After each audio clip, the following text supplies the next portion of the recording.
Everybody know who I want next. I want Terrence Crawford next.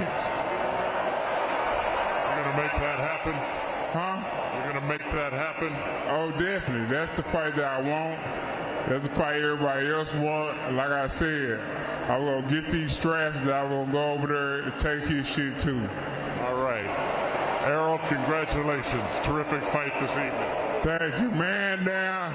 Strap season. Y'all know what time it is, baby. Terrence, I'm coming for that motherfucking belt. All right.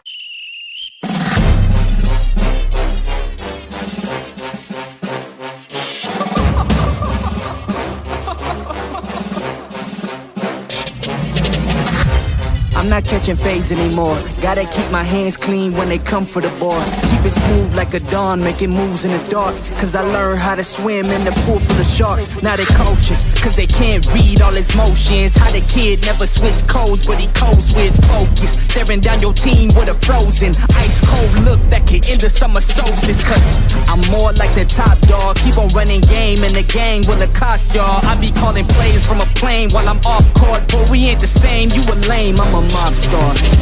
Actually, I'm a top dog on a stat sheet. Off court, but I call plays for the athletes. Laughing when the cop cars try to catch me. Cause I rolled off in a taxi. Put my feet up, I'm relaxing.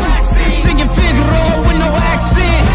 While I pull strings from the streets in. Do it all with a straight face, I'm the kingpin. Top dog, top flow, boss mode. I'm the kingpin. Showstopper, top dog, God vibes. I'm the kingpin. They know I'm a dog and a beast, man. Yeah, I keep the peace with a piece, man. I ain't got no time for appeasement. Why would I respond to a pawn? I'm the... Hold up.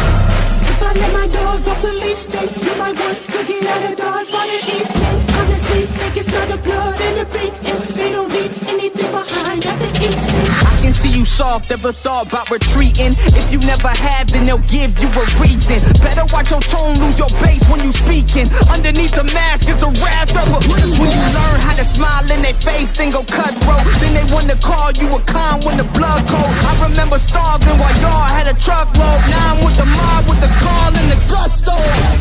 I'm a top dog on a stat sheet. Off court, but I call plays for the athletes. Laughing when the cop cars try to catch me. Cause I rolled off in a taxi. Put my feet up, I'm relaxing. Singing Figaro with no accent. While I pull strings from the streets in. Do it all with a straight face, I'm the kingpin. Top dog, top flow, boss mode. I'm the kingpin. Showstopper, top dog, God vibes. I'm the kingpin.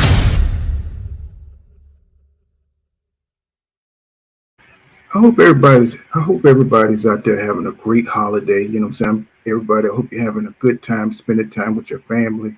Maybe you're having, you know what I'm saying, a little extra time off, you know what I'm saying, to contemplate on what the year has brought you. You know what I'm saying? Hopefully, I know a lot of dudes out there got some socks. You know what I'm saying? You know how we do as fathers, you know, we don't get much. But, you know, it's the thought that counts, you know, as long as you're holding your family down. And then even if you're not, man, you know what I'm saying? Just keep on pushing, man. Just keep on trying out there. You know, times are hard right now. The economy kind of sucks, you know what I'm saying? Cost of living is going up, you know what I'm saying? People are struggling.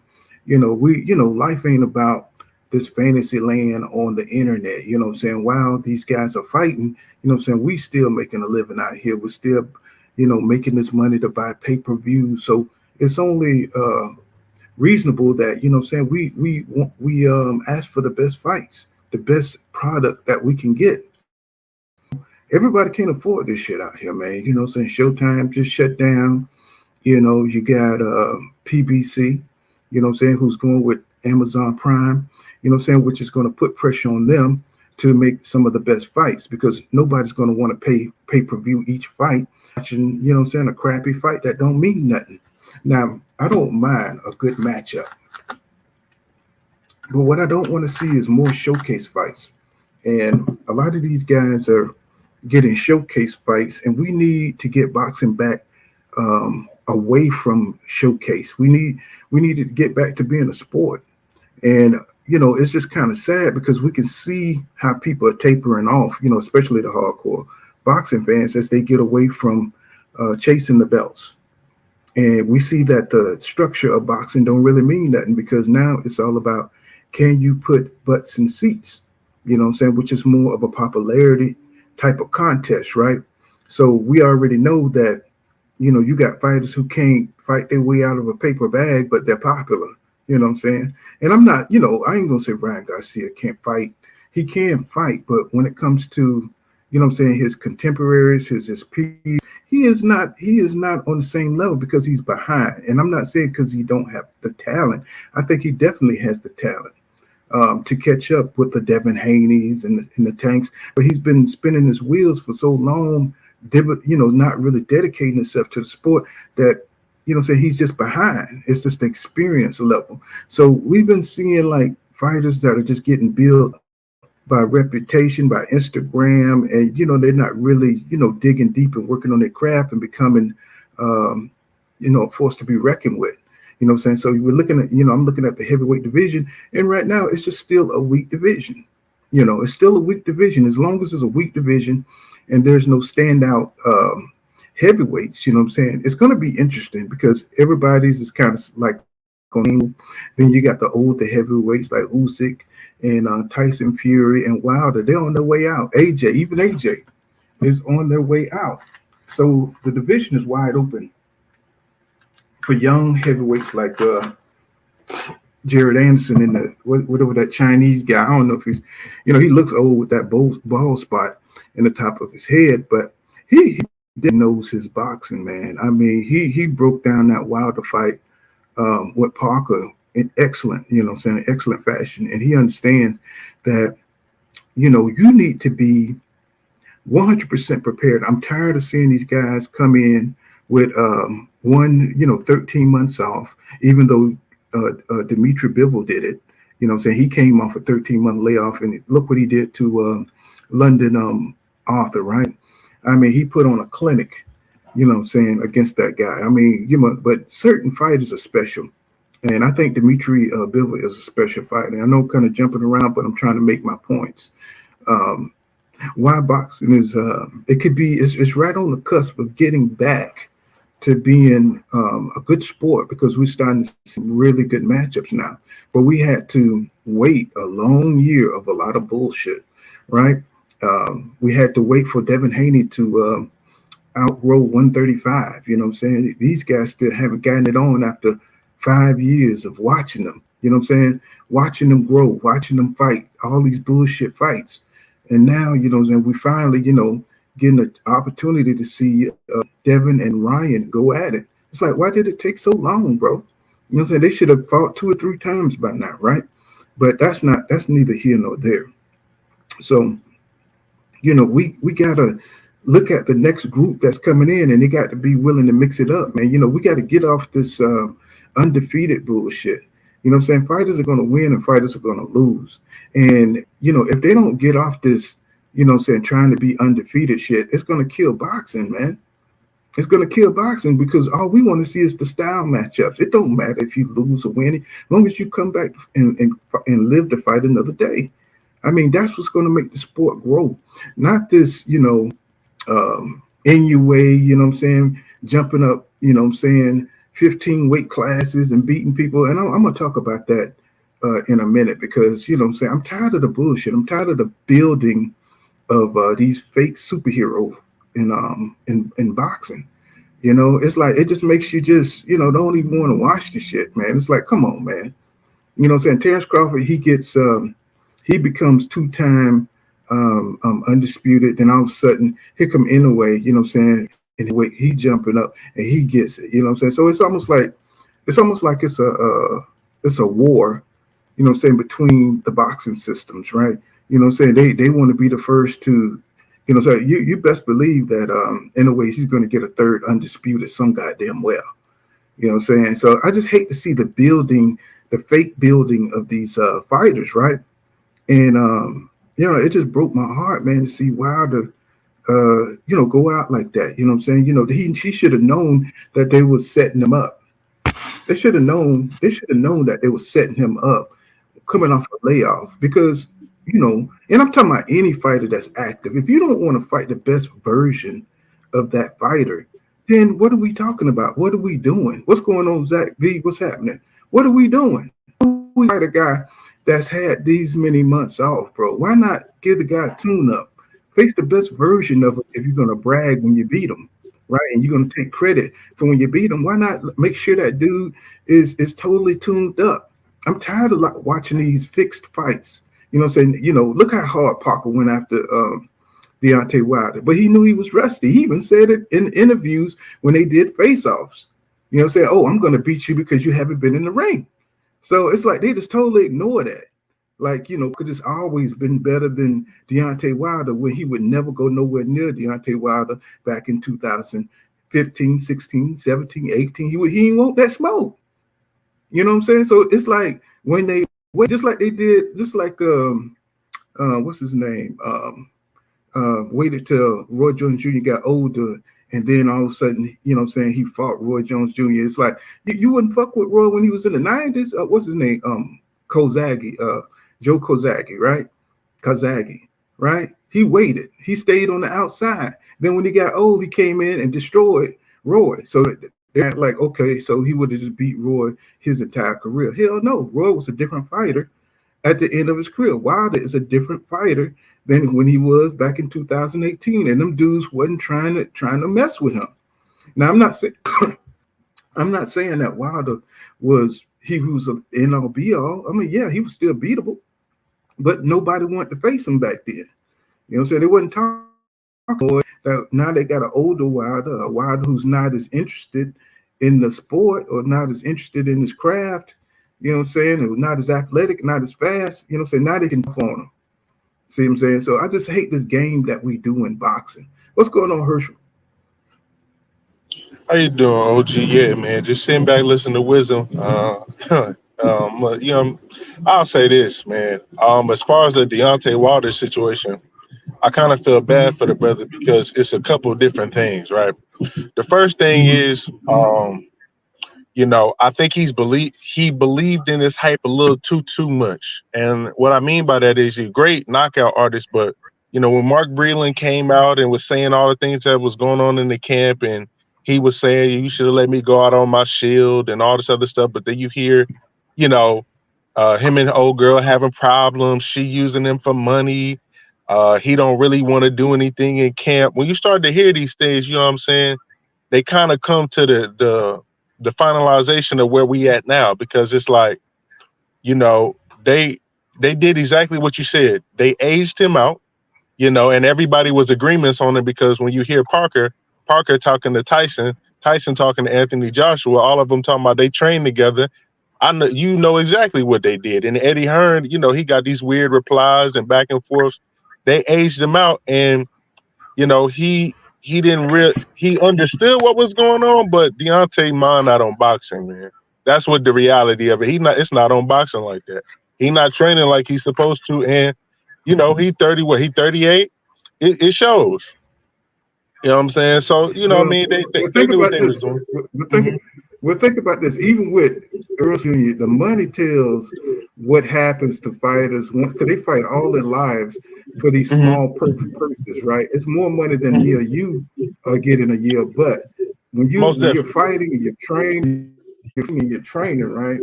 It's like, you know, when you finally get that 20 million spot.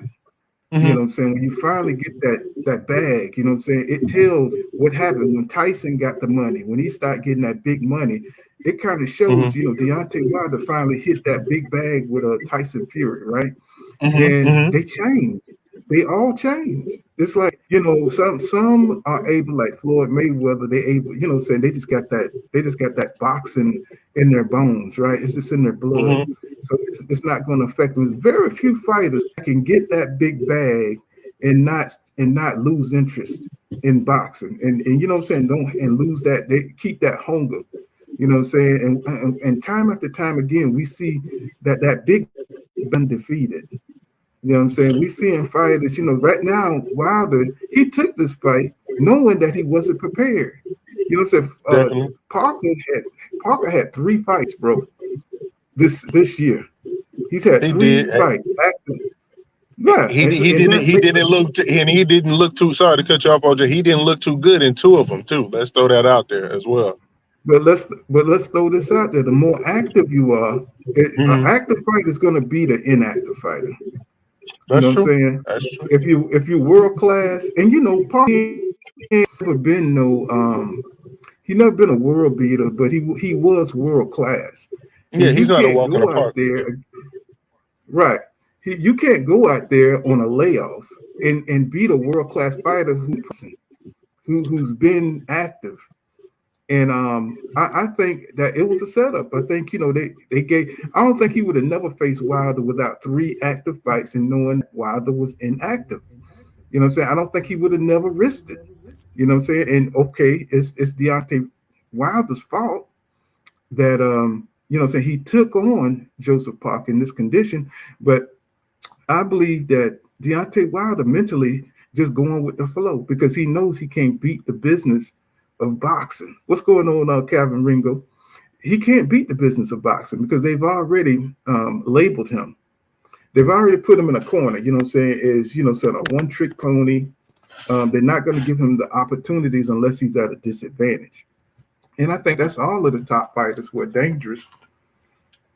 And I think it gets to a point where say these fighters that are dangerous, they see that the system, they're just gonna keep away the opportunities. They're not gonna put AJ on the line. They're not gonna give him the opportunity for the glory that he truly deserves because he should have fought AJ back in 2018, but they took that away from him. You see what I'm saying? So this is not like a woe is me or anything like that, but there's a certain part of boxing that's not going to allow these guys to reach the heights that they really can reach. If they're fighting in their prime or if they're fighting when they're active, they're not going to allow that to happen. And a lot of people, they pretend and act like this is not what's happening. They act like when they get them later on, like Wilder losing to Parker right here. You know what I'm saying? They're not talking the tail of the tape. They're not saying that Parker had 3 active fights where Deontay Wilder did not.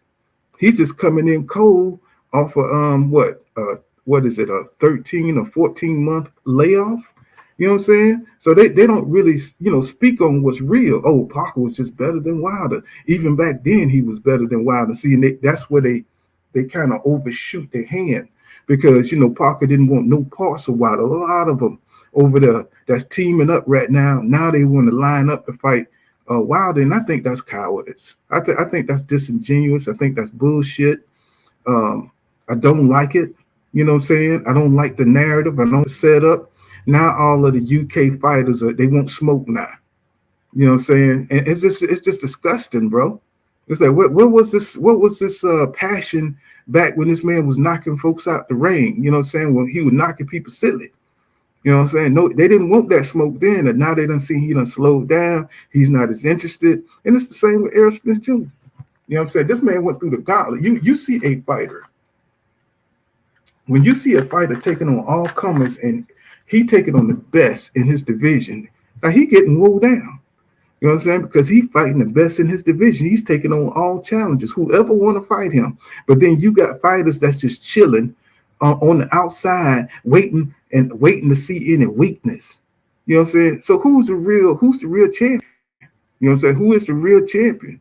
The fighters that strategically, looking for somebody to break down, you know what I'm saying? And then go in there and fight and possibly, doing microdosing on PEDs and stuff and building himself up so he can strategically go in there and beat the guy, right? After he done been through the grinder, right? You know what I'm saying? Wilder been through the grinder. They keep making up these little troll talking points saying his fighting, his whole resume was what you call it, was a protection, was a witness protection. When he had been asking for, he asked to fight all these dudes. That's something that they cover up. He asked to fight all of them. AJ, they wouldn't give him the fight. They wouldn't give him the fight. Eddie just bullshitted Wilder around back then. Then they don't talk about that. And I think that's horrible. It's horrible. You know what I'm saying? And now that this man has slowed down, he's got other interests. He's got 35. He's worth $50 million. You know what I'm saying? he got $50 million in the bank, right? So now he's not as interested in the sport, not keeping up his skills. You know what I'm saying? When we see him, you know what I'm saying, he'll use those skills for maybe 1 or 2 rounds, then he'll go back to the old shit. You know what I'm saying? Right now, that's how you know this dude. That's how you know Wilder has other interests. He's talking like he's retired. He's talking like you don't see that hunger in these guys once they get that bag. You know what I'm saying? So it's just kind of terrible to see all of the track coming their way once, you know what I'm saying, they're not as into the sport.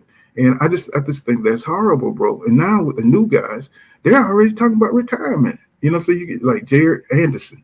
You know what I'm saying? The heavyweight division is very weak right now. He has an opportunity to work on his craft and go out there and start knocking some old people out. You know what I'm saying? And rise to the top of the sport. But yeah, he's talking about other things. He's talking about being a pimp. He's talking about, other fighters and, you know what I'm saying, talking about rolling up on other fighters. Like, bro, what is going on in boxing?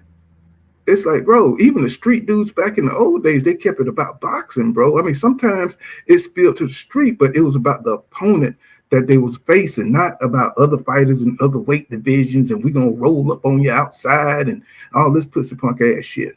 You know what I'm saying? It's like, what is going on? These guys are immature, and they don't really have a passion for the sport, and they're using boxing as a hustle instead of, being passionate about being number one. And it's all about business too. Now, I understand that, you want to get paid for what you do because you get knocked in the head, you know what I'm saying? And you want to, so make sure you get compensated.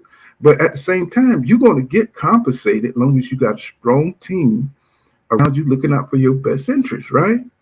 So you need to get a team around you so you can concentrate on boxing, on concentrating on your skills and getting better. And these guys, they want to go off on their talent. They want want big fights starting out the gate. And it's like it shows when they get in there. He gets in there with somebody like a Charleston, and he gets fucking clocked. You know what I'm saying? On a dude who's a bottom heavyweight. You know what I'm saying? He almost get his shit pushed in, and he did well. I mean, it was a good learning fight, but he needs more of those kind of fights, win or lose. That's how you get better. That's how you become the top of the division, by fighting fights that, you know what I'm saying, going through those learning curves, you know what I'm saying, what you got to do, weaknesses and things like that. And he's not willing to do that. They're trying to set these guys up to build them up to fight nobody after nobody's, and then they go and fight a big fight. You know what I'm saying? It's crazy. And they want to fight a big fight when somebody's at a disadvantage, That's why I love this Dimitri Bivol and Arthur Beterbiev fight, because these dudes are real warriors. They're real. It's almost like they're the last of the real, fighters, because they really want each other, and they're both good at what they do, and they're not soft. You know what I'm saying? There's hardly any deficiencies in their boxing skills, right? So that's going to be a real one. And David Benavidez going to that division, and David Morrell, that's going to be another one. So we know the real fights. It's just that, can they put them together, man? And it's like, can we keep it going in that direction? Because I'm tired of looking at these showcase fights, and it's like it's uninteresting. You know what I'm saying? It's uninteresting, man. It's like you want to see, guys who have the same amount of training time, the same amount of activity. You know what I'm saying? Let's stop setting up these fights with somebody coming off. And even though Dimitri Bivol did come off a 13-month layoff, he showed you he's a real one.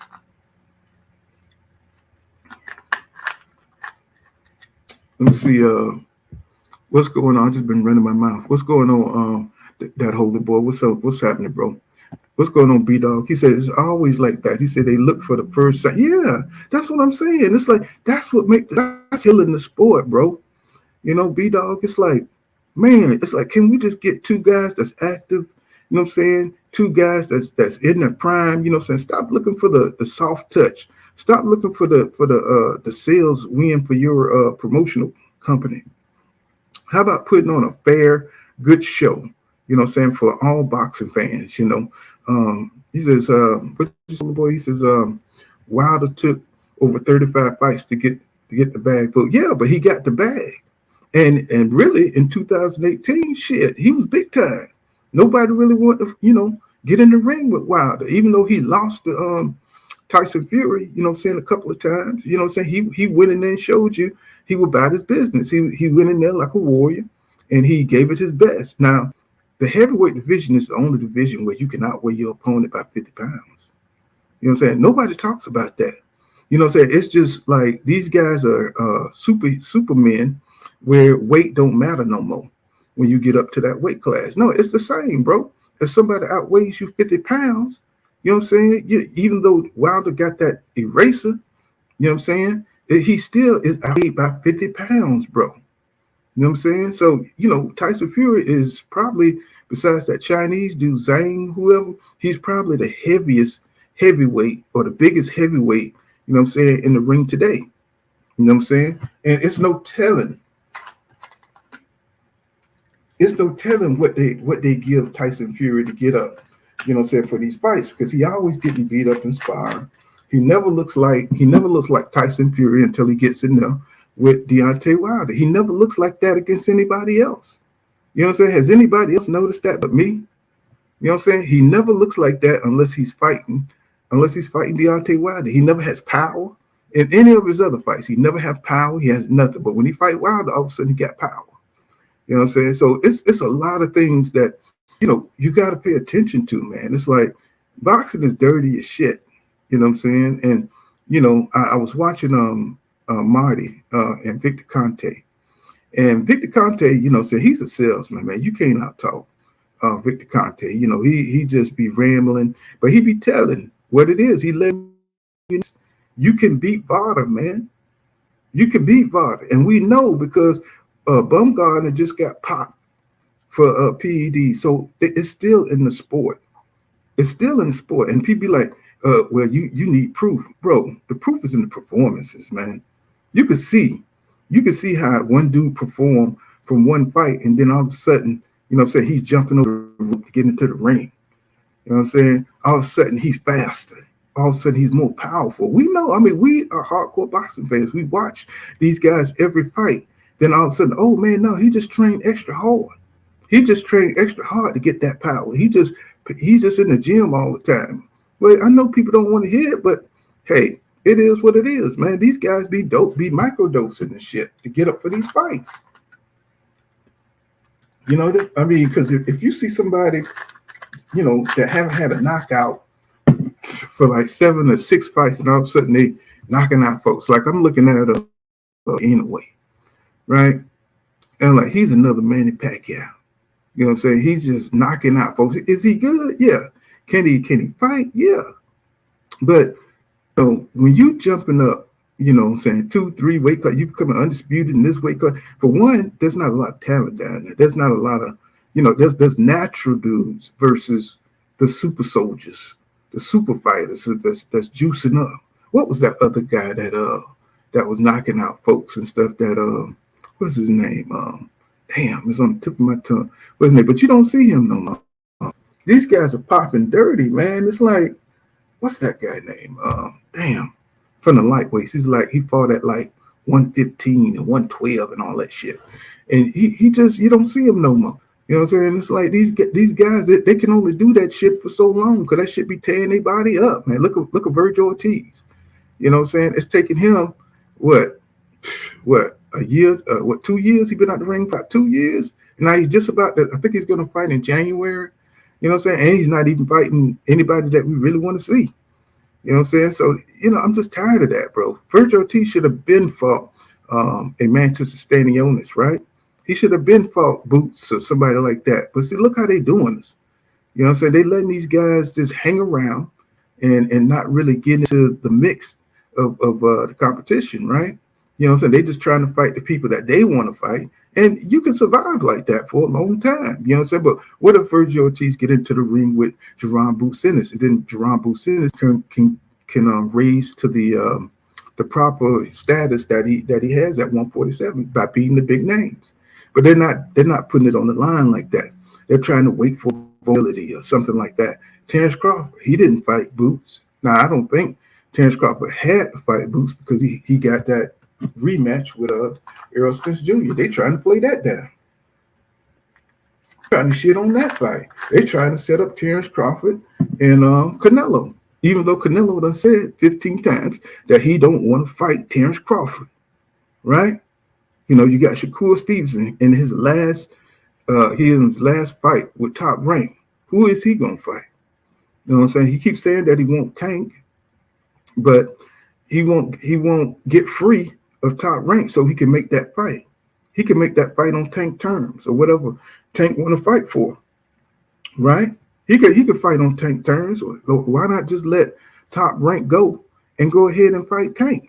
You know what I'm saying? If you really want that fight, do what Devin did. Be your own man. Stand up. He got Jay Prince in his corner, so he'll be all right if he don't have Top Rank in his corner. He don't need Bob Arum. Bob Arum is going to hold him back. It's time for him to go and dip so he can make the big fights, and he can move up to 140 and make it a beautiful division. He can make it a golden era up there, fighting Ryan Garcia, fighting Devin Haney. I don't know how long Devin Haney got for 147, but you know it'll be a good matchup with Devin, Ryan, Shakur, and if Tank could even come up to 140, that's a golden era right there.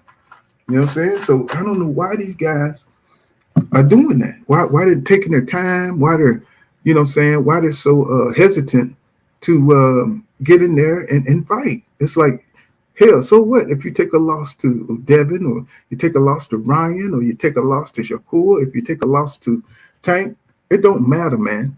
It's like, get in there and mix it up, because wasting time causes a loss of interest in boxing.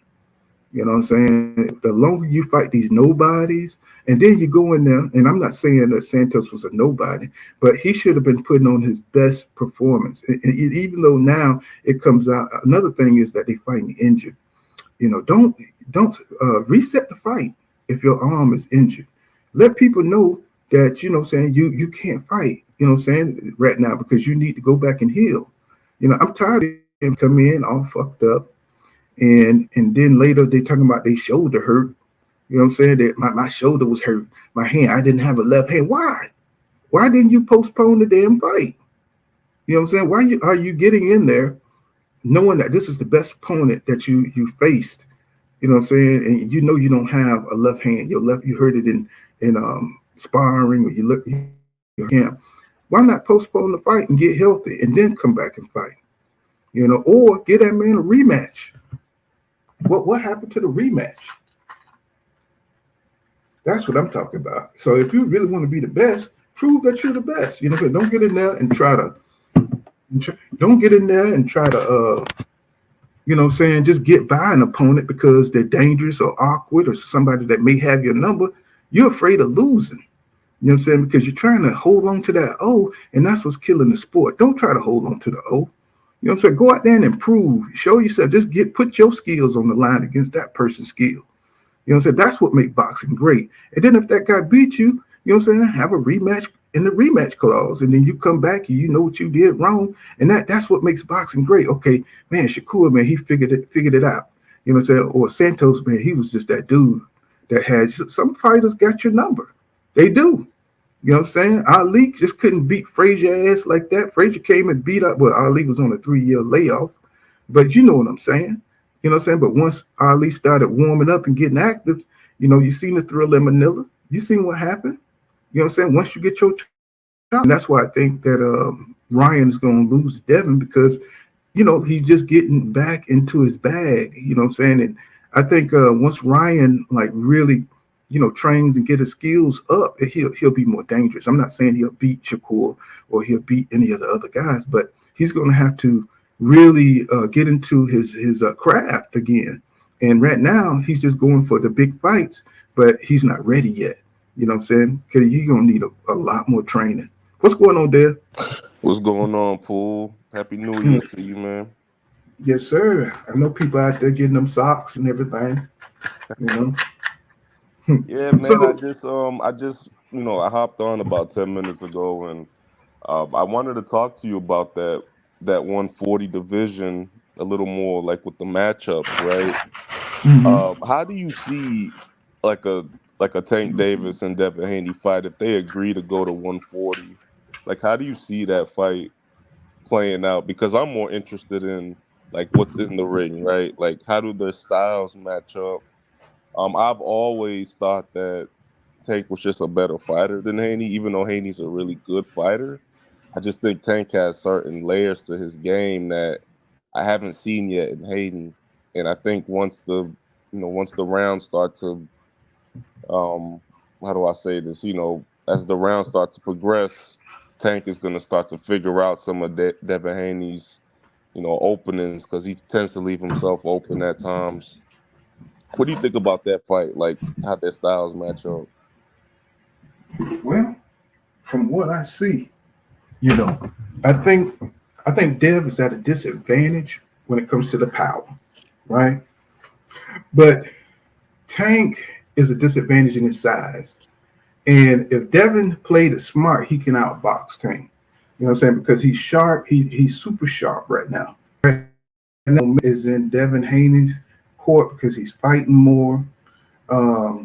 Tank, you know what I'm saying? He always has the ability to knock Dev out because he's so explosive and he's crafty. And he has a high boxing IQ. He could definitely knock Dev out. He can definitely time Dev on that jab. Like you said, Dev, if he miscalculates, I think Tank could hurt him enough to slow him down. But if he can't slow Devin down, you know what I'm saying, by hitting him to the body, throwing them feet down, because Devin's most potent weapon is his feet. His feet and his jab and that uppercut now. But he's adding layers to his boxing, bro. If you notice, the kid is, when he fought Lomachenko, that was the best thing for him because it was a learning opportunity. You know what I'm saying? To have somebody who was desperate, and you had Lomachenko coming in there, like really pressing him, you know what I'm saying, when he was at 135. And he was going to Lomachenko body. That'd be dangerous for him to try to bend short, to try to hit Tank body. That's where he's gonna get knocked out at. If he tries to go to Tank's body, it's gonna be over for him. So he's gonna have to come up with a really good game plan where he's boxing and scoring. And I don't see how you're gonna do that because you're gonna have to try to get to Tank's body, and Tank can really move in that ring. So that's why it's so interesting to see what kind of game plan could Devin come up with because he's a pure boxer. But he got them long arms, and if he can keep on the end of his jab and just move, it'll be a terrible fight. I'm gonna tell you that right now because Dev can't afford to let Tank in. But I don't know if Devin has what it takes to keep Tank off of him because Tank will walk you down. But Devin got those feet where he can roll out now. You see, he can roll out them corners. He can roll. He don't use the shoulder roll no more. If he use that shoulder roll, he get knocked out immediately. Yeah, you know what I'm saying? Because he gets stuck on the rope like he did with Jojo. It's like he freezes when he does it. But he has to keep moving against Tank. He has to keep moving. It has to be a pure boxing match because if he goes to the body, Tank could get him. I don't think Tank could really track Devin down long as he's moving. But if he gets to Devin's body, it's over. It's over. You know what I'm saying? So it's hard to kind of say because Devin can move for 12 rounds like that. You know what I'm saying? Plus with the snack program thing he got going on, it's kind of interesting because he's looking stronger at 140. If he comes up to 140, Devin definitely got a chance to outbox him. But Tank always has that eraser. He can punch with two hands. And, I believe he hurt Dev. I think he could hurt Dev early, and I think he could get him out of there late. So to me, it's a 60-40 fight in Gervonta Tank Davis' favor. You know what I'm saying? Because he can get Dev up out of there. You know what I'm saying? And he can box. You know what I'm saying? Dev was, how would he get Dev to come to him? So it's just kind of, once you start working it in your mind, you just kind of go insane because it's like both of them, you know what I'm saying, got opportunities to win, but I think Tank has more opportunities to win. I think he could knock Dev out. I think he can explode on him, be it crafty like he did Ryan Garcia, but it'll be a better fight with Devin. I think Tank will probably get him in the end, you know what I'm saying, because Dev can only box. And I think Gervonta would try different things. I think he would try to walk him down. I think he would try to crack. I don't think Devin can hurt Tank like that because he got a chin. You see how I'm trying to think it out. Yeah, no, I see what you're saying. And I saw that in the Regis fight. It's a great performance by Devin, but the later rounds, there were so many opportunities for him to get Regis out of there. You remember that? And he just kind But of stuck see, his boxing. this is what I'm talking about, growth, because the old Devin would have went for it. The Devin that fought Jorge Lanu would have then tried to fight, but that would have gave Regis a chance to hit his chin. I don't know how good Devin Chin really is. You know what I'm saying? And Regis can't crack. You know what I'm saying? A hurt fighter is a dangerous fighter. And Regis know that. He know he needed to get Devin close because he couldn't touch his feet. He couldn't get nowhere near Devin. And I'm wondering if Devin can do that to Gervonta. If he could keep Gervonta, because let's keep it real. The only time we've seen Gervonta like really go in and be effective offensively is like when he's walking you down, right? But that's after he softened you up to the body. And I see he did that to Ryan Garcia too. He would crash, he would go in, go up under, hit him to the body. Even when they got up and clinch, he was hitting Ryan to the body. And people didn't catch on to that, but he was softening that kid up. You know what I'm saying? He was feeling that power. If he could do the same thing to Devin, he could beat Devin. You know what I'm saying? Devin will have to stay away from them clinches because Gervonta is good for getting those punches in inside the clinch. And he got a lot of power. I mean, man, that fight is that's a fire fight. That's a good fight. It's a good That's fight. a damn fire ass fight. But I see Tank probably winning because I don't think Devin got the hang with Tank. You know, I think Devin, if he could make it a boxing match for 12 rounds, he'll win it. If he could make it a boxing match for 12 rounds, but it's hard to do that against somebody as fast and explosive as Gervonta, because you know he will come in after your ass, and Devin would have to, his feet would have to be magical that night and not get caught turning out. You know what I'm saying? Turning out of those corners and stuff, because when that back hit the ropes, that uppercut's coming. That uppercut's coming. You know what I'm saying? That over the top, whatever Tank hits you with is going to hurt you. You know what I'm saying? So he has to just stay away from Gervonta. It'll be an ugly fight.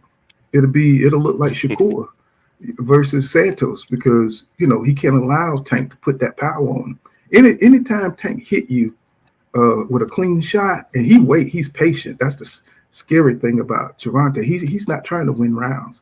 He's trying to knock your ass out.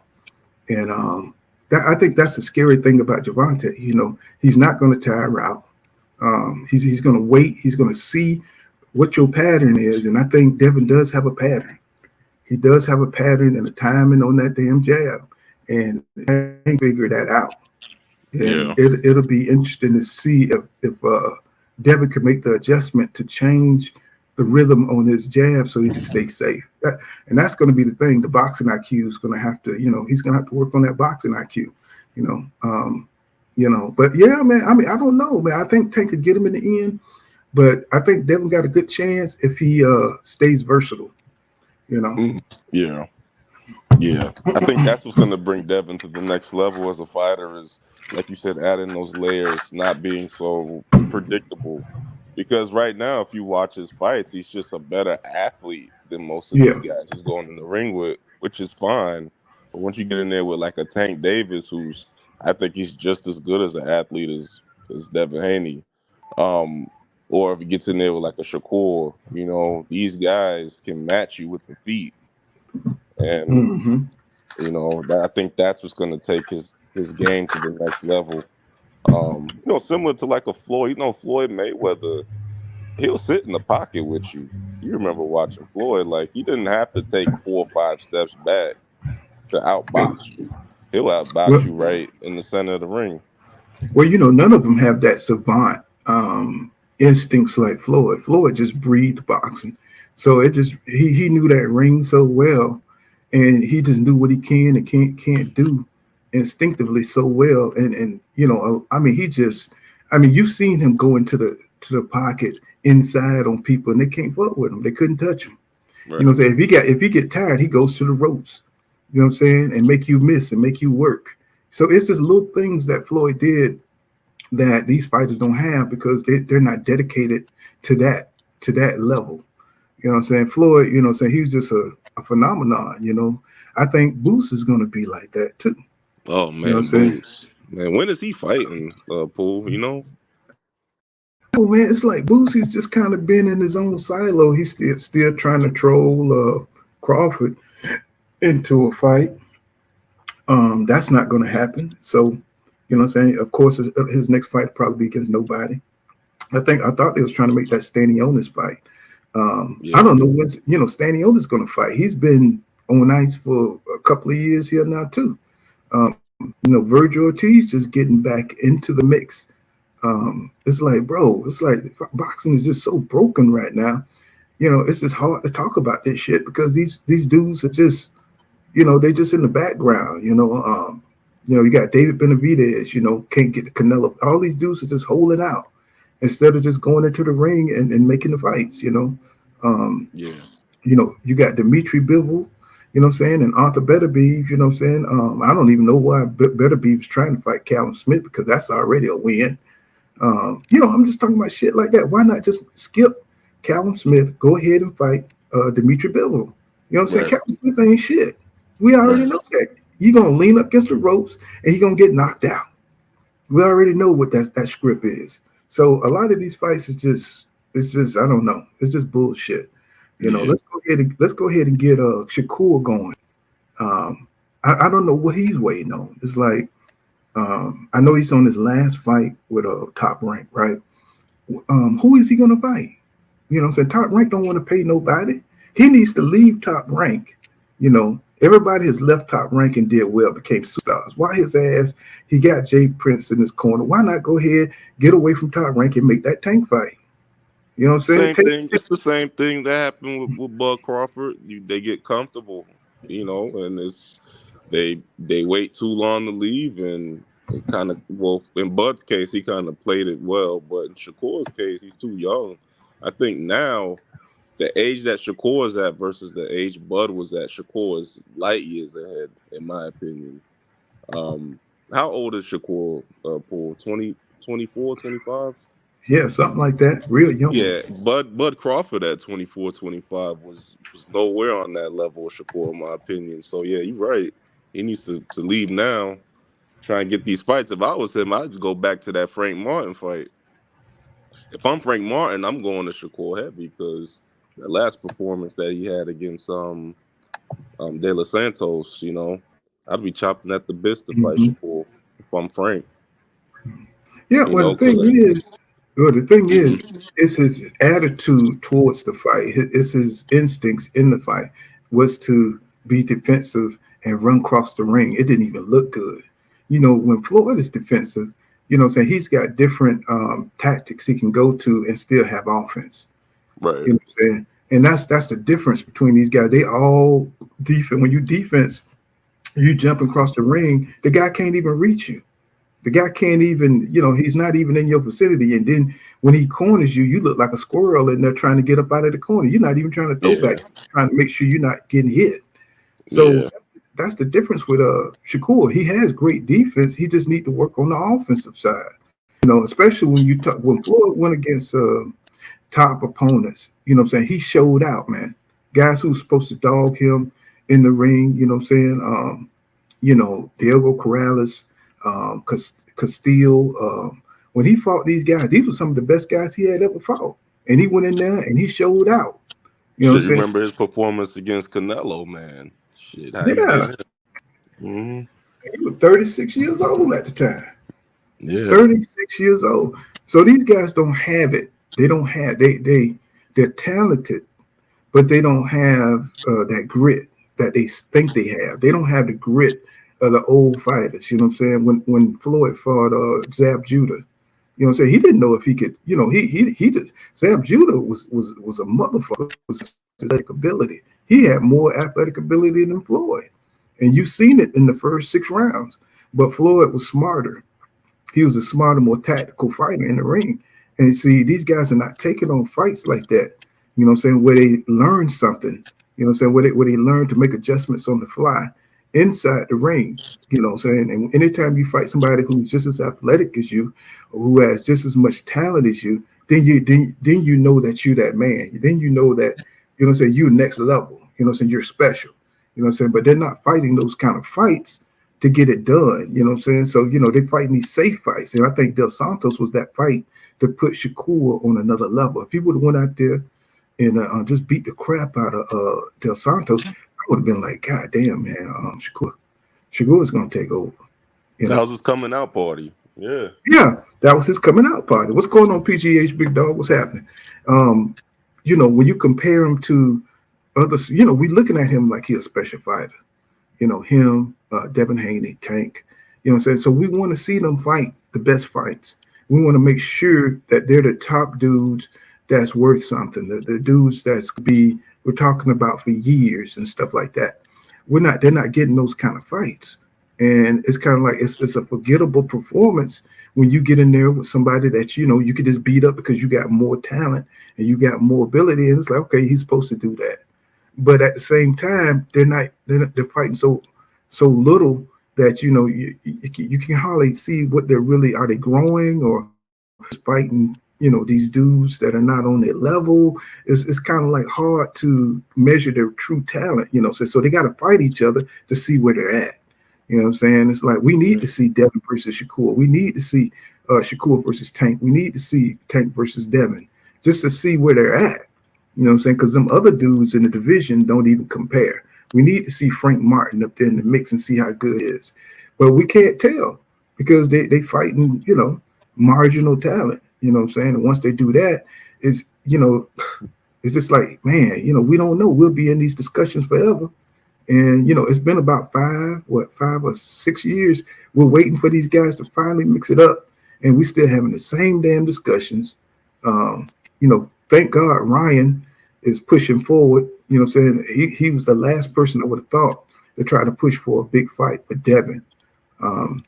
Kudos to him, man, to get this shit started. And hopefully we can get back to where fighters are not afraid to take a loss.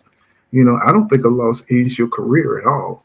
I mean, I think it's necessary to move boxing forward. So somebody got to win and somebody got to lose.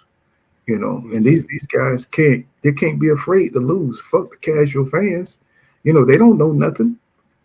Shakur, I always say that. Casual fans don't know nothing. I did well in that Dos Santos fight. Bro, you look horrible. He looked terrible.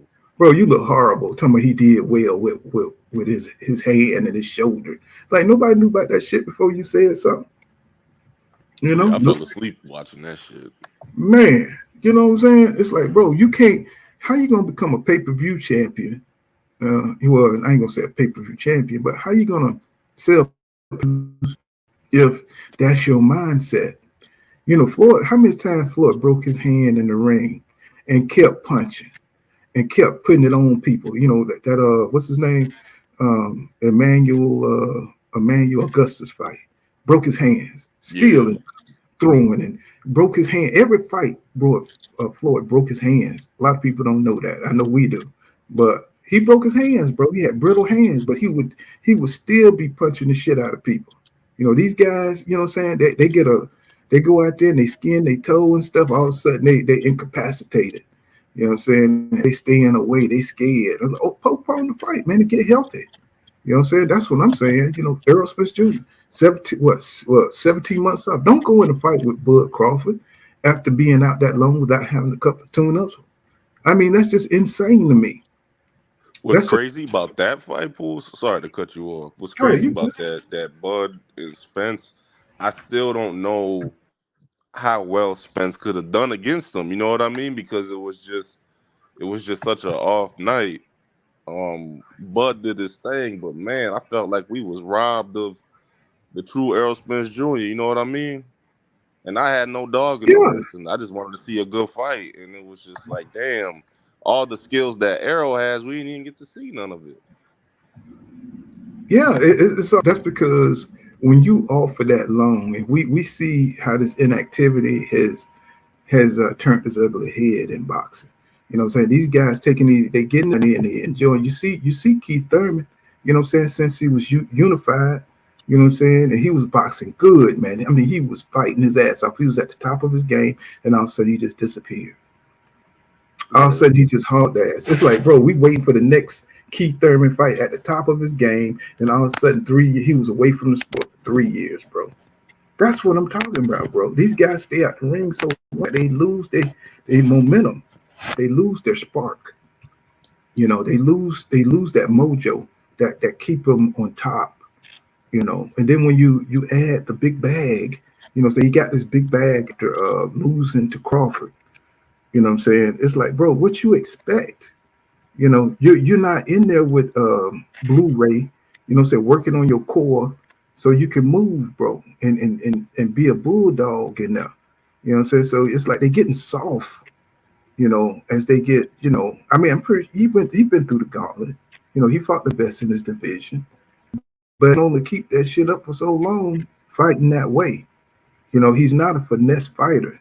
You know, so he's a grinder, right? So that takes a lot of toll on you. But you had time in between fights to heal.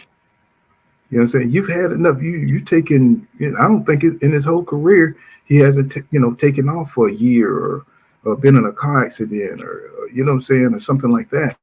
I'm saying that down him, but what I'm saying is, you know, you can't have that much inactivity when you fight when your competition is getting better, when you're fighting better and better competition.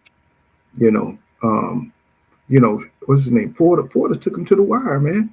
Well, Porter got in shape. Porter got in shape. He took it seriously.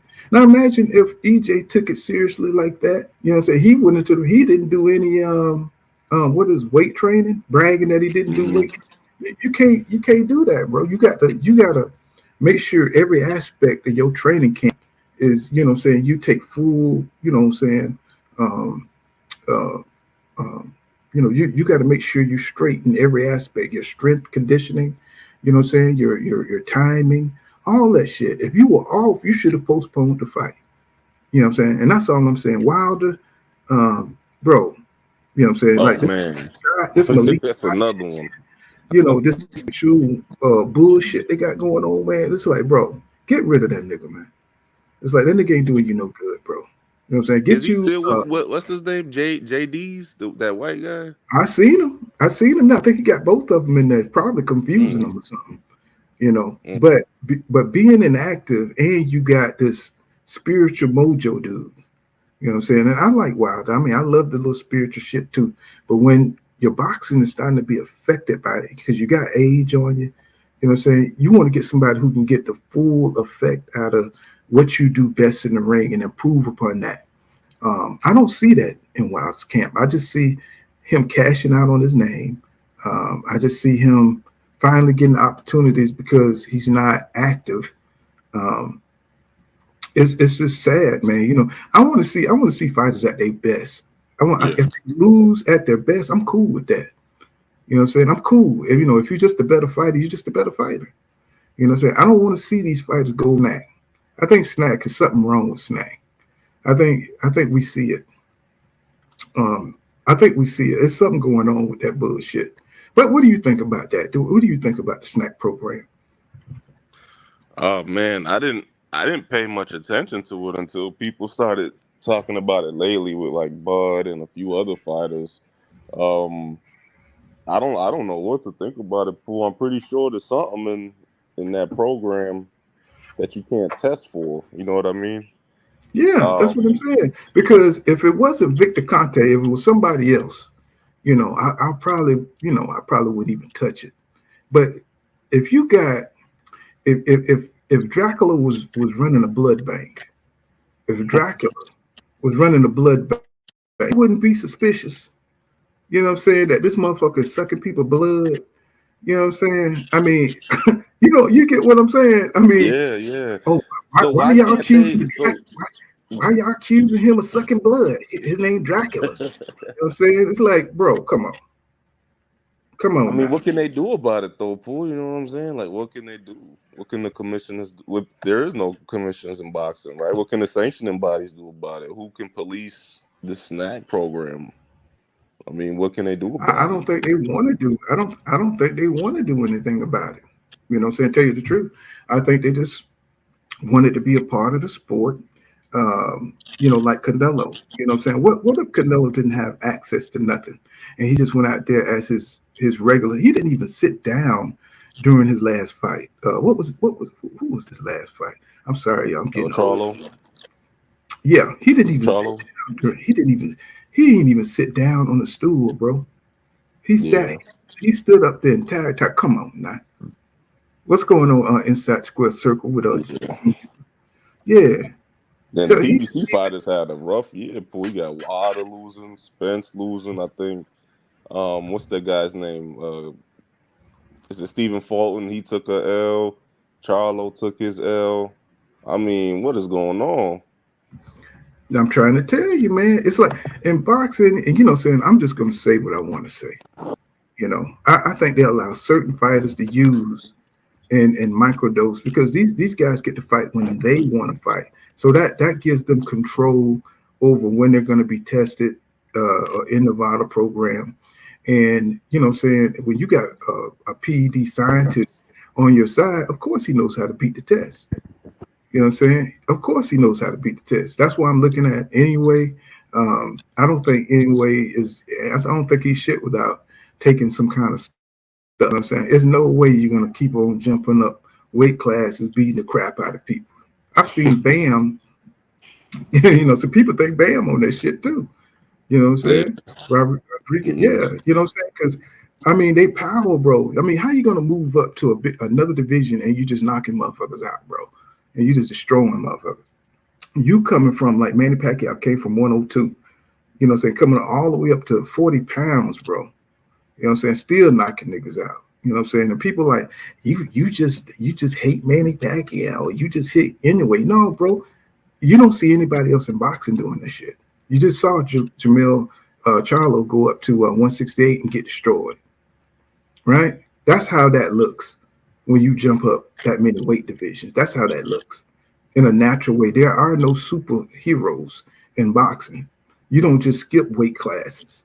You know what I'm saying? Unless you just got way more skill than the other fighter. You don't just come in there with power and, you're not going to have a middleweight go up to goddamn heavyweight and just knock out everybody. That's not happening. You know what I'm saying? But that's what we believe in boxing today. You know what I'm saying? I don't care how long you've been watching. That's what we believe. We believe in Marvel. I think we've been watching too many Marvel movies and shit. You know what I'm saying?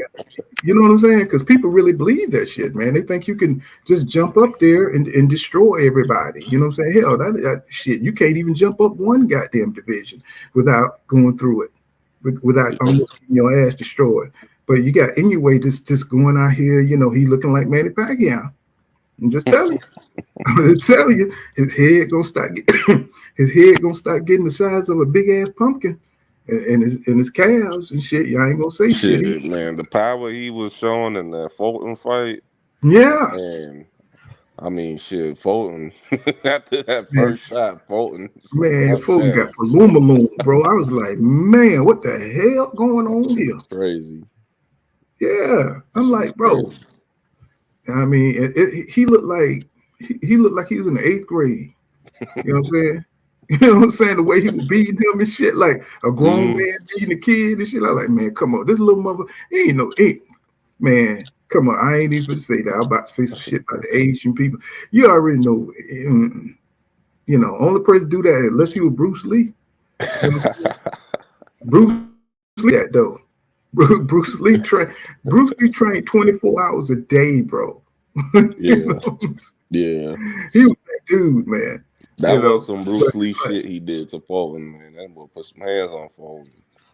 But it's changing. But I think it's not showing the true legacy of these divisions and stuff. When you got somebody cheating, how many times? We run away from Nevada testing. You know what I'm saying? Nobody talks about that. When you do that, I know something up. Because you should be running towards Nevada testing. And even with Victor Conte, with Marty came to Victor Conte came to Marty's channel, and he said, "Yeah, there's ways around it." You know what I'm saying? He said, "There's a lot of time to get done." You know what I'm saying? In between testing. When fighters are in place where the VADA, when they want to meet you and they just dip, hey, I'm not going to be there. You know what I'm saying? So, you know what I'm saying? Them dudes be microdosing right there. You know what I'm saying? Until that shit flush through their system. but they still have the benefits of it, the training, the recuperating, and all that stuff. So it's a dirty, dirty business. That's why I think Bud Crawford, I think he microdosed, and to get his size up, get his strength up. Now, does he have skill? Yeah, he got skill, but your skill don't mean shit when your opponent can take what you got. You know what I'm saying? Once your opponent, like, Triple G or somebody, they got a chin, them motherfuckers is stronger than you. I'm saying, so he had to make sure he had all that shit. That's why he went to Snack. You know what I'm saying? Oh, he just much better than EJ. Man, that's bullshit. That man took all them years, you know what I'm saying, stayed on the outside, fought bullshit opponents, even tested the shit against David A to make sure he was ready, to make sure that shit was going to be effective. You know what I'm saying? And EJ, I don't know who the hell is advising EJ. I would have been the first one. Hey, man, you see what's going on, right? I would have been the first one, like, bro, because people saying that nobody said nothing before. I did on Full Kind of Boxing. I did. You know what I'm saying? I said he's over that Snack. He's probably juicing up for EJ. EJ is bullshitting around here.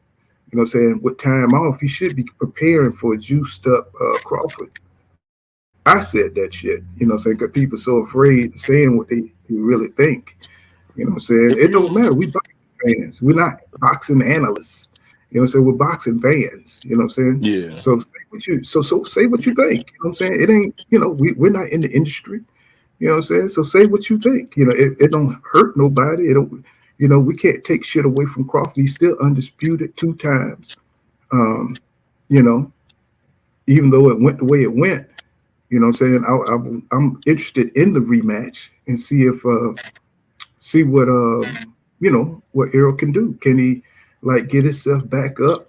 You know what I'm saying? What's your gut feeling for as of right now? Let's say that rematch takes place in the springtime. Like, what's your gut feeling right now on how that'll play out? Well, my gut feeling is Crawford will win again. That's my gut feeling. That's because I think they've taken something. Once you beat a fighter and you take that O from these fighters nowadays, you know what I'm saying, they different. You know what I'm saying? It's like it's the way EJ's taking the defeat. No, is he in the gym? Is it like when you lose a game of basketball and you want to get back and win, you know what I'm saying? You fired up. But is EJ doing everything he can to win the rematch? Or does he just want another bag? And he don't give a fuck with people, because right now he's not communicating with his fans. He's not doing anything. He just went radio silent, right? So something tells me that maybe what I'm saying, he'll make this his last fight and he'll be done with boxing. And I'm wondering, is he really going to give it his all? Is he really give it his all, or is he just going to go in there and just get through with the fight and retire with a big ass bag? You know what I'm saying? Because crazy though, Poole. Not to cut you off. Sorry, what's crazy about Spence is he was always in the gym. He was a gym rat earlier in his career. Like that's what made him special. Was that he was that workhorse that people claim, but Spence was the same. And I just think as the money came in and the popularity grew, he kind of got relaxed a little bit. I know he had a few hiccups with the car accident and stuff, but that grind and that grit you spoke of, man, it kind of just went away over time. Yeah. That's what I see too, man. It's like, because I think sometimes the fans, we only get a snapshot of their life, and when we see the last performance when he fought Ugas, right? Okay, we're like, EJ, man, he ready to back active. He said he wanted to fight 3 times a year. That's all we see. You know what I'm saying? So he going straight back to the gym. I think Derek said he was right back in the gym, but he wasn't. The next time we saw him, he was overweight. Bro, these are lies. There was a point though, Poole, after that Ugas fight, I think they approached Bud for negotiations. I think the delayed negotiations is what kind of threw him off his game. I think if they fought right after Ugas, to say like they fought Ugas in April, let's say that Spence and Crawford fought, I don't know, in August or something, I think Spence would have been good to go. I just think the delayed negotiations, it took him damn near 2 more years to make the fight after Ugas. See, that's a tactic. That's a tactic. You know why he's acting like he's not getting ready for Spence, but that's all he's doing. You know what I'm Right. saying? That's all he was doing was getting ready for Spence. All that time, he's just he's just training to beat one fight, to fight one fight. And you see how he's been all over the place since he beat Spence.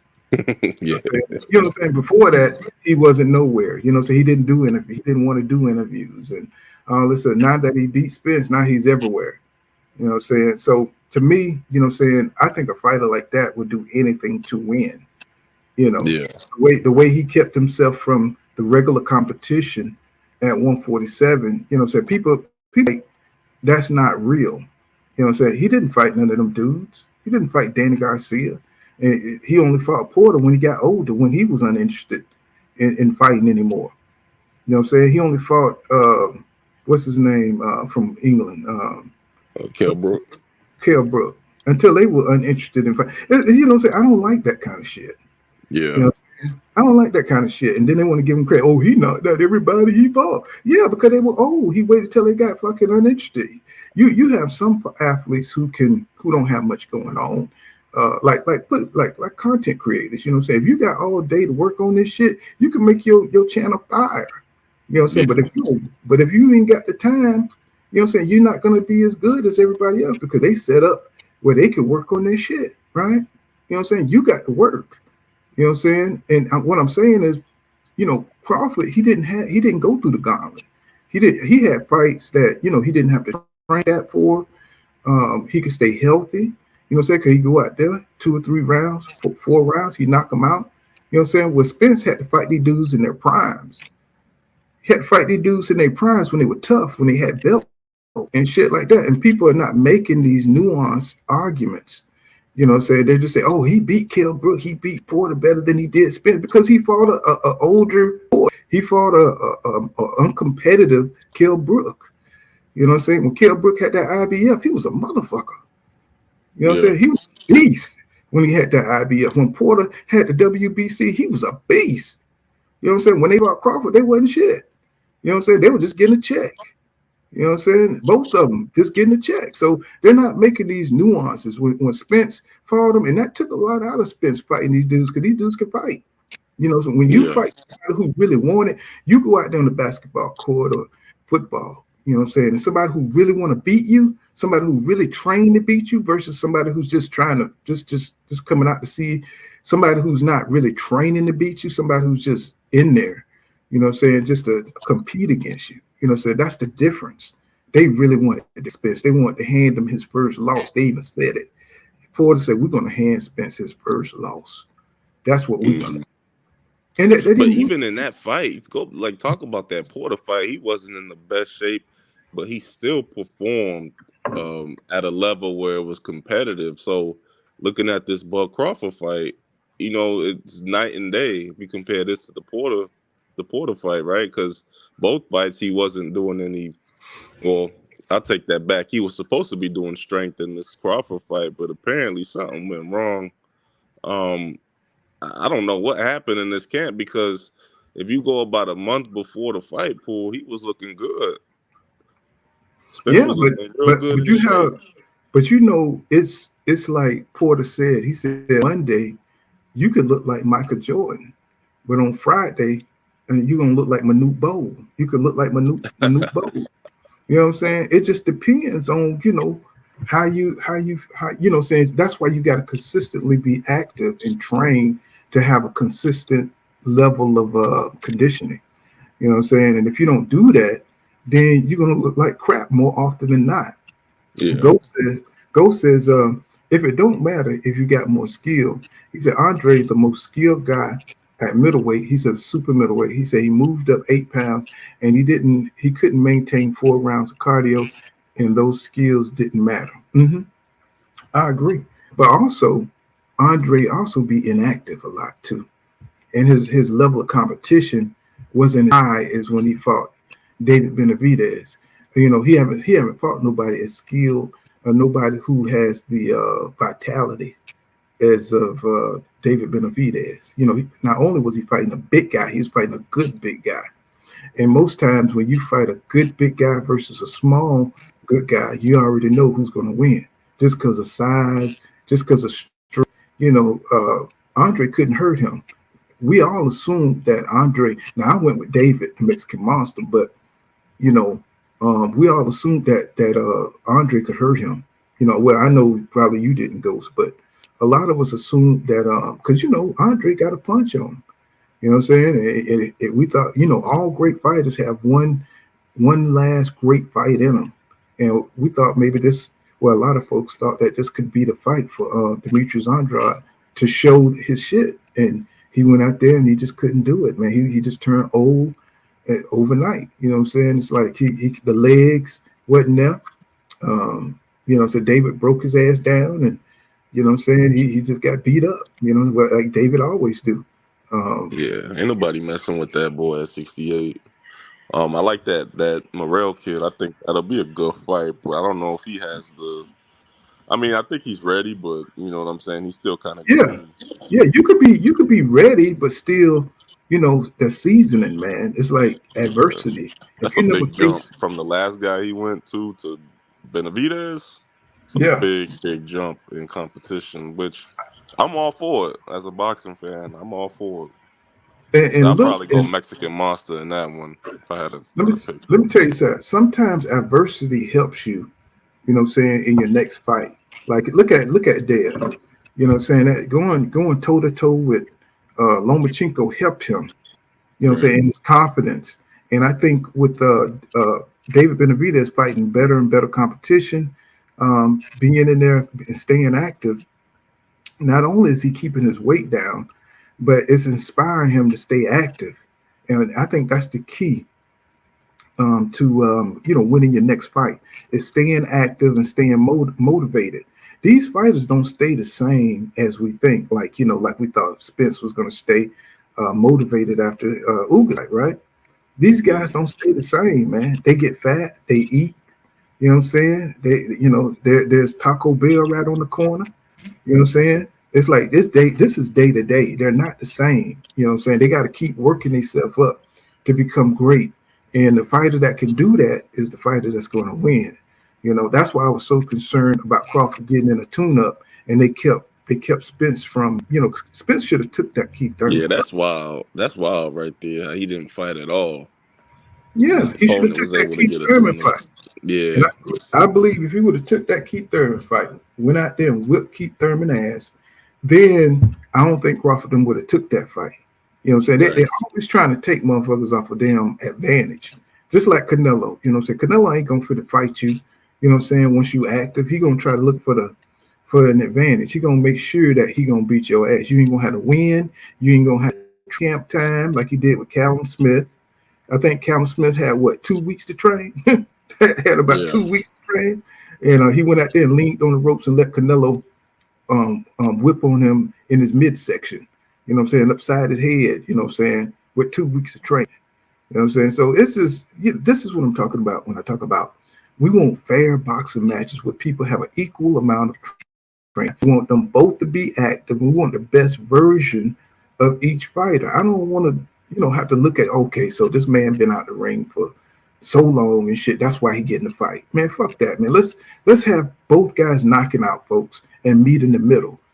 Crawford should have took half of the welterweight division, and EJ should have took the other half, and they met in the middle. You know what I'm saying? And that would have been the shit right there. That way, they both taking the same amount of wear and tear. You know what I'm saying? Instead of strategically, you know what I'm saying, keeping yourself good while the other guy fighting all the damn monsters in the division. Danny Garcia hit you on the shoulder, bro. Your shoulder ain't the same. Yeah. That boy can hit. You taking punishment. Even if you win, you still taking punishment. It's diminishing fights in you because you're getting hit to the liver. You're getting hit to the head. You know what I'm saying? I mean, bro, you know what I'm saying? So it's just common sense. Crawford just more skilled. Well, shit, Crawford ain't been through shit. You know what I'm saying? He fighting David Evanesian.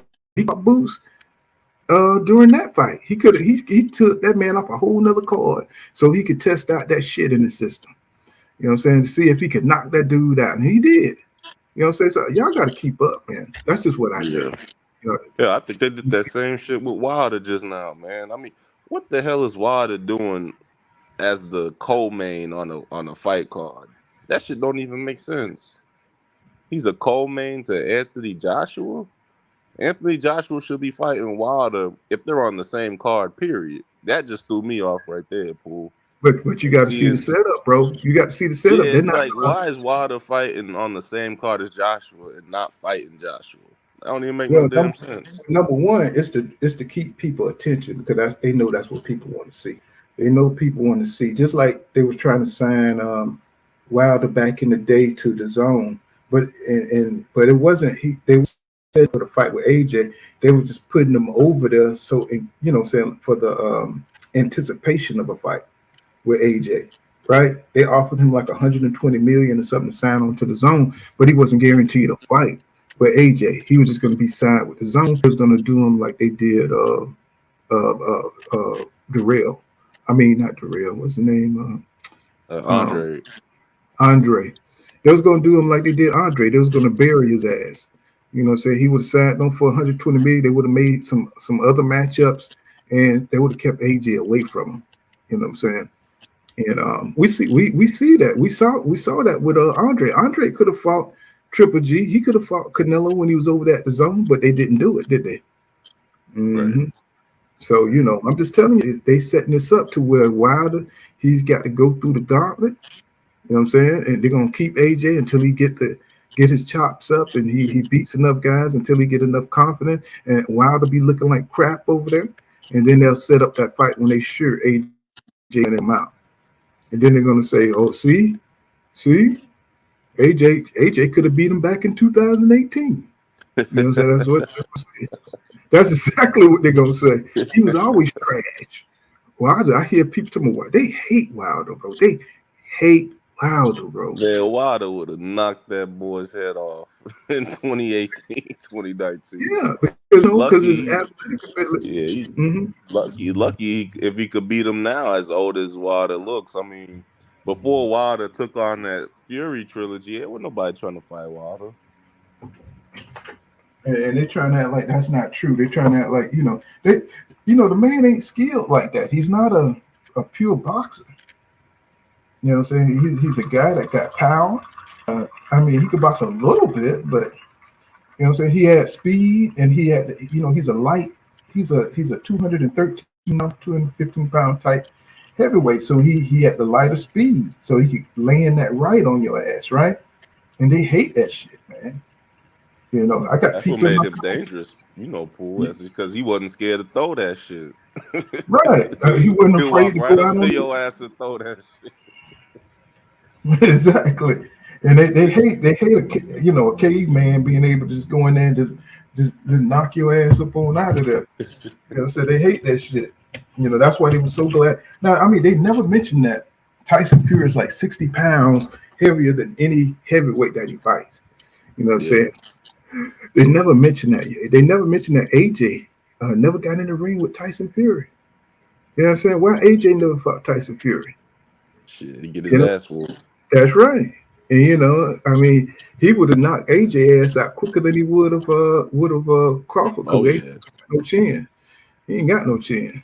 That tells you the power Wilder has for Wilder to put that dude down multiple times. You know what I'm saying? Coming in lighter than him. That shows you the power that dude got, man. Yeah, and the only reason why he didn't win the first fight is because he had a shitty Jack Reese who gave this nigga like a whole goddamn 10 minutes to recover.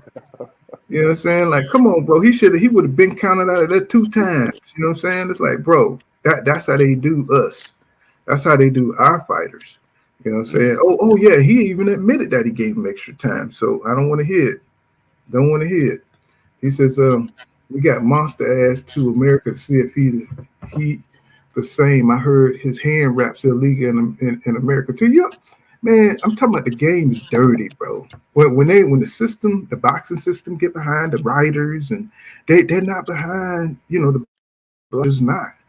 You know what I'm saying? I mean, the way they treat Devin Haney like a redhead stepchild. You know what I'm saying? The boxing writers for the Ring magazine belt, trying to snatch their belt from them, and I mean, it's like, bro, what is this hatred towards this kid? This kid is like the American dream. This nigga name is Devin the Dream Haney. You know what I'm saying? His name is Devin the Dream, literally. You know what I'm saying? Went over to Australia. You know what I'm saying? I'm not like some super Devin Haney fan, but shit, man. I mean, the kid is amazing. You know what I'm saying? The shit he has done in boxing, and people just look at him and just hate him. You know, I don't know if it's Muslim or, you know, now that Tank's Muslim, what y'all gonna say now? Now he's Muslim, taking over this motherfucker. You know what I'm saying? Now all we need is Brian Garcia to turn Muslim. God damn it. You had the Muslim boys. And then Shakur Stevenson, his name is Shakur, nigga. I mean, shit, he already halfway there. You know what I'm saying? Shit. He might as well go ahead and turn Muslim shit. You know what I'm saying? Have a Muslim square off tournament, nigga. You know what I'm saying? I'm just like, I think with Haney, I think it's the style in which he fights. Us as boxing fans, we can enjoy it, but I think the casual doesn't gravitate towards that style as they would some other fighters like Tank. You know, I think that's all. Tank is more exciting. I admit he's more exciting, but look at Shakur. Shakur got the same thing going on. It ain't, you know. Yeah. But I think Devin, I'd rather watch a Haney fight than a Shakur fight for me, because I think Devin takes a little more chances than, you know, Devin's gonna mix it up with you a little bit. I think Shakur is way too defensive, and he's a skilled fighter too. But I think Haney's a little more fun watching. But overall, you know, Tank is gonna bring the crowd out. My girlfriend, right? I put her on boxing pool. All she want to do is just watch Tank fights because he knocked niggas out. Man, Tank is an exciting motherfucker, man. You just feel the when he hit him, because he got so much power. When he hit him, motherfucker, it's just like you just feel it. Like when he whacked out Hector Garcia. Man. Damn. Put pause on Hector. Man, you can just, when he was hitting up to the body, and he even took Hector Garcia punch on the chin. I was like, Tank took that just to feel it. You know what I'm saying? I'm like, wow, just to feel it, man. He's a tough guy. And, you know, right now in boxing, all you have to do is become an exciting fighter. And it supersedes the belts right now. You know, Tank don't have to get a belt, you know what I'm saying, to sell fights. And he's proven it. You know, he's proven it time and time again. So him being a cash cow sport, in a way, because if you don't go for the belts, then, you know, the belts don't really matter. That's not where the money at. You know what I'm saying? The money is being a star. It's being popular. You know, look at Ryan Garcia. Ryan Garcia don't have no accomplishments in boxing.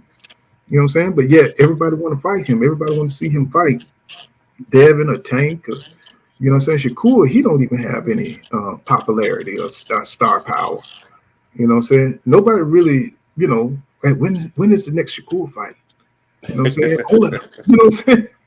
You know what I'm saying? Only hardcore boxing fans want to see Shakur fight.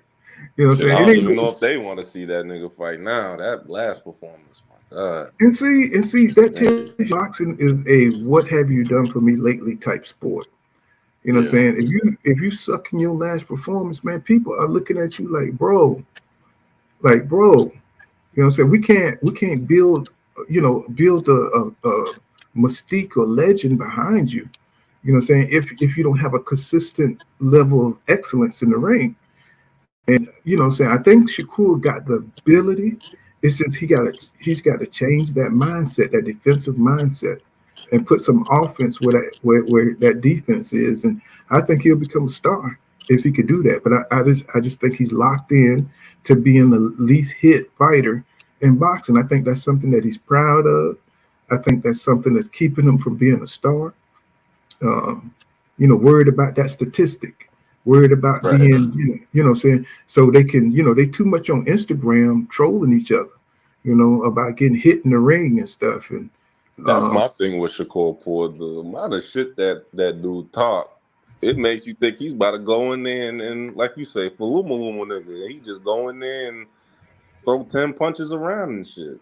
That's my thing with him. Yeah. He talks a big game and he get in there and like he don't throw his motherfucking hands. When it's the puncher in front of him, he'll throw his hands against a smaller fighter. But like when And you saw him in the he did it. Nakatilia fight, remember when he Yeah. fought Nakatilia? Mm-hmm, And Nakatilia mm-hmm. caught him with that shot, and after that, he stood behind his jab the whole fight.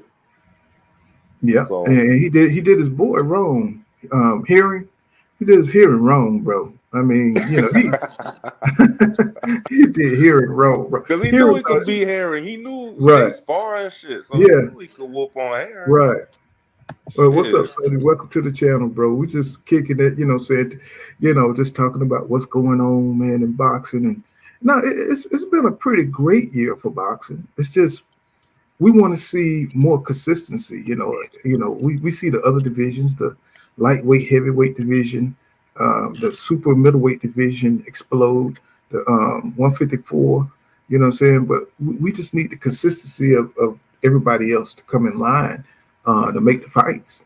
You know what I'm saying? I don't understand why it's such a big deal. And well, we do know. I mean, it's cross-promotional bullshit and things like that. But you know, these guys got to have the spirit and not worried about these losses, man. It's like, you know, we're not. I don't think we're gonna see that old school shit where guys, you know what I'm saying, just move up the ranks and like they used to. You know what I'm saying? Guys are just gonna cherry pick and be strategic. That's just what they're gonna do.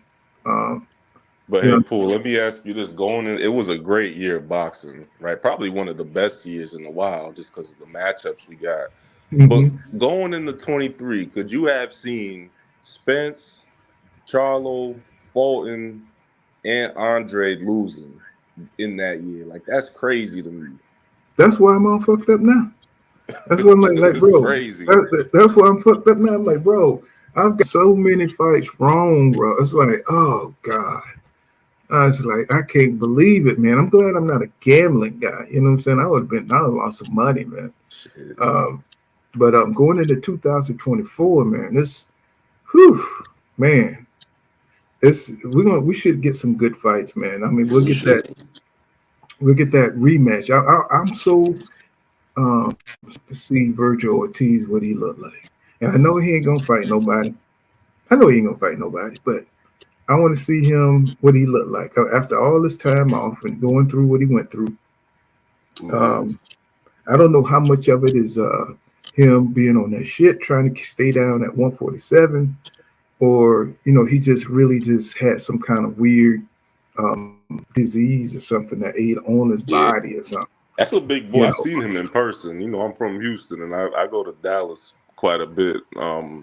And I saw him in person last year. He's a big kid. He's a big kid. I wouldn't be shocked. He's a big kid in person.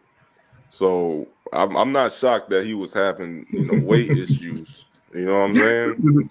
Yeah, man. Listen to this dude Dante boxing talk to him. Spence better not go in there and let Crawford beat his ass like that again. He said, "Bud could slip a little too, dude." But 37 years. But that's what I'm telling you, y'all. We got to use our common sense now. Got to use our common sense. You know, he says, Dr. Kent says, got to call it like I see it. He said, after reviewing Spence's previous fight, his loss to Bud was purely out of skill, just like Wilder has been against Fury and Parker. I mean, I can't agree with that, Poole, because that was probably Crawford's easiest fight at 47. I mean, they're going to ignore all that. They're going to ignore that. You know, boxing fans love skills in the ring. You know, especially when it's skills. They don't understand that if the other guy's diminished in any way, it's not the skill fighter fault. But you got to face the best version of the guy across from you. You know what I'm saying? If you beat the best version of the guy across from you, then I'll be like, yeah, you know what I'm saying? But I don't think that was the best version of Spence. I really don't. I mean, we've seen Spence fight in the past, and that Spence was off. He was off. You know what I'm saying? I mean, we've seen Spence fight in the past, you know, so we've seen how he fights. That wasn't the best version of Spence. It was Spence, it was Errol Spence, but it wasn't the best version of himself. He says, and Spence has them accidents too. He says, you're not going to take your head off the street and be the same. I don't know, man. You know, it just, I don't know what it was, man. Sometimes fighters just diminish over time. I really don't know, man. I don't have the answers, but I know what I seen in that ring, and I saw a Spence that, even the Spence that was against Ugas. I didn't see that Spence. I didn't see the Spence that fought Danny Garcia. I didn't see the Spence that fought Porter. You know what I'm saying? What I saw was, a dude that looked like he was out of time, like he had expired or something. That dude couldn't beat any welterweight if you ask me. Right. That's what I was watching that. They don't want to analyze that side of it. They just want to give Bud the credit for beating him, but they're not saying how Spence looked in that ring. And they're trying to say that Bud made him look. No, man, but Errol Spence Jr. always came out fresh. Even if he wasn't 100%, he always came straight at you. He always came, he always was punching. He was parrying. He was always patting down punches. He didn't have the timing. He didn't look strong. None of his punches had any power. That shit was like, come on now, come on, That was crazy right there, man. That's what I'm saying. The rematch, is it going to be at 54? Do you know if it's still at welterweight? What's the? Well, they says that 54. Crawford keeps saying that it's at 147, but I believe it's at 154 because if it's at 147, you know what I'm saying? He just got stripped of his IBF mandatory because he didn't want to fight Boots. You know what I'm saying? Because he could have fought Boots in between this time and look how long it's been. You know he could have do that shit. Yeah, but why not? You the best. You know what I'm saying? I mean, I don't care if he fight him or not, but if you the best, why not fight Boots? You know what I'm saying? Low risk, what they said, high risk, low reward. You know what I'm saying? That's why Marvin Hagler didn't fight Mike the Body Snatcher. You know what I'm saying? Mike the Body Snatcher was coming up from junior welterweight, right? To fight, he went to fight. He was coming up from welterweight. It was junior welterweight or welterweight, one of them. He was coming up to fight Hagler, and Hagler would never give him the fight. And Mike the Body Snatcher, the one who beat Hawk. You know what I'm saying? He beat Hawk, Julian Jackson. He said, John Kramer says 80 pounds. He says ref went to the bathroom and came back and then started counting. Yeah. That's exactly, you know what I'm saying? So it's a lot of dirty shit be going on in here. SJ Boxing IQ, what up, Paul? What's happening, bro? Yeah, so I want to see. I'm excited about Devin versus Ryan. I think Ryan got a chance to if he clocked Dev on the chin, bro, with that left hook, bro. Dev gonna do some funny things, man. Cause that boy he could crack. It's just that's the one thing. Sorry to cut you off for this fight. I'll probably still go Devin UD 12, but Ryan has that hand speed, something Regis did not have, and he got, like you said, he has that power, and he's working on shit. You saw his last fight; he was working on a few little things in there. So, I think Devin. If I was Devin, I'm going into this fight trying to train and go on the inside with Ryan. I wouldn't worry so much about staying on the outside, sticking and moving with them patterns we talked about, because I think Ryan is a dangerous fighter in terms of catching you with that left hook, man. That left hook is something serious. That shit fast too. It almost reminds me of Oscar De La Hoya. Remember how the left hook used to bail him out of everything? That left hook of Oscar De La Hoya. I mean, you just almost like a shot from Tank, so that left hook was coming at some point in the fight to save his ass, you know what I'm saying? Because he was in a lot of trouble in a lot of those fights, and boy, here come De La Hoya with that left hook, pow, you know what I'm saying? And Ryan got it, man. He got that same kind of, that power on that hook, man. It's like, but man, he got to guard that chin. I don't think Devin could knock him out. I don't think he got. I don't think so either. But I do think he got the boxing IQ to knock him down because Ryan overextends a lot in the fight, and I think Dev got those long arms, so I think that's gonna make Ryan have to reach, and I think that's where he's gonna get a lot of knockdowns on Ryan Garcia because his feet are slow. He throws and he's off balance, and that's when Devin gonna get him, just like he did with Regis, but Right. you know, he's a little reflexes are fast and slow. So he's going to be able to You know, catch Rocky Garcia. Mhm. you know the fight that Good. I want to see. I want to see Devin and Tiafimo. I think that's the fight that should happen because of the history and just where those guys are at. Both of those guys have moved up and fought competition. You can say that about both of them, and I think they're both high pedigree young fighters. Especially if Tio takes this Jermaine Ortiz ain't nothing to play with. He You know what I'm showing, saying? And so showing. if Tio coming off of a Josh Taylor win and then let's say he beats Jermaine Ortiz and Devin beats Brian, I think that would set up a great little super fight between the two. And I think Tio's a wild card because you just never know like where his mind is. But I think if he's focused, he's the dangerous guy, man, because he can also box too. You know what I'm saying? Well, I seen him against that Sandor Martin fight, and uh, the way he had against a guy that's moving. Now, Sandor Martin, he did run that fight, but he couldn't cut off the ring on Sandor Martin. I don't think he could cut off the ring on David. You know, I That's a don't think good he point. could. I don't think he cut off the ring on David, and he needs to be set. He's explosive, but he needs to be set to get his power off. And I don't think David will let him get set. I think David will outbox Tio. Tio is only good if you sit there and let him explode on your ass with that left. And I don't think that's why I think he always dodged and ducked Dev. I think he got a personal. I think he feel like Dev is his kryptonite because he really has a personal grudge against Dev. You know, ever since 135, he has like this personal hatred for Dev, and I don't understand why. You know what I'm saying? Because Dev ain't even that kid that, you know, he just want to keep Dev from coming up off his name.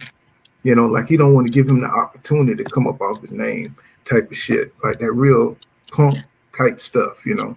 And even going up, you can see it going up to 140. You know, even though he did beat Josh Taylor, I give him credit for that, you know, because I really didn't think he could beat Josh Taylor. Yeah, I thought he was going to lose going into that fight. Yeah, but it's Josh Taylor ain't been looking the same since Cantrell. He hasn't been looking the same, man. Cantrell, you know, really beat Josh Taylor, and he's just been he hasn't been looking sharp. He didn't look like he was undisputed champion, man. He just looked raggedy in there, man. I'm like, God damn, this is not the same Josh Taylor that beat Regis Prograde. It's not the same. You know what I'm saying? Shit, I thought the same thing about Regis Prograde too. His last fight was terrible. Oh yeah, against that Zurilla guy. Yeah. Yeah, he looked horrible, bro. And I said in one of my live shows, I said, man, if he goes in there looking like that, Dev is gonna run rings around him, which he did. You know, I mean, that kind of shows you that his limitations. You know, the T-Rex arms, the bad feet. You know, and even though it looks smooth a little bit, he kind of reminds me of Lights Out Tony. You know what I'm saying? Just the way he kind of like just you know, he's very nonchalant, you know what I'm saying, in the ring and the way he moves and stuff, but he don't have the instincts that Lights Out Tony. He don't have the defense that Lights Out Tony has, you know. You know, a lot of fighters don't have those kind of small skills them old guys got, you know what I'm saying, or the boxing IQ, you know. So he just, you know, he just kind of like, you know, aged out, and he really didn't really fight the competition to try to get his skills up to be able to deal with these young lions that's coming in. These young lions, you know, they athletic as hell. So, you know, you already know if you ever played any football, you get the new group coming in and them motherfuckers jumping out the gym and shit. You know, and they just doing whatever they just have that ability, man. They fast and, you know, they can do what the hell they want to do. You know what I'm saying? That's just what they're facing, these older guys. You know, that's why. Did you seen that boy? What's that dude's name in that division? Matias. Have you seen that dude fight? Man, come on, man. Y'all don't watch my videos. Y'all should be coming on this motherfucker. That boy is a beast, man. Man, that kid there, man. Now, that would be a good fight. And it was in talks, but then he's fighting. Then all of a sudden he's fighting Jermaine Ortiz. I thought he was in talks.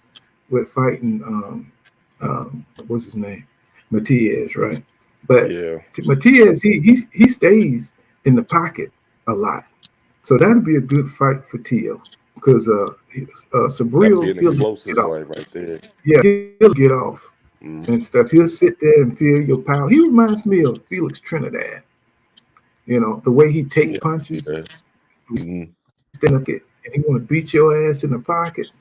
I'm like, man, I love the way that guy fight, man, because it's so exciting. Every fight he get into, you know, he wants to feel your power. You know, he wants to go in there, and I love how Tio, you hit him hold up one time, he'll pat you on the back at the end of the round. Good shot, good shot. I'm Yeah. coming back to knock your ass out, nigga. This That'd is be a good fight right there. yeah, because Sabri he ain't going nowhere.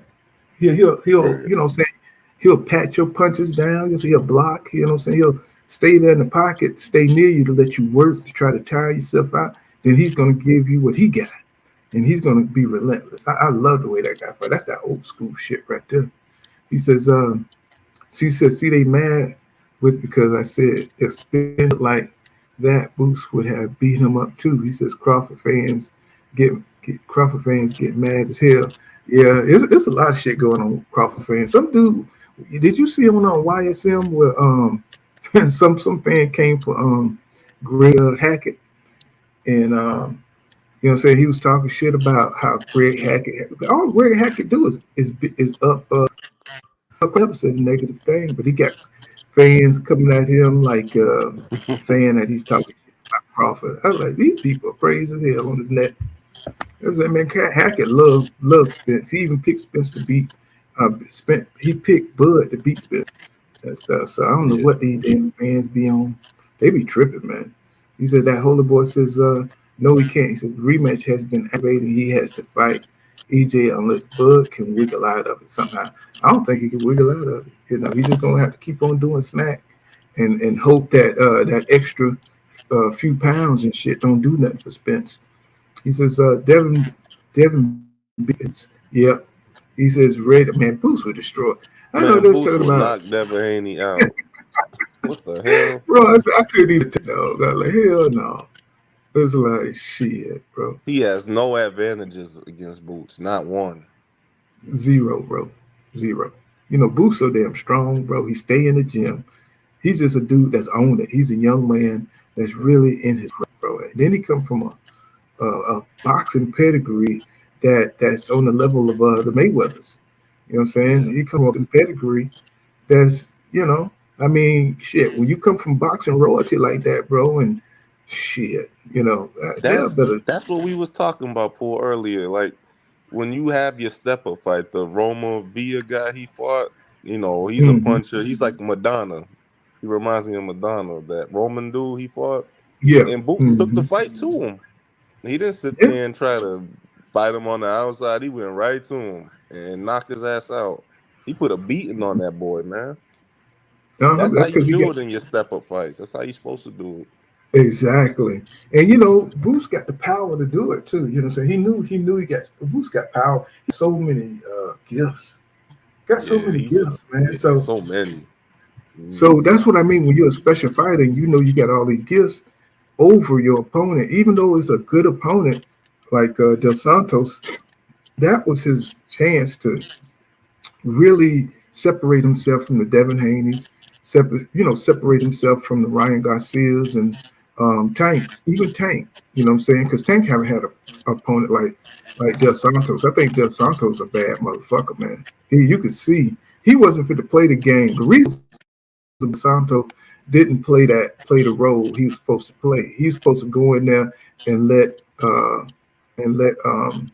Shakur just counterpunch him all night. You know what I'm saying? He's supposed to be the one that start first. But if you don't start first, you see what happens. Shakur just stand in front of you.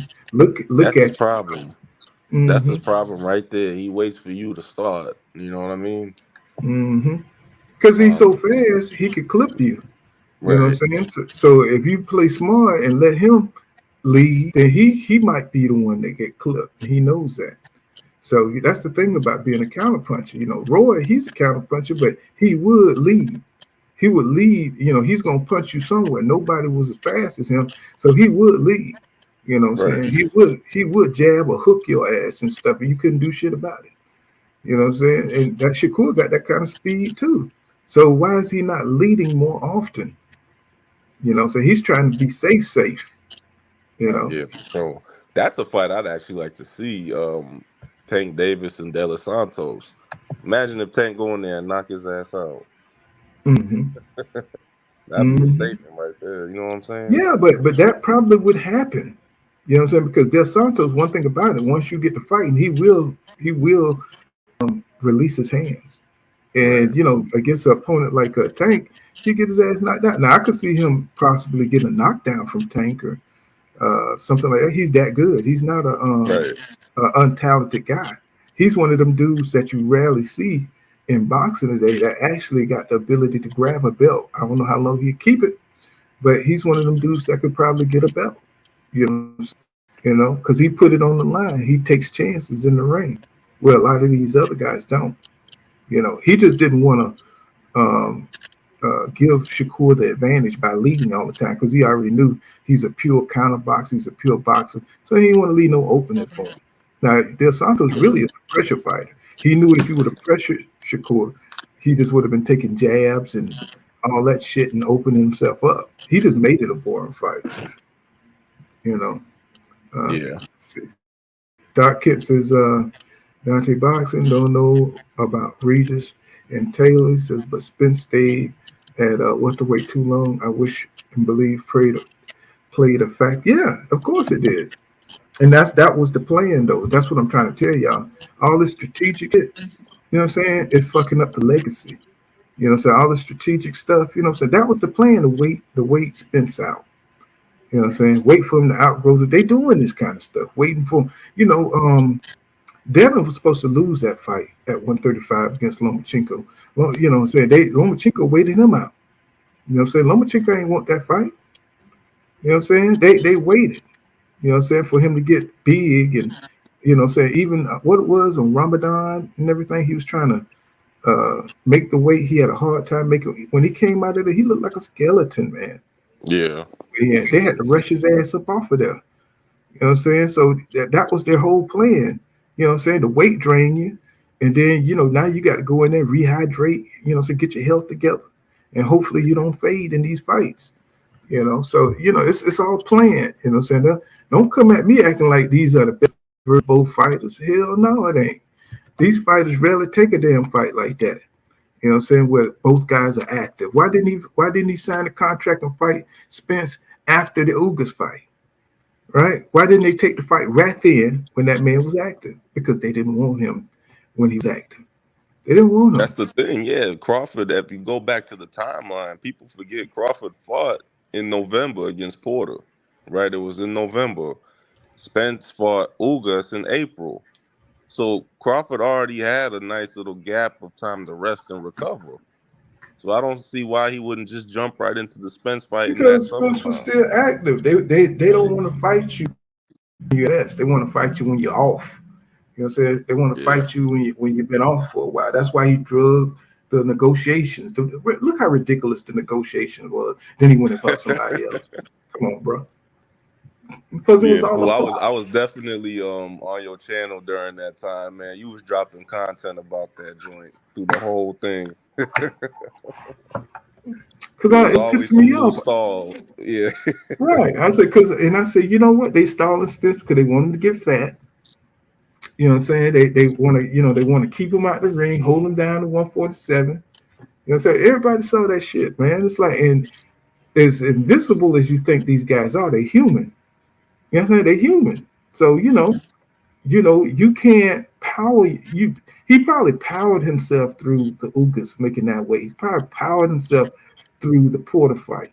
You know what I'm saying? To make the weight. He's a 160. He's a weight. Errol Spence Jr. really is a middleweight. You know what I'm saying? He only boils down to that weight. So you do that too often. Now you're looking like Virgil Ortiz. You're passing out. You know what I'm saying? You're looking like Mikael Riviera, passing out, trying to make weight. See, this shit be happening to these fighters. We thinking we just see what we see, but these fighters be catching hell cutting down that weight. And so once they get down to that level, you know what I'm saying? It's like you don't have the energy to fight. You fighting the best dude you ever fought. You know what I'm saying? And you still dealing with the health effects of being drained and shit. You know what I'm saying? He told you years ago he was done with 147. But you unified 3 times or 2 times at the time, you know, with the belts. You mean you didn't even do no strength training for Porter because muscle weighs is heavier than fat, right? So if you would get in the strength training, you probably would have been over the weight. You would have came in overweight. See what I'm saying? Because he's not naturally 147 pounds. He's fighting way below division. So to be able to squeeze down and fight, you know what I'm saying, and have that kind of stamina for those divisions is incredible. It's incredible. And I think Crawford, he knew he waited him out. He was strategically playing to stretch shit out. You know what I'm saying? So this man would be at his weakest. And that's what I don't like about Crawford. That's why he's not he's not an honest dude. He's not an honest champion. He's a strategic strategic outside. He don't want to fight dudes at their best. You know what I'm saying? That's why I don't respect it. If you look at Sweet Pea, you look at any of the other champions, they fought them guys at their best. When Ali fought Frazier, he fought Frazier at his best. You know what I'm saying? When these champions fought, you know, in the past, they fought them at their best. These guys here today, they're looking for that vulnerability. You know, now I know Sugar Ray Leonard, what he did with Hagler, but really he wasn't supposed to fight Hagler. You know what I'm saying? It's like that was a welterweight jumping up to, well, what was he, 154? Did he have a fight at, I think he had a fight at 154. But, you know, Hagler was, you know what I'm saying? He did the same shit, but not a lot of guys were on that type of time. You know what I'm saying? When you trying to wait for a guy to, you know what I'm saying, have his worst fight or look terrible in the ring. No, I wouldn't even want that fight.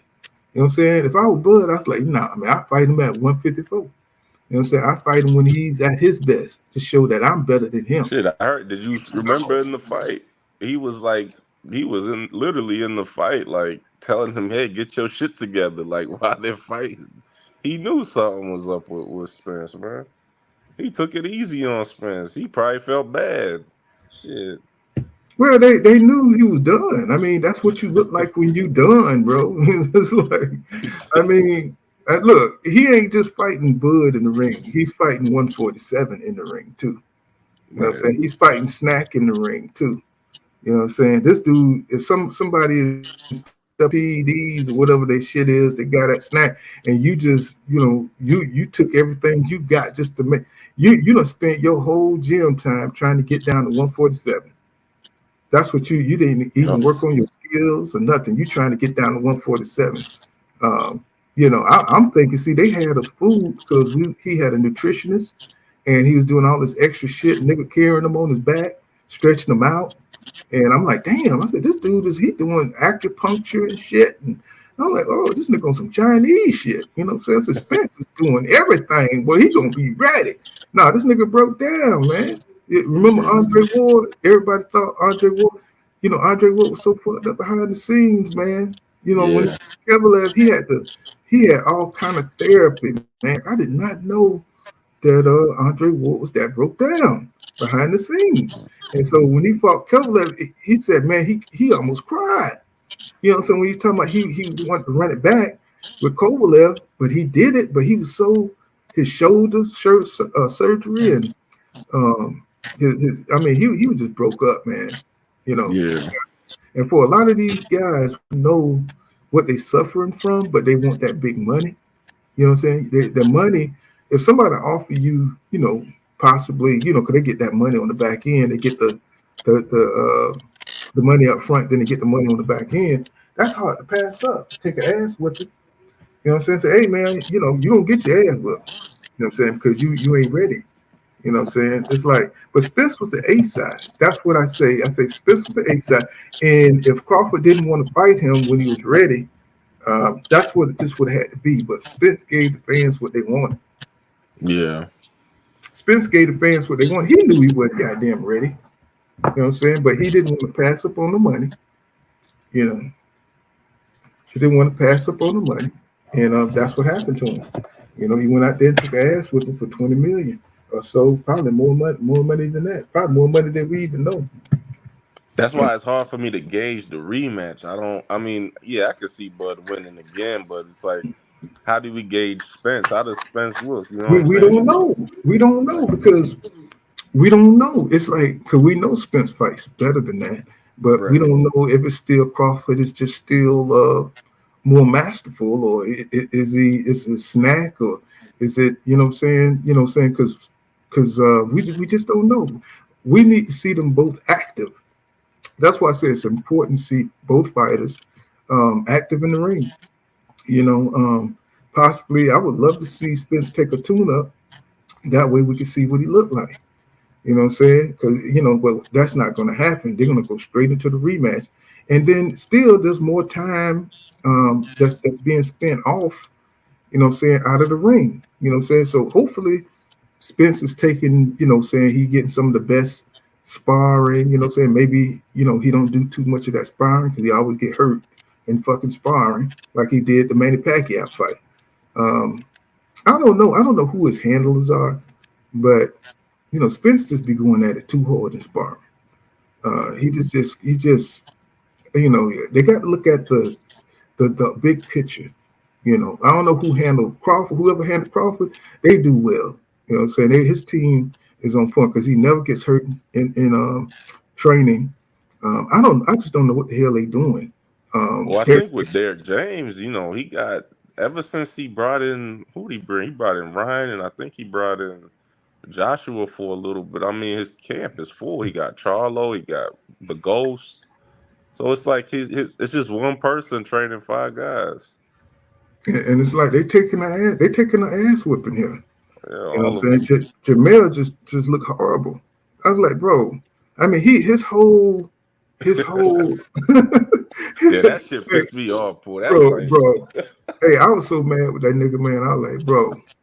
Hey, I was like, this nigga had. I said, take the lions off that shit, bro. You yeah, just, man, that shit. He had me up. Cause I was really, with the lions on the brand, and then you got your mail. You know what I'm saying? I mean, I know you can't help personal things, but damn, he looked good in this fight coming back, but he was overweight.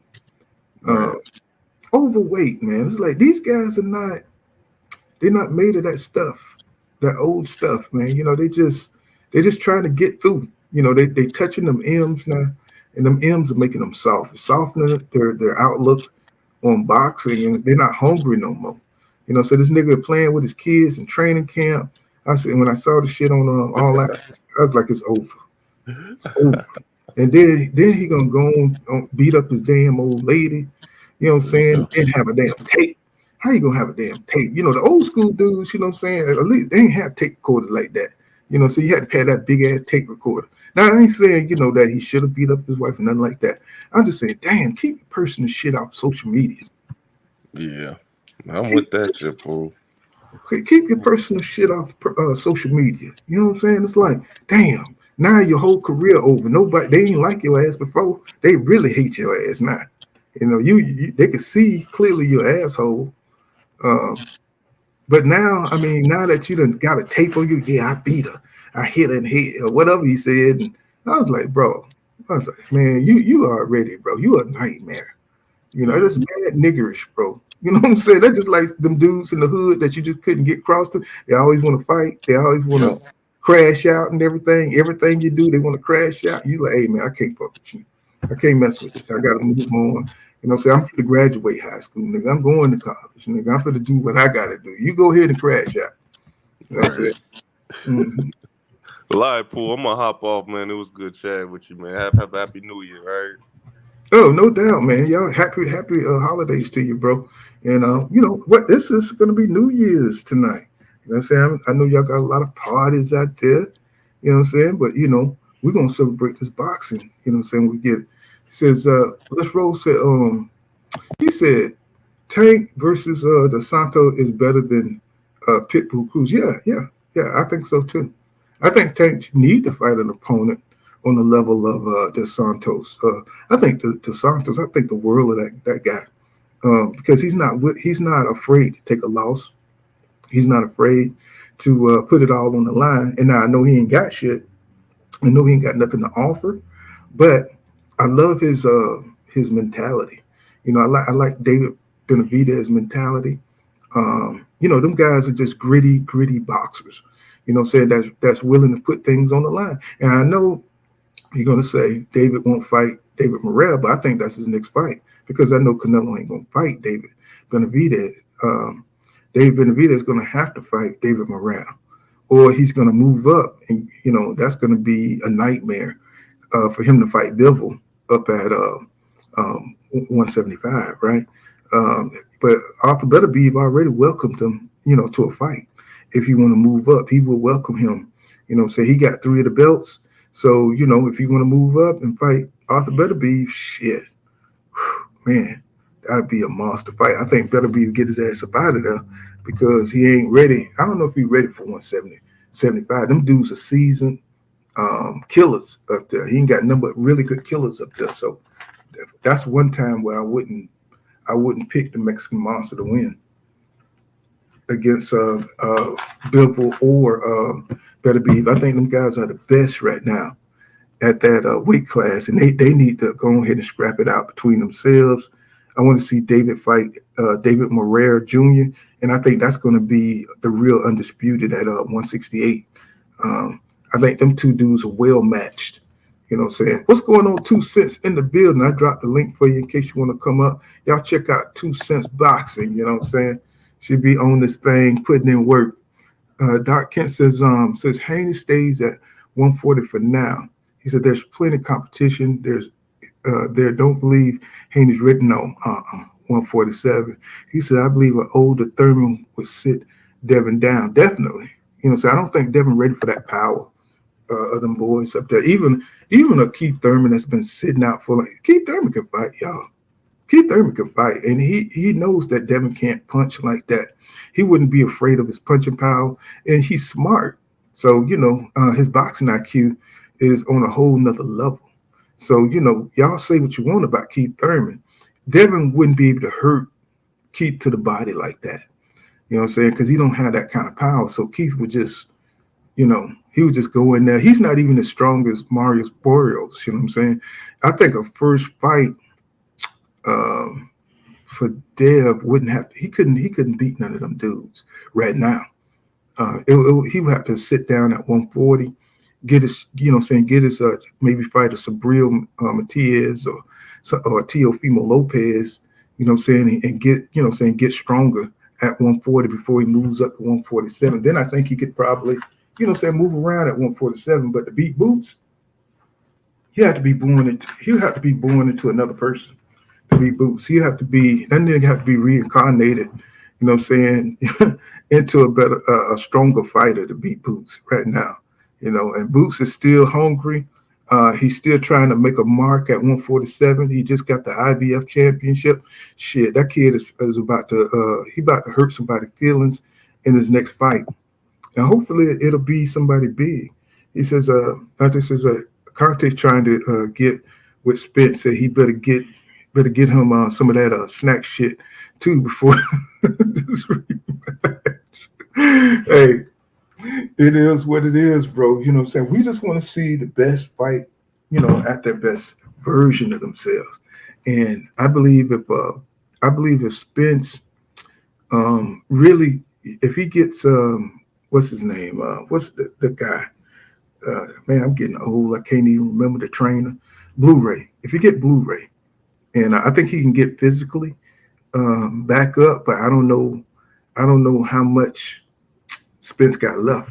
I don't know how much he got left. Just don't know how much he got left. You know, fighters, you know, they got an expiration date. And it's sad. We want to push him. We want him to be the same Spence, but we just don't know if he's the same Spence or not. You know, and then once you get beaten, dominated, and you get your O taken, that's another psychological effect that you got to consider. You know, we seen it with Roy Jones Jr. Once his O got taken, shit. You know, he went downhill from there. So it's going to be hard for him. But if he do, it'll be exciting. It's going to be an exciting fight. I think he'll be competitive.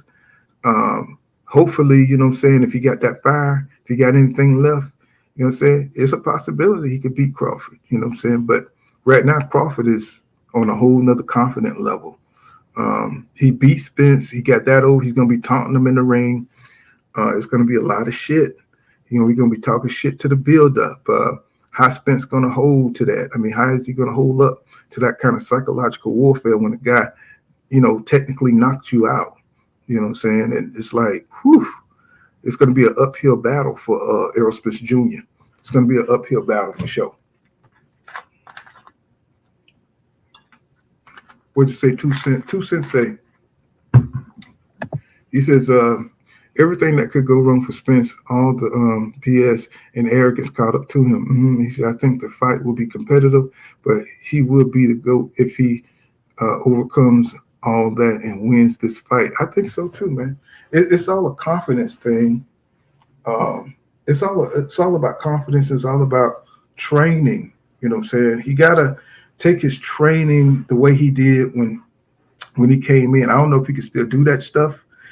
If he could still, I don't know if he could still train the way he trained for his earlier fights, like for Kell Brook. And even then he was coming off layoffs and, it's almost like he was half-hearted into the thing. It's like, when we're going to get Spence, 100% mind focus on just fighting, right? And now he done touched these, he's got these big purses. He's got that pretty wife, and he got kids. These guys, they've grown up. What's going on Renee Box Young? What's happening?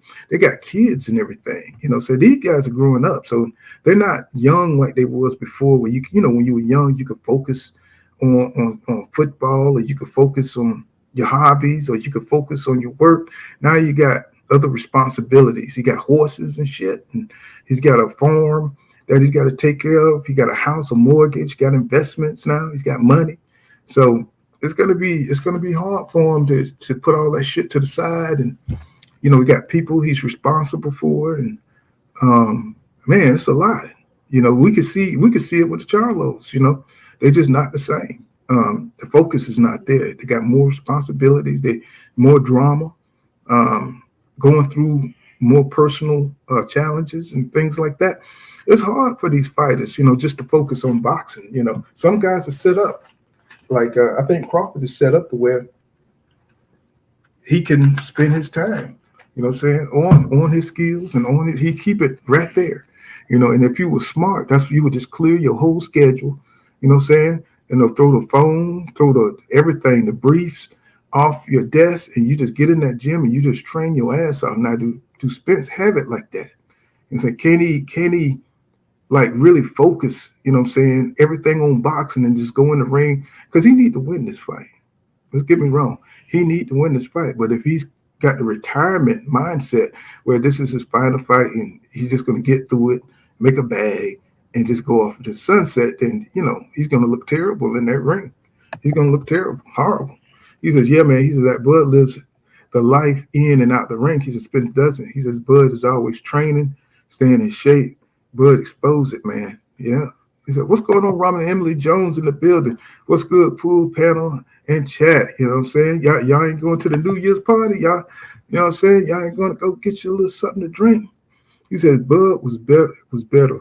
Why do people keep saying Spence was exposed as if he hasn't shown who he was throughout his career?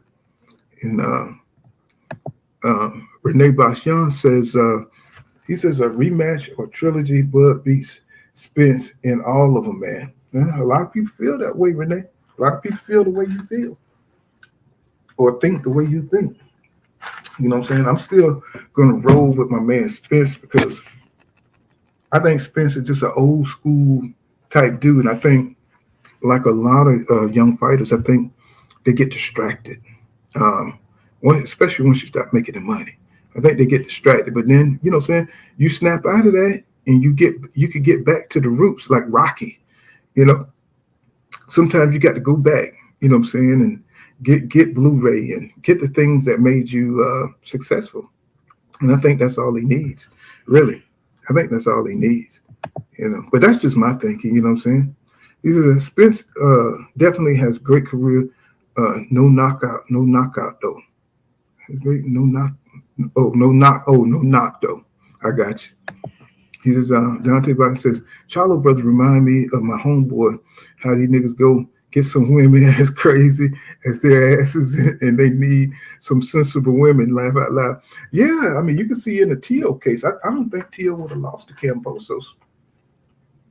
I don't think he would have lost to Kambosos if he wouldn't have had that such a tumultuous personal issues with his old lady.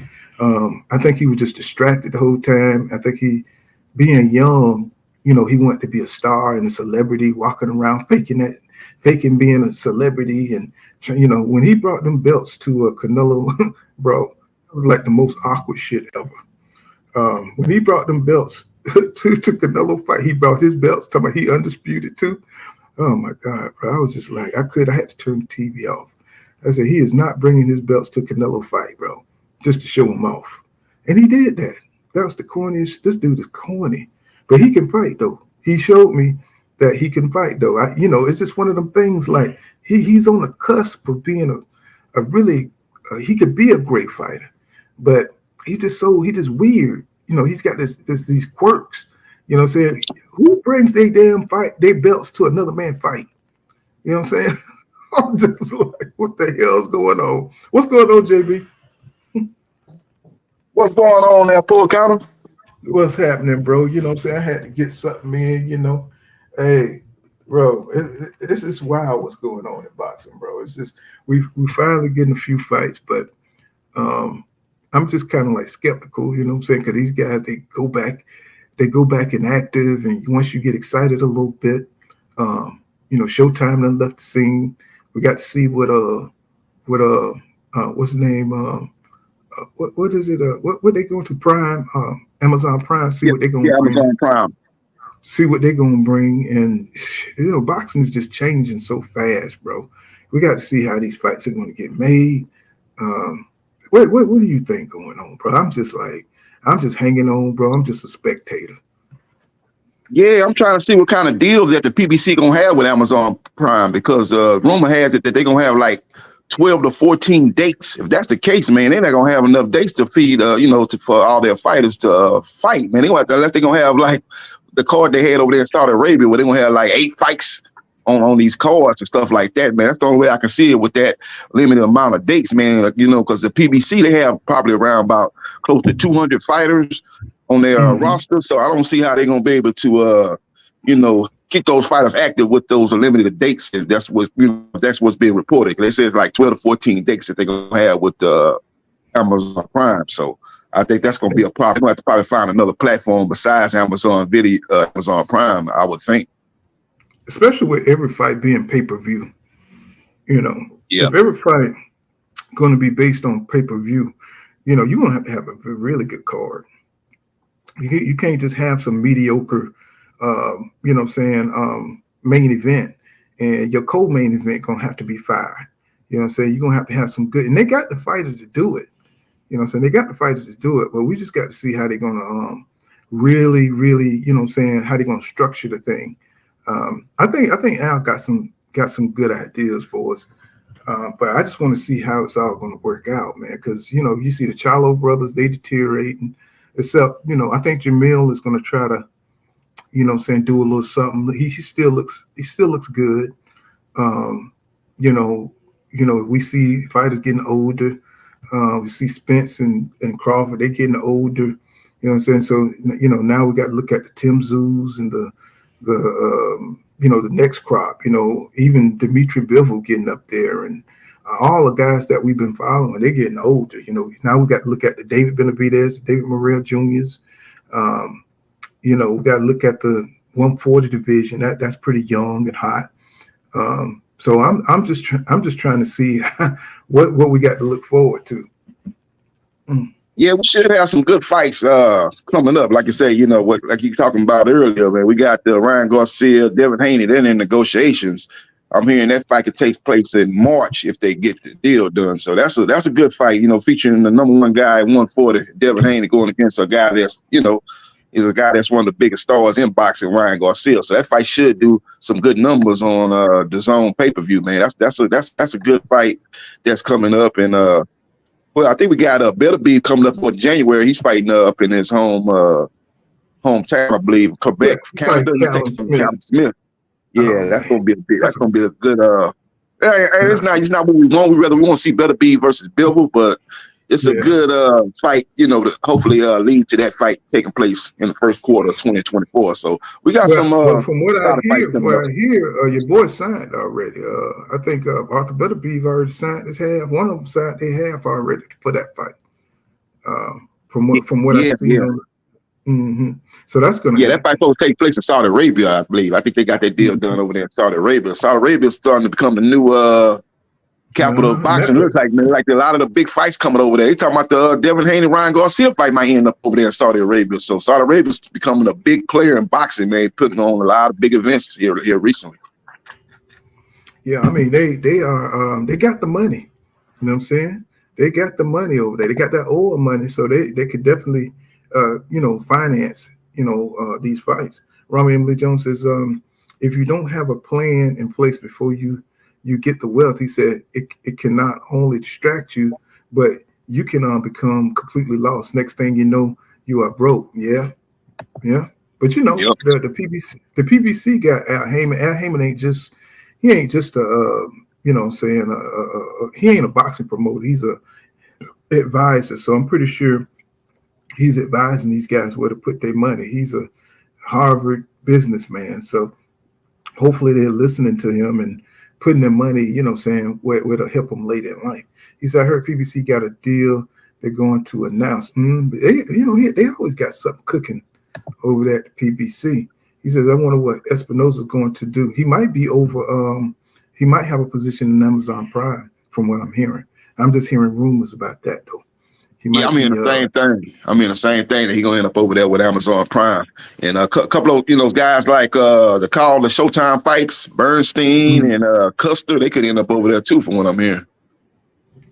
Calling those fights, those fights over there. So it's gonna be interesting to see once they get the thing official with Amazon Prime, with all who all comes over there from Showtime to work with them over there with Amazon Prime. But it's gonna be interesting to see again. Like I say, who's going? Another thing I was hearing that Gervonta Tank Davis is gonna be the first big fight on Amazon Prime.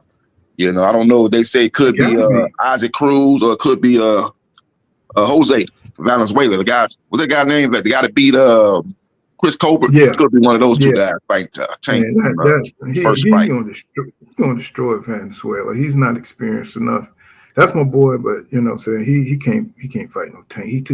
His defense is terrible, and he would just get him up out of there 2 or 3 rounds, man. Venezuela needs some more experience, man. He needs a lot more. If Colbert can go in there and knock your ass, what you think Tank gonna do to you? You know what I'm saying? Yeah. It's like when Colbert ain't got no power like that, man. Come on. You know what I'm saying? It's like that shouldn't be a fight he should take. Especially no opener for this kind of situation. For an opener, I would like to see him fight Shakur. I think that fight would just open up everything. If Shakur could just go ahead and get from under Top Rank and go ahead and make that Tank fight, that'd be a good opener for Amazon Prime. I think that'd be a great fight, Shakur and Tank. That would be awesome. When does his contract end with Top Rank? We got like one more fight on with Top Rank or 2. I don't know his contract status with Top Rank. I know it's getting close to being over though. I think he got one more fight. Okay. Yeah. He go and get that last fight in with Top Rank and come on over to the PBC and make a big fight, man. That would be good because it's time for Tank to get in there with a top opponent, man. I really don't want to see him fight no Pitbull again. I ain't really crazy about the Valenzuela fight. I want to see him get in there with, like you say, with a Shakur, Lomachenko, somebody on that level, man. You need to get in there with a big name, man. You just fought Ryan Garcia, which was the biggest pay-per-view fight in 2023. You don't want to go back down fighting Pitbull and Valenzuela and be doing 20,000 pay-per-view buys. You want to kind of stay up there in that high echelon pay-per-view buys. If you want to do that, you need to be fighting Shakur, Lomachenko, guys with that status, man, guys that people know. Mm-hmm. Yeah, so it was Bivol that signed his half, not Beterbiev. But Beterbiev said he's gonna fight. He just gave Canelo the middle finger. You know what I'm saying? And it's like, because Canelo he figured that Beterbiev's getting old now. You know what I'm saying? So because he would never consider to fight that man, 2 years ago or anything like that. So you see, he figure he's getting around. I think Bivol damn near 40 years old, bro, still knocking. Even they got 100% knockout ratio, bro. He knock out everybody. Yeah, Beterbiev. Yeah. That last fight he fought, what's the guy from the UK? I can't remember his name. He fought Kovalev. He gave Beterbiev a good fight. Beterbiev beat him, but he gave Beterbiev some problems, man. He caught Beterbiev with some good shots, man. I think he stunned Beterbiev a couple times. He did. Yeah. He did. All of them hit Beterbiev, but that dude he got recovered. His recovery ability is amazing, bro. And then when he come on, to have that kind of power and to be able to move the way he moves it's kind of scary. It's kind of scary, the way he beat up Marcus Brown. And Marcus Brown was doing an excellent job until he just got caught with one power shot, and that motherfucker from there looked like all the energy went out of him. So it's something about, man, when Beterbiev hit you, it's almost like a video game. It's like all your power just go down. 50%. They hit you again, you're down to 25%. It's like they just take care of you, man. It's like, but he is getting older though. Yeah. Like I said, that Marcus Brown fight. Marcus Brown, when he headbutted Beterbiev and Beterbiev started bleeding, it's like Beterbiev went to another level, man. He went to another level, man. That boy, he really punished him after that headbutt. Marcus Brown, he a physical fighter, man. He kind of remind me of Holyfield. He kind of lead with his head a lot of times, man. He headbutted Badu Jack, messed him up real bad. So he knows he led with his head on Beterbiev. Beterbiev said, okay. Beterbiev took it to a whole nother level, that boy, and punished him, man, and ended up getting him up out of there. So, like I say, Beterbiev, top fighter. Yeah, I sure hated that Badu Jack got cut and stuff in that fight. I thought that was a good ass fight too. He says that was an excellent fight, man. It was unfortunate, man, because I like Badu Jack. He says Amazon got plenty of money, and with them going into health insurance, they are going to monopolize everything. Shouldn't be a money problem to make any fight. Yeah, you know what I'm saying. So that was a brilliant move for Al Heyman, but that's Al Heyman. You know what I'm saying. He ain't gonna make nothing but brilliant moves. He says Tank needs a real champ fight with these top names. I know, man, but he's such a star. That's the problem. In boxing, I think, like once you become a star, you can pretty much do what you want. That's why nobody's like really worried about what Canelo's doing, and he's holding all the belts at 168. He wouldn't fight Bivol at 168. The WBC wouldn't even sanction the fight. So this is a lot of BS, man, when it comes to Canelo. And once these guys supersede the belts, so it's a problem because now there's nothing like really keeping them from not making, picking the fights that they want. They can pick the fights that they want. And that just kind of sucks, man. It's like, shit, Tank ain't worried about no belts. He just worried about making money. That's why he's fighting Pitbull Cruz a second time instead of having the pressure of fighting Devin or Ryan or Shakur. And Shakur is right there for him to fight. Go ahead. Yeah, he need to fight Shakur, man. Shakur Loma. Devin, he in negotiations with Ryan, so I'm not going to include him in the thing because he's trying to get the fight done with Ryan. But Loma ain't signed to fight nobody, even though I'm hearing he finna fight Cambosos over there in Australia. But Shakur is available, so fight Shakur. Shakur's out there, fight him. I ain't I don't want to see no Pitbull rematch. I sure don't want to see that. Valenzuela, I don't want to see that. But if it was out of them two, I at least rather see a new face. I don't want to see that Pitbull fight. If you give me Pitbull or Valenzuela, I'd rather see him fight Valenzuela, even though I don't like now one of those fights. But lesser two evils, at least be a new guy. I don't want to see him fight no Pitbull, especially the way Pitbull looked in his last fight. He looked horrible in that last fight. So I don't think he did enough to get the warrant to rematch myself. Well, Dante Boxer says Haney fighting Sandor Martinez. Watch y'all. Well, the only way. I think Devin wouldn't mind getting stripped to fight. He gonna make more money fighting Ryan Garcia than he would a Sandor Martin. Nobody really wants to see a Sandor Martin fight. And with WBC getting their percentage, they'll get a higher percentage off of the Ryan Garcia fight than they would a Sandor Martin fight. So I think they would pay Sandor Martin step aside money to make that Ryan Garcia fight. It only makes sense. Yeah, they put Sandor Martin on the undercard or something against a decent opponent, maybe a Hitchens or somebody like that at the co-main, so give him a step aside money, make him a nice little payday against a Richard Hitchens and do it like that. And then, basically say if you win that fight or win that fight, get the winner of Ryan and Devin, probably, work a deal like that with him. But yeah, like I say, he ain't gonna be no obstacle in preventing that fight from happening. They can pay step aside money. So a lot of fans frowning on Tank at this point. It says Ryan versus Tank was totally lopsided too. We all knew that. Yeah, but it's the star power I'm talking about, Renee. It's like once these guys become stars, and Ryan, somehow he maneuvered himself to become a star without the accolades.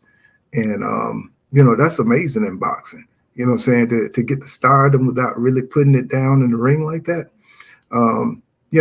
Somehow he positioned himself to become a star, and people want to see Ryan Garcia throw them hands. They just do. And I guess with the history of them sparring, all the sparring stuff, and the amateurs, competitions that they fought in, they want to see Ryan fight these guys. So, he's in a unique position.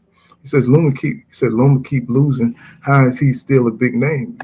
Come on now, you already know what time it is, 2 Cent. You already know what time it is. And all his fights he lost, he's been competitive in there. Ain't like he just got knocked out and got beat decisively. Every loss he had has been a close fight. Salido was close, Haney was close, and Teofimo was close. He ain't never just got dominated. So I don't, if you fighting top names and you lose a couple of them, I don't hold that against you, man. Loma at least be trying to fight the top guys, man. So I gotta give Loma a check of his props, man. He been in there with the top guys since his career started and professionally. He ain't ducking no smoke pretty much. So I wouldn't mind seeing him get a fight with Tank. But I'm hearing again that he's going to fight Kambosos over there in Australia. So I don't think that's an option for Tank anyway. Well, if you think about it, like Tank and Shakur and Lomachenko, I think Shakur need to fight somebody. Well, I think that's the fight he wants if he can't get the Tank fight. I think he wants that Loma fight. But I don't think Bob wants to feed Lomachenko to Shakur just yet. See, Shakur is a name brand for Top Rank. He's one of the names that's keeping them, even though they got a lot of talent over there. They got a lot of talent, but they got to release that talent. You know what I'm saying? They got to let Keyshawn, get his beak wet, man. You know what I'm saying? They got to let him get his beak wet. They got a lot of talent. They got Tiger Johnson. They got Shoot. They got a lot of talent. They got Dula Mason. They got a lot of talent. Keyshawn Davis, he his last fight, he didn't look good at all, man. But I always kind of wonder about the hype about him. He a good fighter, but the hype wasn't what I ever saw with him. He's a good fighter, don't get me wrong, but to me, he ain't. I think Frank Martin is a better fighter, really. I think if they would have fought Frank Martin, would have whooped him.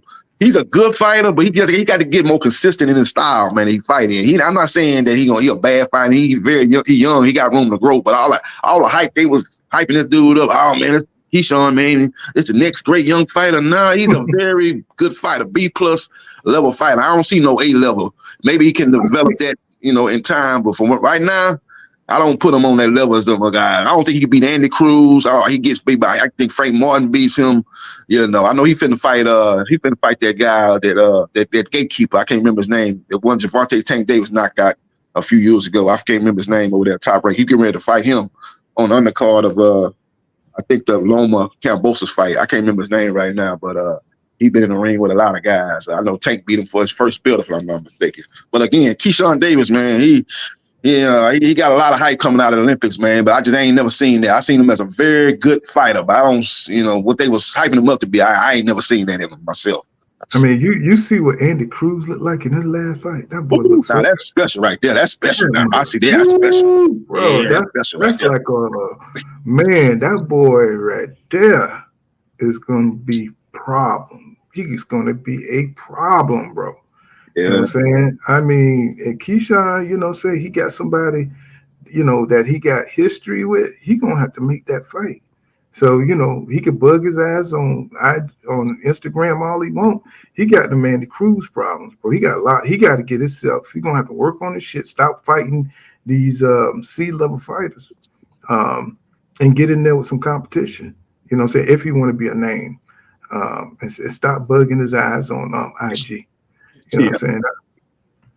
What you say? He's a great trash talk. He promoting himself very well, but just the hype ain't the hype they hyping this dude up. I just don't see it yet, man. Hopefully, I ain't saying he can't develop in time, but right now the hype is hype, man. It's not what I'm seeing in the room, man. He's a very good fighter, and that's it. No, man, I'm not saying Beterbiev remind me of no damn Bud. You know what I'm saying? That's a little crazy as hell right here. He said, I'm taking Beterbiev over Bivol. He said, wish he skips this. Yeah, Doc Kent. It's like we just getting a lot of filler fights, and it's like, man, we know these fights don't mean nothing. And I don't know why these British fighters are always in the way. It's like they always these buffer fights. Liam Smith jumps out from somewhere. Say, God damn, how many brothers do they have? It's like, just get the Liam Smiths up out of here. All the John Ryders, and they just pop out of nowhere. So anytime they just need an easy win, a padded win, here come a Liam Smith. Here comes a goddamn John Ryder. Here comes, somebody who ain't even supposed to be there. But yet, Canelo, he can fight these guys, and nobody says nothing. Oh, Canelo can't fight all hard fights. Well, shit, he got all the damn belts. He should be fighting nothing but hard fights. Once you get the belt, shoot, you're supposed to be fighting off your mandatories and your interim champions. It's like, go ahead. What you say, JB? Yeah, you say you're right. You're right. He's the number one guy, 168. He got all the belts, and the top contender is David Benavidez. You need to be fighting him. And the number 2 guy is David Morrell. You need to be fighting those guys. I'm hearing that he might fight McGill, and McGill, like you say, McGill finna fight Ryder, and if McGill win in January, they talking about making that fight for May. It's like, what McGill had done to get a shot with Canelo over Benavidez and Morrell. I either rather see Jamal in there than Jamal Charlo in there than McGill. So I don't know. Canelo, he the face of box. I guess he can do what he want to do, man. But ain't nobody calling for no McGill fight, man. He need to get in there with David Benavidez. That should be your next fight. Now think about this. If he fight McGill, wouldn't that be a major hypocrisy? Because he don't fight Mexicans. Yeah. He don't fight Mexicans. Yeah, he say he don't fight no Mexican fighter because, me and McGill, I don't know, that might just be a rumor, and then McGill with Golden Boy, so I don't know if that's going to get done. I probably think it'd probably be a PBC fighter, but if he do fight McGill instead of Benavidez, man, that's ridiculous. McGill ain't earned no shot over David Benavidez, that's for sure. So Renee says, he said, I get it. He said, Tank career is more of a prize fighting, not a legacy. Yeah, I think that's, and see, I think that's the problem with us. Is like we always thinking legacy, but boxing is more about big fights and prize fights for the stars. For like Canelo and Tank. So they just want big prize fights. Yep. That's the problem. They're not going to just move down the line like we want them to. What I'm saying? That's just not going to happen. It's too much of a risk. People got investments in Canelo. They got investments in Tank, and they're not going to move like we want them to move, like as a sport. They're going to move to their best interests. So fights that they can win. They don't want to take too much risk.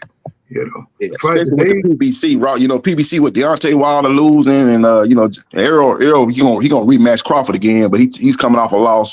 Tank is really their biggest name, their most prized position right now, the PBC. So like you said, they're gonna match him very careful. They don't want him to take no L after Wilder took a L and Errol took a L. He trying to bounce back. So yeah, Javante is their biggest asset. So they gonna make sure they take care of him and put him in the right fights that they know he can win. What they call it, the green print. They gonna put him in there with another Latino fighter that's flat-footed, that's there to be knocked out, and that's what we're gonna see next, man. That's a shame, man, because like you said, I won't see the Shakur fight. I don't want to see no Pitbull rematch. I really don't want to see Valenzuela, but I'd rather see that over Pitbull. I really don't want to see no Pitbull rematch. That's the worst case scenario, in my opinion, if you fight him. So hopefully we get somebody else. Well, unfortunate, Renee, Loma is getting long in the tooth. And he's competitive. Skills are there, but once you've been in boxing this long, the next group come up, now you got to deal with these young lions. So if he gets in there with anybody, if he gets in there with like a Shakur Stevenson, it's going to be bad for Loma because he's just going to get older. He's just going to get slower. He's going to still be skillful. You seen what Jermaine Ortiz was able to do, but of course he was coming off a long layoff. With the war over there. But I don't think we're going to see Lomachenko become a champion again. I don't think so. They talking about that fight with Kambosos might be for a vacant IBF belt because, Haney moved up. Haney moved up to 140, so that's going to be for a vacant belt. So he's going to beat Kambosos. He's going to beat him. So he's going to get a vacant belt. Yeah, Loma will beat the hell out of Kambosos. Kambosos, I don't even know why he's in the conversation. Kambosos really lost his last fight. He got beat by that guy from the UK. That guy from the UK beat him. They robbed that guy. He beat Kambosos. Yeah, you know what I'm saying? So it's just like, if that's the case, Loma will become a champ. If he got Kambosos to go through, Kambosos is not on Lomachenko level, you know. Hell no. You know, why is he fighting for eliminators? All the shit he done. It's crazy how boxing is, man. It's crazy. This is 2 cents. You know why Loma's still a big name. Says the same reason he was pound for pound after 10 fights and proclaimed the greatest fight ever, you know. Hey, Loma can fight though. I mean, I ain't got nothing bad to say about him. He just, he just can't fuck with these young boys, These Yeah, boys, I mean, he done been in there. I mean, he been in the amateur. He went in the amateurs too long. And then when he came out, he was able to kick ass, and he was mature on another level that these guys wasn't. And he was able to beat, do what he could do. Now, he's gonna be somewhat of a gatekeeper at the division. Even though he's highly skilled, you can't beat Father Time. yeah. You just can't. Renee said, speaking of Frank, he said he better pick it up. Dip out of a Shakur fight, he says was huge, bad look. Now he's nowhere to be seen. Well, I think it was more about what they were offering him. You know what I'm saying? What they was trying to offer him for the fight. I think they was just trying to play him to the left, you know what I'm saying, when it came to the money. Yeah. See, what they ain't telling what was all in the pot. That's what people don't understand. People think, oh man, he does his biggest payday. He's bigger 10 times more than he ever made. But what's in the pot? That's what people don't understand. They ain't telling what was in the pot. What was in the total pot? It's like $7 million in the pot. And he getting 6 and I'm getting 1. Hell no. Let's do some little more negotiating. Maybe he get 4, I get 2. I'm coming across the street. I'm fighting on his platform. His promoter. Now we got to do me a little bit better than that. It ain't gonna be no 6-1. Got to be more 4-2. It's the same thing to me as it is with the Devin Haney offer. You know what I'm saying? He's not just going to take anything. He ain't going to take 25% when he feel like, saying he deserves more. You know what I'm saying? Nobody said shit about that when Shakur, said like, no, man, you ain't giving me no damn 25%. You know what I'm saying? And nobody said anything about that. So, Frank Martin, he think he deserved more. I think eventually they're gonna have to fight anyway. I don't see anybody else that Tank could beat at the top. You know what I'm saying? A good fight would be Frank Martin and Lomachenko. That would be a good fight. Yeah, that'd be a good fight. That'd be a hell of a fight. That's all you want to see them fight. Jermaine Ortiz, he's up at 140, right? He's fighting. He's fighting Teofimo Lopez. Teofimo Lopez. So it's only a few guys in the pot. So eventually they're going to have to fight each other is what I'm saying. So we don't need to fret about who's ducking because they're going to have to come right back and turn around and fight the same guys that they're talking to. So these guys are at the top. He's the WBC. Shakur is the WBC champion. And if Loma gets that whatever fight, IBF belt, shit, he gonna have to go either way. He's gonna have to fight Loma, or he's gonna have to fight Shakur, or is he gonna have to fight? He's gonna have to fight somebody because nobody wants to see him fight a no-name guy. Frank Martin, if he wants to be, saying a star in the sport, and he's been inactive for a long time, so I'm kind of worried about him. Saying what he's gonna look like when he get back. Go ahead. Frank can get a fight with Isaac Cruz. That'd be a good fight for him. Somebody, I'm trying to think of some fighters that's with the PBC that's probably more, more makeable fight. Isaac Pitbull Cruz or maybe Jose Valenzuela. That should be 2 fights he should be targeting. Whichever one Tank don't fight, he should fight the other one. That's basically what I'm saying. What's going on, 2 Cents? I'm sorry, I just been running my mouth. What's going on, 2 Cent boxing in the building? What's going on, panel? I can't see who that is, but what's up? That's JB. How you doing, JB Sports. Hey, how's it going, JB? What's going on? Ain't too much. How you doing? I'm doing good. Just want to hop in on a boxing talk today, trying to get my house clean for the new year. I don't know if y'all ever had, but my mom used to have this thing where she'd be like, the house got to be clean by the New Year's or your house going to be dirty all year. So we had to make sure all the clothes was washed and everything was clean. So I still kind of carry that on. But what's up, man? I just want to hop on here real quick and drop my 2 cents about the conversation. About this Shakur thing. But what I want to say about Shakur is I believe that, because I think I heard Rachel Donaire and manager Marty talking about it, once you win a title, your contract with that promoter is extended. Ooh. So I believe since Shakur just won that title, his contract has been extended because they're not just going to let you get the belt and then dip. Right. So, and that would make sense for Bob to push Shakur in a position like that. Like, okay, you want this belt, you're going to be with me a little longer. So that's what I'm thinking. Nobody said nothing, but I don't think his next fight with Top Rank going to be his last fight since he just got that belt. Okay. And then, and another thing people don't realize, I know the thing is now that Tank is fighting flat-footed Mexicans and blah, blah, blah. But what a lot of people not realizing is when he do want to fight these top guys, they're outpricing themselves out of these fights. So it's like, we know the type of money Tank makes. If in order for him to fight the top guys, he would have to take a pay cut. And if his goal has never been legacy and getting belts and doing all of that, he's a prize fighter. Him taking the pay cut, it's just not in what he wants to do. So I believe that part of the reason why we're not seeing him fight the people we want him to see, and also the people we want to see him fight are not putting themselves in a position to even be able to fight him. Just like I said about Shakur, Bob not making that fight. And then Shakur just won that belt, so his contract is possibly extended. And then you got Devin. Devin could have been in a position, in my opinion, to fight Tank, but they never put themselves in the position to fight him. They had the 3-fight deal with Top Rank. They knew after the 3-fight deal with Top Rank that they was going to fight Regis, because when they sent Devin a proposal to fight Tank, Bill said that they were going in a different direction, but nobody ever mentions that. So behind the scenes, in the public, these people are saying Tank, but behind the scenes, they're not putting themselves in a position business-wise to be able to fight Tank. And then they running these campaigns, these smear campaigns on these Tank and all these fighters to try to shame them into doing whatever it is that they want to do and take less money and do this and do that. They don't do other fighters like that. So I think it's deeper than just that. It's more so like an attack on the PBC. It's more so an attack on the Mayweather blueprint. And Bill Haney said it himself. The Mayweather era is over. That Mayweather stuff is over. Like, that's what they're attacking. It's deeper than them just, you know what I'm saying, smearing Tank name. They're trying to attack the whole business model. Yeah, Bob Arum doing interviews saying it ain't no A side, B side.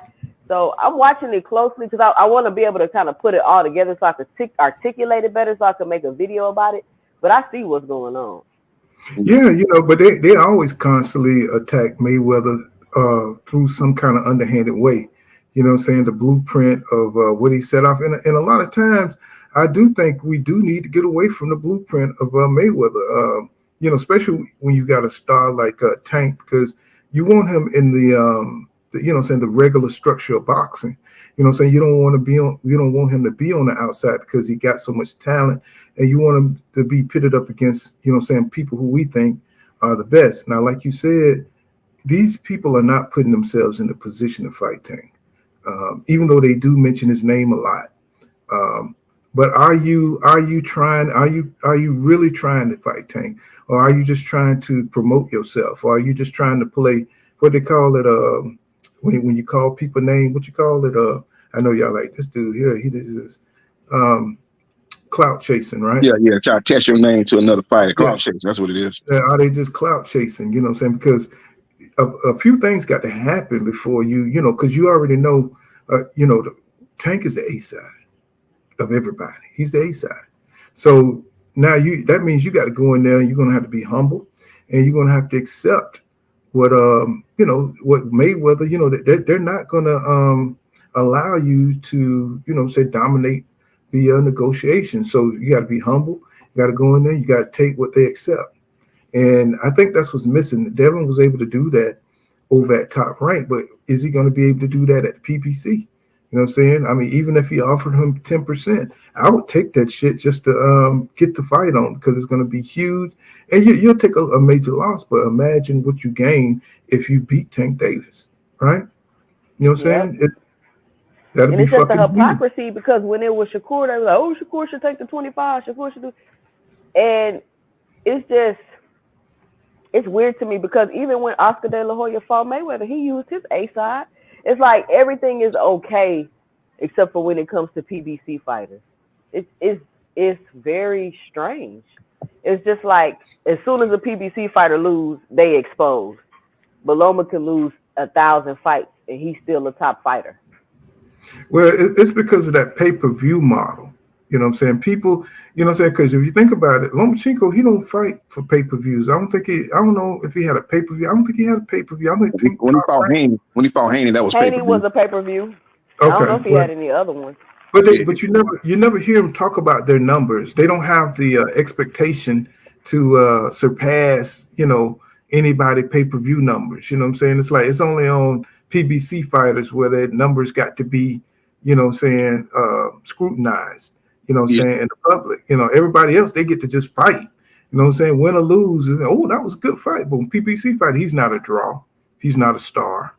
You know what I'm saying? And it's always like they're trying to make they're trying to raise the bar on these fighters where they got to be to draw attention and stuff. So where these other fighters, they could just fight. You know what I'm saying? They don't have to be a draw. You know what I'm saying? Ryan Garcia don't have to be a draw. You know what I'm saying? You know what I'm saying? He just don't. You know what I'm saying? And so for PBC fighters, they have to be a draw. Or, you know, they ain't shit. You know what I'm saying? It's like, you know, that's the problem. You know what I'm saying? Like, hey, you know, it is what it is. You know, like, let these guys just, you know, say do what they can do. I think they said Devin fight was 55,000, I think they said. I don't even know if that's the real number, though.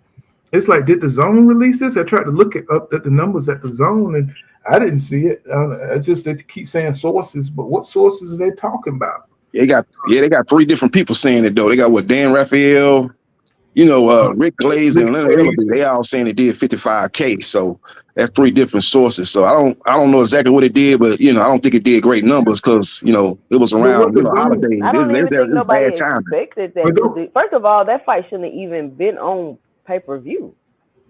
Yeah, it wasn't a pay-per-view fight. Nah. Now, if you got 3 of your competitors, right? 3 of your competitors saying your fight didn't do shit. I mean, but your promoters, they ain't say nothing. You know what I'm saying? The people that's competing against you, they're not gonna say your fight did great numbers. You know what I'm saying? That's my point. It's like, why are we looking at these people who are competing against the Zone? You know, I hate this. I ain't no big Zone person, but you know what I'm saying? It's just like, I just hate that we take the competitors' words for it instead of, and I don't know why the Zone just don't release, you know, everything and let everything be known. Was it 150,000 or was it 55,000? You know, so you know what the Zone gonna do? They're gonna release the global numbers and they're gonna say that's the number. See, Dan Raphael talking about what it did in the US. Like globally, it probably did about 150 or 200,000 globally. But what did it do in the United States? See, that's what they're gonna do. They're probably gonna release say, the fight did 200,000, but that's globally. That's not in the United States. So that's what they probably gonna end up doing. I don't think the fight did great numbers because, like she said, it wasn't a pay-per-view worthy fight. Number one, number two, it was, you know, they put that fight on around the holidays when people were getting ready for Christmas and spending money on Christmas gifts and getting ready for the holidays. It was just bad time to put a fight on pay-per-view. Yeah, you're right about that. He says, all in all, he says Haney doing great things with or without Tank at this point, it seems. Yeah, I mean, he's got plenty of competition to fight, and these guys are young. I mean, so they can't meet, but I want to make sure they meet when they're the best, you know what I'm saying, at their best. You know what I'm saying? I don't want it to be like Tank's 30 or 31 and Devin's 28 or whatever, you know what I'm saying? And I want them to be fighting right now. You know what I'm saying? Like right now. Like, let's get that fight popping while they're both young and they can still, you know, move fast as lightning and they're at the top of their game. You know what I'm saying? And I think that win or lose, I mean, only the boxing fans can win, you know what I'm saying, in these kind of fights. And I think we're getting cheated, you know what I'm saying? It's like they're just waiting later and later to make these fights and stuff. It's like all of a sudden something happens and it just makes sense to make the fight. You know what I'm saying? I'm like, damn, y'all could have did that shit 5 years ago. They need to hurry up because, like I say, Haney is moving. He's a big guy, man. I don't see him being at 140 too long, but I think he's probably going to eventually move up to 147. That's going to probably be the way he fight. A lot of these big fights are going to be at 147. So he's already talking about fighting Thurman after the Prograis fight. So I don't think he's going to be at 140 too long. He probably going to fight Ryan at 140, and he might move up to 147 after that fight. So they need to hurry up, try to make that fight happen, man, because you know, these guys are not in the same weight class right now, really. I don't understand how he keep getting so big, man. He's a Muslim, so he don't eat pork or bacon. You know what I'm saying? I mean, what is he eating, man? You know what I'm saying? Yeah. That snack shit, whatever they need to. I don't know what they doing over there, man. That boy eat a damn egg and he just get huge. You know, He was just killing himself to make 135. You know, he wasn't at his best at 135. So you gotta give him credit for winning those fights, man, because he obviously shouldn't have he really had no business at 135, man. He was killing himself. Not even at 140, he was bigger than pro grade. You could tell on fight night he was bigger than pro grade. So his probably weight that he probably should be fighting at is probably welterweight. You know, he just able to make the weight 140 and was able to make 135. Now, have y'all been watching all this fake crap? This fake news that's been going on the net about Crawford got arrested for jumping on Devin or something. Yeah. I'm like, what is this? I think that's some crazy AI channels doing that crap, man. It's getting out of control. Then somebody said that didn't somebody say Devin was in the hospital because he had a heart attack? I think that was going around. Yeah, that's crazy. That's some crazy internet gossip, man. Throw stuff against the wall, see what sticks. I think people just doing anything to try to make the channel blow up. You know what I'm saying? It's slow right now. It's slow right now. Yeah, they're trying to search for stories, trying to make stuff up to get views, get clicks. Yeah, cause I went on the channel and I was like, Crawford got arrested for jumping on. That shit don't even make no sense, bro. If you're a real boxing fan and you follow this shit, you know that's bullshit. You know what I'm saying? You're not gonna fool somebody who follow the stuff. And I was just like, damn, what is going on, bro? You know what I'm saying? I just woke up to it and I was like, man, this is crazy. You know, I see other channels jumping on. I said, that shit ain't even worth really mentioning. You know what I'm saying? I had a homeboy call me, tell me about, you hear about that? I say, man, it's bogus, man. You don't believe that? It's bogus. I say, man, they probably sparred before. You know, I was thinking, but he ain't whooped the man and beat him down and got arrested. Followed him in the streets. It wasn't nothing like that. I say he didn't spar before, probably, but that's about it, man. That story is bogus. You're like, I don't know. I'm gonna send you the video. I'm gonna send you the video. All right, send me the video. He ain't sent me nothing yet. So yeah, like I say, it's not. It's nothing. It's what they say. It's nothing to see. It's bogus. Yeah, but see, when you're a big channel or something like that, you gotta. Bill probably put that story out. Ain't no telling. I really don't watch Blue Blood, but I saw him talking about it's by bogus. I was like, man, it wasn't even worth a video, bro. It wasn't even worth a video. You know what I'm saying? To say that shit was bogus, But when you're a big channel, you got to put content out. So, I was like, I understand,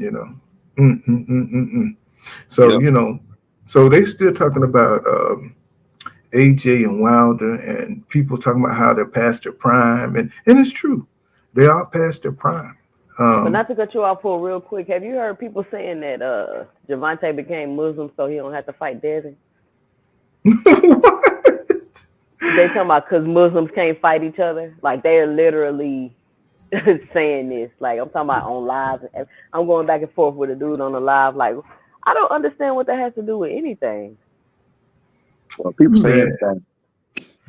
Yeah, he did go Muslim. I did hear that. He did. His name is Abdul Wahid. I think that's his name, his Muslim name. So I think that stands for chosen one, I think, or something like that. So he has accepted the Muslim faith though. So I don't know what that's gonna do. I don't know if they're gonna be announced as Abdul Wahid or they're gonna try to keep the Tank name going because that's what people know him by, Tank. So you come with this Muslim name, you're gonna have to get people used to that name. Knowing when you fighting and stuff like that, don't know who is this Abdul, who's he fighting? Everybody know Tank. So I'm interested to see how the PBC do that. I don't think it changed nothing. I mean, black people, we used to seeing folks turn Muslim.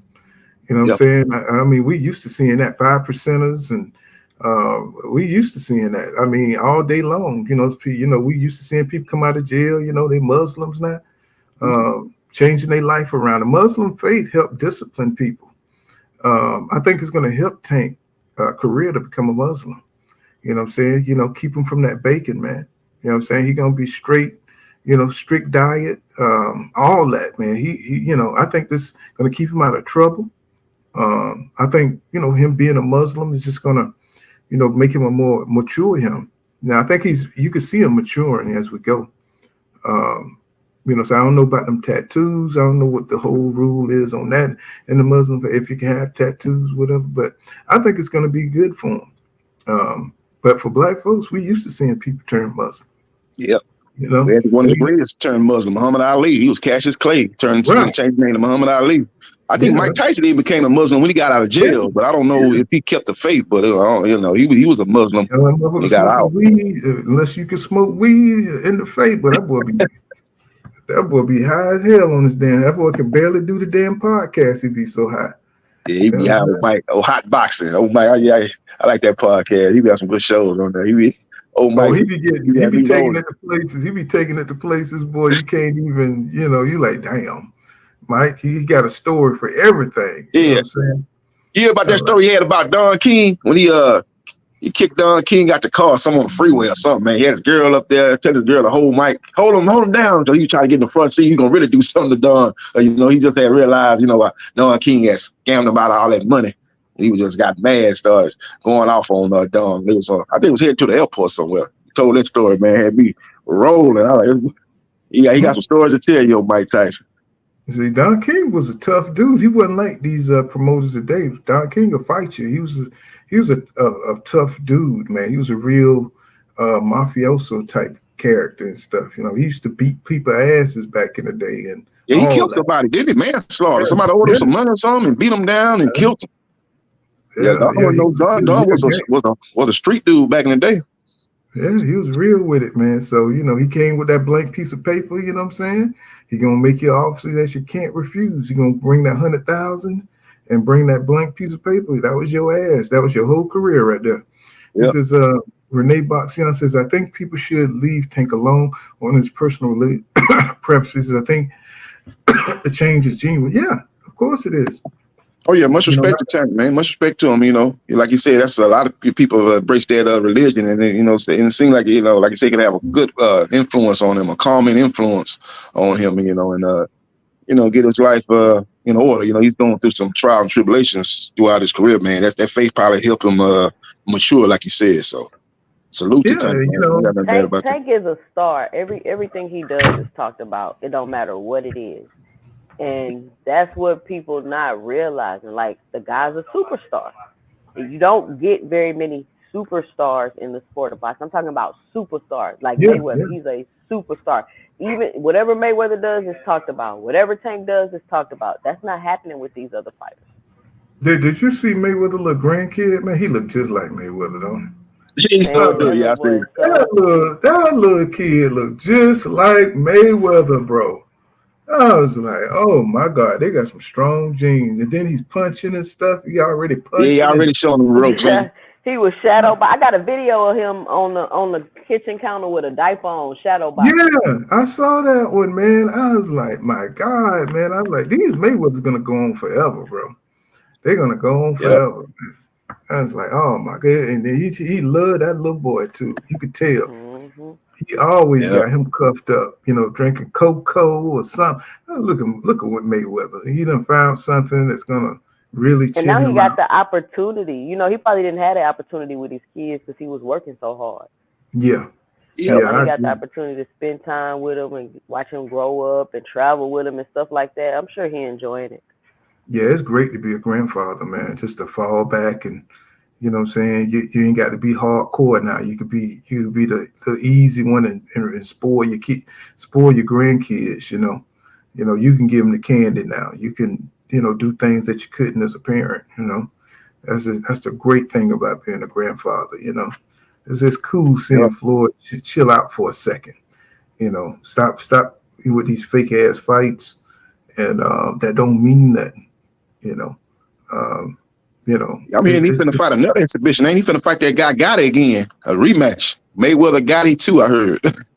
So that fight probably gonna happen sometime. What market is this? Because I don't. What market is watching Mayweather fight these fights? I honestly have no interest in watching Mayweather fight. Like, these exhibitions. I'm gonna say not Gotti. I ain't watching none of them exhibitions. I ain't watching none of them exhibitions. Last fight I seen was a Berto fight. Not the Berto. I did watch the Paul fight. I watched the Paul fight. Jake Paul brother? I seen that's the last fight I seen Mayweather. He fought Jake Paul brother. All them other fights, fighting kickboxing and all that, I ain't watched that. Feds are trying to get Jake Paul for fixed fights and stuff. They're trying to say he fixes fights and everything. So they investigating it? Well, I mean, I don't know exactly what point it is, but I saw that they're trying to, say that he's fixing his fights and he better be careful over there. Whatever he's doing, he said he better make sure he covers his tail because that guy he fought, man, was just, I don't know, he hit him with an uppercut. It was a nice little shot by Jake, man. I seen that fight. That dude wasn't nothing, though. I seen some video of the guy before he fought him just see, because he said, "It's the first time I'm fighting a boxer, a true boxer." And I kind of watched the video. He was horrible, man. What I seen, slow, was getting hit, and ain't have no kind of talent. So it was somebody there to lose to Jake, to say he'd be a true boxer, but the guy was a horrible boxer. And I seen too, Jake Paul owns his own betting website. So I don't know if y'all seen my video I did with Jesse Torres. Y'all might want to go check that out and see how significant that is. Yeah, he better be careful with that because they looking at his ass now. So he better be careful. You know who I was looking at, and even though he got a lot of flaws in his game, I'm like excited to see Kid Austin move up. I mean, he needs a lot more experience, but I think him and Keyshawn gonna be a good fight because I was going on his Instagram page, and man, that kid, he got a lot of videos. Man, that kid is like, he looks like a damn 140 pounder. He don't look like he's 135. All that muscle that kid got, man, he just be working out, and the way he's so fluid, but it's something off about his skills. It's just he's not accurate, and it's like he should be a bigger name than he is. I think him going to how many fights he got? I don't know exactly, but I think let's see. Probably got somewhere between 15 and 20 fights. Oh, something like that. But he's very explosive fighter. He kind of reminds me of Sean Porter, but he's probably a little bit more skilled than Sean was. But he's kind of explosive. He jumps in, gets his shots off, man. But he's kind of reckless when he jump in. He getting there with somebody that know how to counter. He's gonna get caught coming in like that. So he gonna have to work on his defense. Well, I seen that one fight. He fought this older guy, and this guy was dealing with him. You know what I'm saying? He was like really, out thinking Kid Austin. And of course, he's a young fighter, but of course he had the physical ability. That's how he was able to get him up out of there. But it's just like he just get caught in these little, like he gets confused and he don't know, what to do next. You know what I'm saying? So he still got a lot of learning to do, but you could see the physical skill. I was like, damn, this kid got so much talent. You know what I'm saying? Very athletic too. I mean, just off with the boxing IQ though, man. Very athletic, just like you said, power, both hands. I was like, bro, you should be going through, motherfucker. You just need a better coach. You need to get your daddy, you know what I'm saying, to go sit down somewhere and get with a real coach. And I think he'll be going through some of these guys, man. Cause that kid, his like you said, explosiveness, speed is off the chart. Power, he could be another Tank if he had the boxing IQ. He's like Tank without the boxing IQ. You know what I'm saying? And that's why. And then I think Mayweather got another kid coming up that looked like Tank. You talking about what is that, Moulton? You talking about Moulton? I think his name is Moulton. Moulton. He looks like he got the goods. I was like, he got the goods. Projects. You be cruising the projects and shit, trying to find them little short, muscular, light-skinned dudes. Little short, light-skinned dude. Where you find all these light-skinned dudes that can fight? Yeah, you know what I'm saying? And he's just like Tank. He's just as explosive. I don't know. He got power too. Damn, man, it's a lot of Carmel Moulton, I think his name is Carmel Moulton. Yeah, there's a lot of good look. It's a dark skinned one too. That's got the power and stuff. I'm like, man, I gotta check out my prospects that's coming up, even though they're not fighting as often. I think your boy just came off a second round knockout or something. Carmen, that guy. But I haven't been able to keep up with him. He's been knocking them out, man. It's like we got some good prospects that's coming up, and they at 135. They're not, they're not like these little light dudes. I want to see what Tiger Johnson do. I want to see Shushu. I think Shushu, what he at 130 or something like that. I just want to see. They've been around for a minute now. It's time for them to. It's time for them to start showing up. I don't like Jared Anderson. I don't like.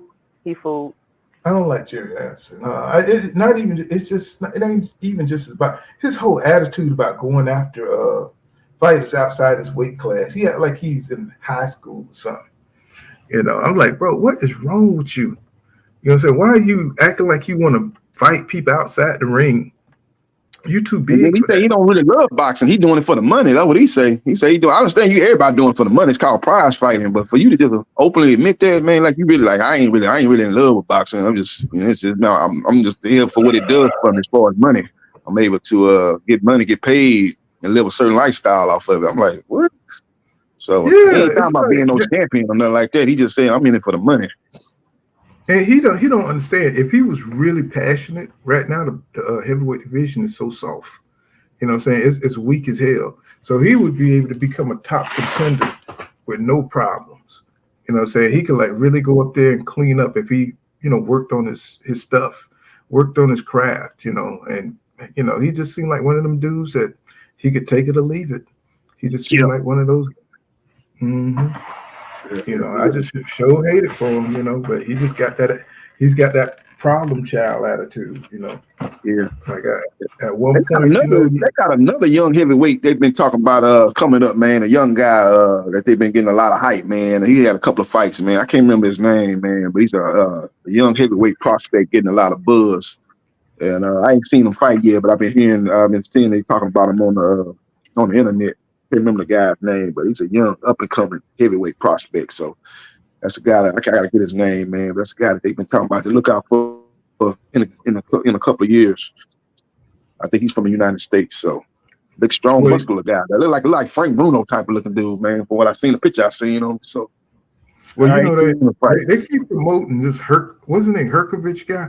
And I watched him in a match. I was like, why are they acting like this dude is, the greatest thing since Mike Tyson or something? I was like, watching, he was all off balance and shit. I was like, bro, this dude is not going to be the next anything. You know what I'm saying? But every time I look in the news cycle, his name is there, for fighting AJ. Yeah, I'm like, yeah, he could probably beat AJ, you know what I'm saying? Because AJ is getting long in the tooth. He can't take a punch. But I don't see, what's the name, Herkovich? How you say Herkovich or something like that? Flip Herkovich. Herkovich. I don't see him taking over the heavyweight division.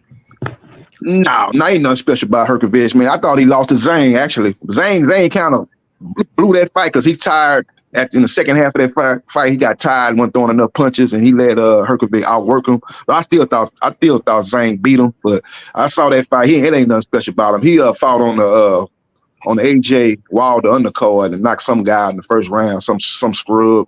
I ain't gonna call him scrub. He in the ring putting his life on the line, but he beat a guy that wasn't a top level heavyweight. Stopped him in the first round, and now they trying to set him up with AJ for March. That was supposed to be AJ and Wilder, but Wilder lost, so they're gonna do AJ and Herkovich over there in Saudi Arabia. Probably gonna be for a vacant belt, but they probably gonna strip Usyk after he fight Fury. So they still not gonna let Wilder fight Joshua because he lost. Yeah, Wilder ain't get. Yeah, they had already agreed to terms.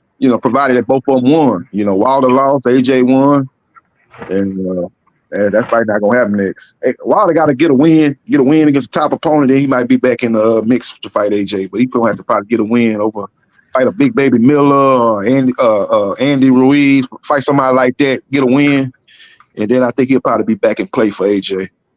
Wilder don't like Big Baby Miller, do it? Nah, he don't like Big Baby. They don't like each other. They got a history of something. Because they said he was happy that Big Baby Miller lost. I was like, man, what is going on with them two right there? Big Baby got to get in better shape, man. Big Baby fought that Daniel Dubois fight. He came in that fight 333 pounds, man. He came way out of shape. You got to get. I think he got some skill. I like Big Baby. He got some skill, but you got to get yourself in better shape. You already gonna be big. Now ain't like he gonna be a skinny guy, but you got to be coming in there like around about at least like 275, 285. You coming in there at 333. That is you obese, man. And that's what happened, man. He ran out of gas. He fought hard, man. He took a lot of punishment, man. He kept walking Daniel Dubois down, man. But he just wasn't in the type of shape you need to be in to beat a guy like a Dubois. Yeah, and Big Baby, he used to having that extra pep. You know what I'm saying? So he could throw. He need to throw about 200 punches around. You know what I'm saying? So when I first seen him, I was like, that dude is too fat and too big to be throwing all them damn punches, bro. He throwing punches like a flyweight, 200 punches. He throwing 200 punches around. How you doing that? Like I say, he was on that juice. Then he ain't throwing many punches like that per round now. He was like, Gassing hell out and all no. that type of stuff. And Hell they, and no. they, and they only have 4 weeks to get ready for that fight too. So that's part of the Yeah. reason why that card was looking like that. Yeah, 'cause Mhm. they got that card together quick. That card came out of nowhere. It was like, oh, going to the big all heavyweight card, 8 heavyweights on there with Bivol. It was like, damn, like you said, it came together so fast. A lot of them fighters didn't have no long training camps. That's what I was saying. That's the setup. You know what I'm saying? That's why they set it up like that. Yeah, they You set know, Wilder up too, man. Because Park, that's what he I'm had saying. fought 4 times in 1 year. He had fought 4 times. He had just got out of a fight a month ago when he fought Wilder. Right. So Right. he was still, he didn't have to go back to training, leave training camp. He stayed right in the training camp. And he even said it in the matchup. He said, "Man, you've been inactive. That's why I'm gonna beat you." That's Yep. what Parker said. You know, he said you've been inactive. Parker fought what 3 times this year, 3 full fights in 2023. So you know they already know what time it is. You know, but I do believe that while the age is catching up with him, like Renee Box, I think he's not as interested in fighting anymore. I think he wants to be like a world speaker or something. Because Wilder got motivational speaker. Yeah, I think he got a great story too. He'd be a good motivational speaker. He got a great story about it. You know, taking up boxing to help his daughter who was dealing with illness. He got a great story. They could do a movie on Wilder. Really, he got a great story. So, like I said, that's something he probably could do. Be a good motivational speaker. Speak and talk about what he accomplished and what he had went through to help his daughter out. So that'd be something he probably could do.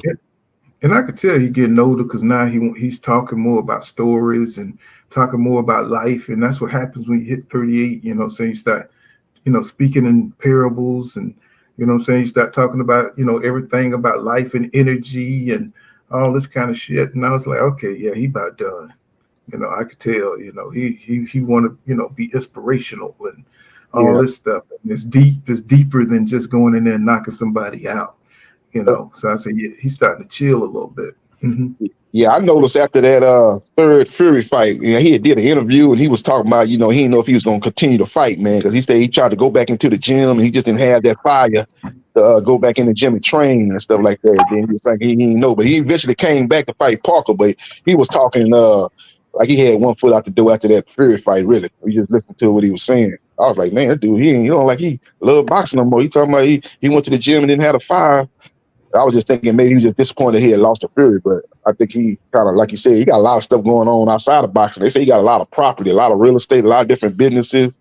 He making more money probably outside of boxing than he did in boxing. So it's kind of hard to stay motivated. He said he's making a lot of money outside of boxing, and that's good for him. You know what I'm saying? He said he could retire. He said years ago he could retire from boxing. He'd be good. You know, I think he's worth like $50 million, not to be in the man's pockets, but that's you know, that's good for him. You know what I'm saying? That, but you know, when you're not hungry, you know, like when you used to eating steak and you know, say macaroni and cheese, you know what I'm saying? You know, you ain't hungry no more, it's gonna show in the ring. You know what I'm saying? What the old saying Marvin Hagler said, that you start to stay hungry when you sleeping in silk pajamas. Sheets or something like that. Something like hard to run 10 miles, get up 5 in the morning and run 10 miles. In the morning, you say, you sleep in a silk pajamas, hard. That was happened with old Hagler, man. That shit already been a fight. He kind of wasn't the same fighter, even though he probably still might have won it. But that's another thing about Wilder. He don't run. He don't run in his training. I think he did for this fight, but it was short training camp. He didn't have a lot. He didn't have a big training camp, and he was too inactive, man. After he fought Helenius, he had like one fight in 2 years, man.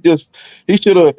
I know he used to making a certain amount of money, and I think that's the reason why him and Andy Ruiz didn't fight. Andy Ruiz was asking for crazy money. He was trying to get 50-50, which was crazy. Andy Ruiz, what's wrong with Andy? Andy, you know, I mean, he got to look. When he knocked out AJ, that was the worst thing in his career, man, because everything went to his head. Andy Ruiz is a decent fighter.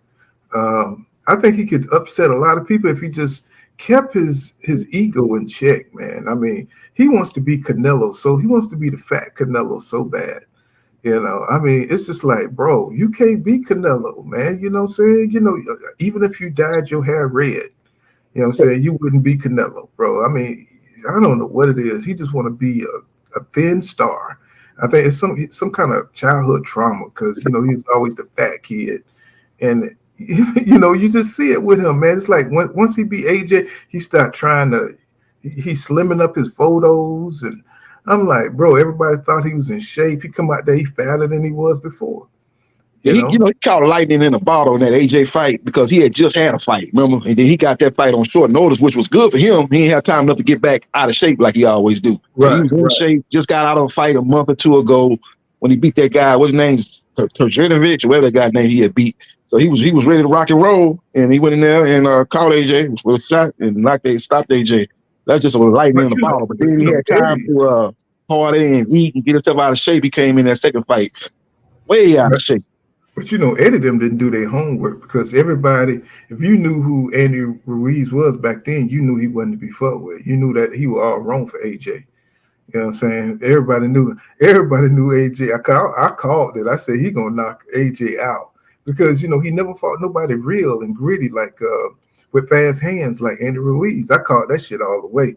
And he went out there and he knocked out AJ, man. I was like in my truck, man. I was jumping for joy, you know what I'm saying, when he knocked out AJ. And the way he did it, so AJ just looked terrible in there because he knocked him down quite a few times. And man, that was like when Manny Pacquiao got knocked out by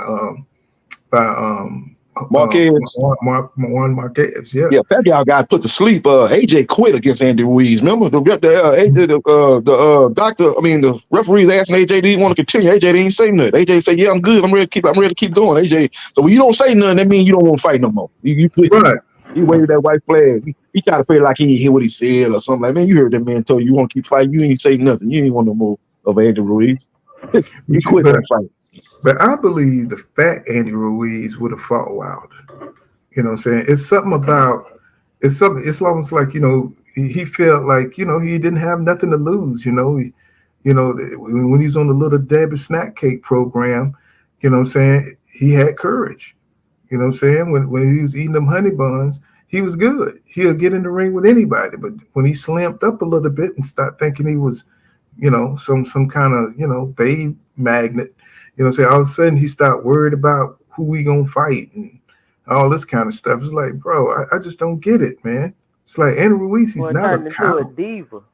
Yeah. You know what I'm saying? All of a sudden, he thinking he cute now. He's taking selfies and shit. It's like on his wife and everything. Oh my goodness! So that's it. So if you get you a fat chick out here, I'm letting y'all know, and she slim up, it's over for you. Yeah. It is over for you. So you might as well go ahead and leave that alone. Because when they get slim, baby, you know what I'm saying, they too good for you. It happens on the male side too. Andy Ruiz, I don't know. He just, because that would have been a good fight. That would have been a big fight. I think would have done pretty good numbers. But Andy killed the momentum on that. Yeah, and he still got one fight left with the PBC, so we ain't really see what kind of fight they get for him. I think the only fight out there probably is Wilder. Even though Wilder lost, that's still a big good fight over here in the U.S. They could put that fight on Amazon Prime, and they could do some good numbers because you got two fan bases. You got the black fan base and you got the Mexican fan base, so it would do good numbers. Mm-hmm. And the way Wilder fighting right now, it ain't no telling if he'll come out of that fight on top. Because he's not fighting on the same level that he was, say before he took his hiatus, right? At one point in time, we thought anybody who's not named Tyson Fury really couldn't touch Wilder. But Wilder ain't fighting like that no more. You know what I'm saying? And he almost 40 years old, so it's like now all the people that been ducking him, none of them want to try to fight him now and then be like, look, I told you he ain't had no skill and he ain't had this and he ain't had that. But it's like, come on, y'all, he's 40. He's 40. So that doesn't mitigate his whole career because now y'all have aged him out and he's had 3 tough fights with Fury. Now everybody want to say he ain't this and he ain't that and he ain't fought nobody when he tried to fight people. They didn't want to fight him. Like, this wasn't those situations where he was maneuvered away. Y'all dumped him. Y'all literally did not want to fight this man. Parker could have fought Wilder 5, 6 years ago. Mm-hmm. Yep, he went to a Wilder fight up in Alabama when Wilder knocked that guy out, and then he fought AJ after that. So yeah, you see, he could have been fought Wilder. AJ could have been fought Wilder. Man turned down $50 million. That's one thing I noticed after in that fight when Wilder lost. Man, AJ and Eddie Hearn, they were so happy Wilder lost. Man, AJ went in there, probably he looked like the old AJ against Otto Wallin. That's the best AJ I've seen since probably the Klitschko fight. Yeah, he was sharp. Boy. That pressure off of him. That pressure off of him. Like I said, I think what it was, they agreed to terms. They knew Wilder wasn't gonna win that fight because, like I said, Parker had fought 4 times, and I heard Eddie Hearn say before that fight that, hey man, Wilder need to concentrate on Parker, man. Parker got a good team behind him, man. He got to worry about Parker. So I think even Eddie knew that he was gonna lose that fight due to the inactivity and the fact that Parker had fought 4 times. And that's what I was saying. I was like, back in the day, saying, not only, they didn't want AJ to fight him, they didn't want Deontay Wilder coming to his fights. They had security. Yeah. So Wilder couldn't even come sit ringside, bro. So it's something else going on with AJ psychologically when it comes to Wilder. I don't know if he got more confidence now, and because he done took a loss, maybe he's, stronger mentally, but they didn't want Wilder at his fights, bro. You know what I'm saying? So that tells you a lot. It tells me a lot anyway.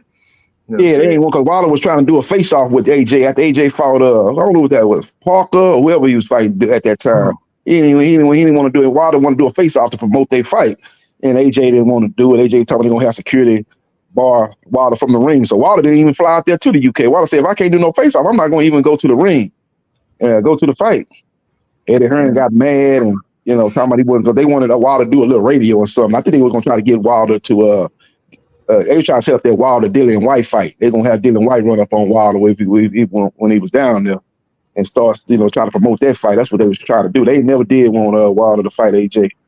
They was always trying to throw Dillian White in there. To promote AJ fights too. Yeah. Mm-hmm. They really be you. Because I think even if Wilder would have won, they still wouldn't have made that fight for real. Mm-hmm. Me too. I don't think AJ is he's gonna retire without fighting Wilder. You know what I'm saying? It's just something psychological. I think he'll go out there and faint if he had to fight Wilder. He just got some kind of weird mental block because Wilder do look like somebody who could just whip your ass, bro. I mean, he just looked like he just carved like a African demon or something. Just muscles everywhere, and he just looked mean. But he's the nicest person I've ever seen. He's like one of the nicest people. So probably the best person I've ever seen in boxing. And he cries when fighters get hurt and stuff. It's like he's probably the best champion I've ever seen. And they just hate him. They just hate him so bad. I just I don't understand. I mean, I don't understand why they hate him so, man. But nobody is talking about Canelo right now. Why?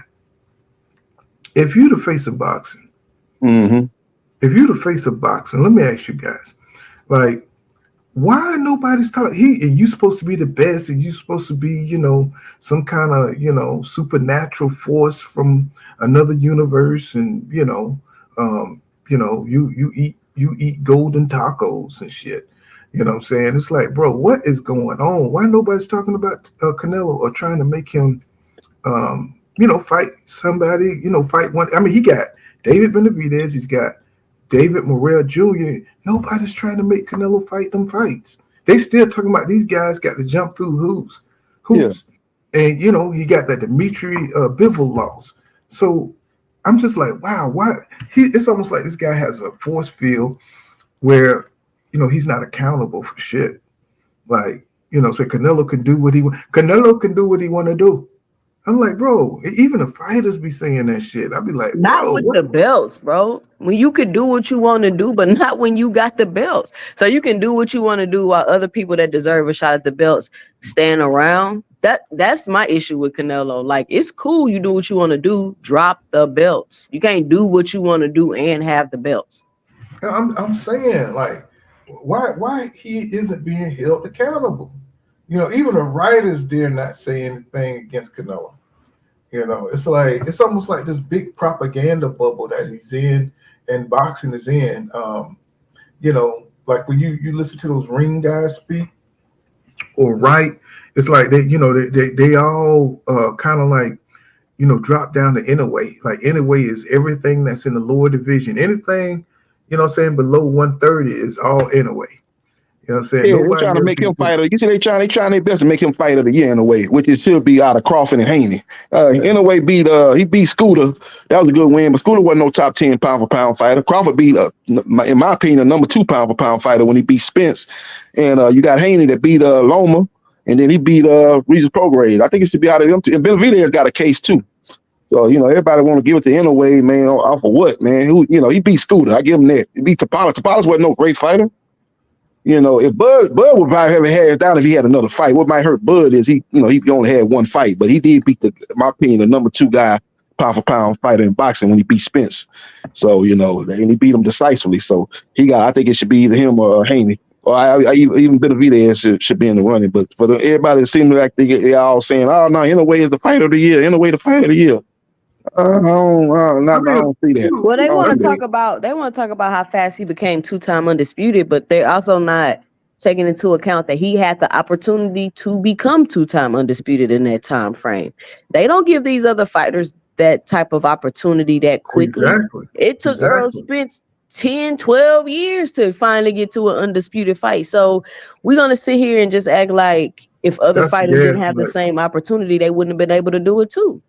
That's the gaslight. That's the gaslight of it. So they know most casual fans don't follow boxing like this. So you could put a statistic out there like that, and it's like, oh my God, he made undisputed in 2 times in 2 days. You know what I'm saying? It's like, oh my God, he's special. You know what I'm saying? It's like, oh my nigga, no, he got the opportunity. If they're gonna freeze you out, like for instance, Wilder could have had all the belts that AJ had, but they didn't fight Wilder. They fought AJ. You know what I'm saying? Wilder could have fought Charles Prince for the IBF. You know what I'm saying? Charleston Prince for the IBF. But no, he fought AJ instead of fighting Wilder. He was supposed to fight Wilder for the IBF. You know what I'm saying? So these are the things that I'm talking about. They'll freeze out, you know what I'm saying, the opportunity for one fighter and give the opportunity to another fighter. Now he got all the belts, but now, he don't have the experience to defend them. You know what I'm saying? Because they done sold out. You know what I'm saying? They done brought the belts from these damn mediocre champions and stuff. You know what I'm saying? So it don't really tell the true tale of the true legacy when you got a weak division. Fulton was a good win for Inouye. You know what I'm saying? That was a good win. Oh, there you go. Let me send the link. That was a good win. That was a good win. He beat him at Tabata. He got a case. I'm not saying that, but it seems like they trying to crown him already. It's like, oh yeah, Inouye, no doubt, he's the fighter of the year. I'm like, no, let's look at the whole year and let's look at all the fighters that's just being consideration. I ain't saying he ain't got no argument. He's definitely in the discussion, but it seems like they already trying to coronate him as fighter of the year. Based on what he did against the Fox. But you see the swell behind him. You see how they're trying to push him to be the next Manny Pacquiao, right? And and I ain't got nothing against Asian fighters. I really don't. So I'm just, an old school guy, you know what I'm saying? So we talk a little, from my era, right? And do you remember any Asian besides Manny Pacquiao or Anyway, you know what I'm saying, having this kind of power, you know what I'm saying, moving up through the rankings the way, you know what I'm saying, these two have done? Have you ever seen that before, JB or 2 Cents? Nah, I never seen that before. No. Moving up in weight and you knocking guys out at high weights quicker than you would at the lower weights. Pacquiao, the only one I seen that. Then Inouye seemed to be doing that. He destroyed Scooter and then stopped Tabales. He's got that, he's a good fighter now. I ain't taking nothing away from Inouye, man. Got a great 1-2. Very good in the mid-range. He's an underrated body puncher too, man. He knows how to set that right hand up, man. He's got fast hands. And he knows how to box. Got a good jab. He's a good fighter, but take nothing away from him. But I just want to see him continue to fight these top guys, which he hopefully will be doing. He fought Tapales. Tapales was a champion, and that's the thing about him. Fighting at them lower weights, there's not a lot of big names. His biggest fight would probably have to go up to 135 and fight Tank. And he don't seem to want to do that. 130. And that's the setup. That's the setup, y'all. I'm telling you. He gonna go up there. He gonna knock Tank ass out with all that juice in him. No, they not allowing that. They not allowing that. Shit. You know what I'm saying? They're gonna offer Tank a lot of money so he can get by. He gonna get up there to 140. You know what I'm saying? They got him set up to be an 8 division champion. Watch what I tell you. Watch what I tell you. I mean, I just see it. You know what I'm saying? It's like he gonna slice through everybody. You know, and they're gonna be like, "Oh, that's normal." You know what I'm saying? This, it's normal. Yeah, he at 122 right now, so he got to move up. But he say his next fight he fighting Luis Neri. That's what they say he gonna fight in May in a way. So he say he want to defend his undisputed titles one time. So it's gonna take him a while if he do want to go up there with Tank, 135. But when they asked him about it, he say Tank too big for him. He think that's a fantasy fight. So he don't seem too keen on getting in there with Tank. I believe he say Tank a little bit too big for him. Yeah, like you say, maybe in a couple of years, maybe he can move up. But right now, he said that's a fantasy fight. Mm-hmm. Give it a couple of years. He'll not take ass out. Y'all gonna be like, no. Y'all finally gonna be saying, no, he's on that stuff. I'm saying it now. Him and Manny. Don't get me wrong. I love seeing their styles and stuff like that. But I mean, the power is ridiculous, bro. Coming from, Asian shit like that. Hell no. Only in kung fu movies. You know what I'm saying? Which I'm a fan of. Let's see. He says, Ortiz hasn't fought in so long. Oh, man. Ortiz is up out of here, bro. I mean, talking about King Kong? No, I think he's talking about Virgil, though. Virgil Ortiz. Oh, okay. Virgil got a fight coming up this Saturday. He fighting this Saturday at 154. He got a fight coming up this Saturday. He got some dude named Frederick Lawson. I ain't never heard of him. He fighting on the Zone up in Las Vegas at the Cosmopolitan Hotel in Las Vegas. He fighting this Saturday. So we'll see how he look at 154, man. Hopefully he okay, man, because he was dealing with a lot of medical issues, man, with the weight, all that type of stuff. He couldn't make 147 no more healthy. So he moved up to 154. He was talking about King Kong. Oh, you talking about King Kong? Oh, okay. You talking about? Oh, okay. Well, man, King Kong, he lost to Andy Ruiz. Remember that last fight? He lost to Andy Ruiz, so he ain't fought since then. So. I mean, it's like you never know how old these Cuban fighters really are. It's like, they come in like, and Andy Ruiz. I mean, not Andy Ruiz, but damn, Ortiz, man, he could probably be 50 years old. We don't even know. I'm talking about these guys come in, they never get their true ages, and that's another one that they kind of like ducked until he got older. Yeah, they blackballed him. Yeah, remember AJ was supposed to fight him. Remember he was number one contender in the WBA. AJ, promoter Eddie Hearn signed him just to keep him away from AJ. He was fighting on AJ undercards, and they know good and well he wasn't gonna never fight AJ. And his contract ran out. He went over there to the PBC. But when they did offer him the deal, they wanted to give him like a 2-week training camp or some shit like that. It was like a 2-day training camp. They was trying to give him like a super short time to get into the ring with AJ. I was like, man, this shit is some bullshit, bro. It was on some Canelo Kovalev type of stuff, huh? They tried to give him like a super short training camp. I was like, bro, come on, man.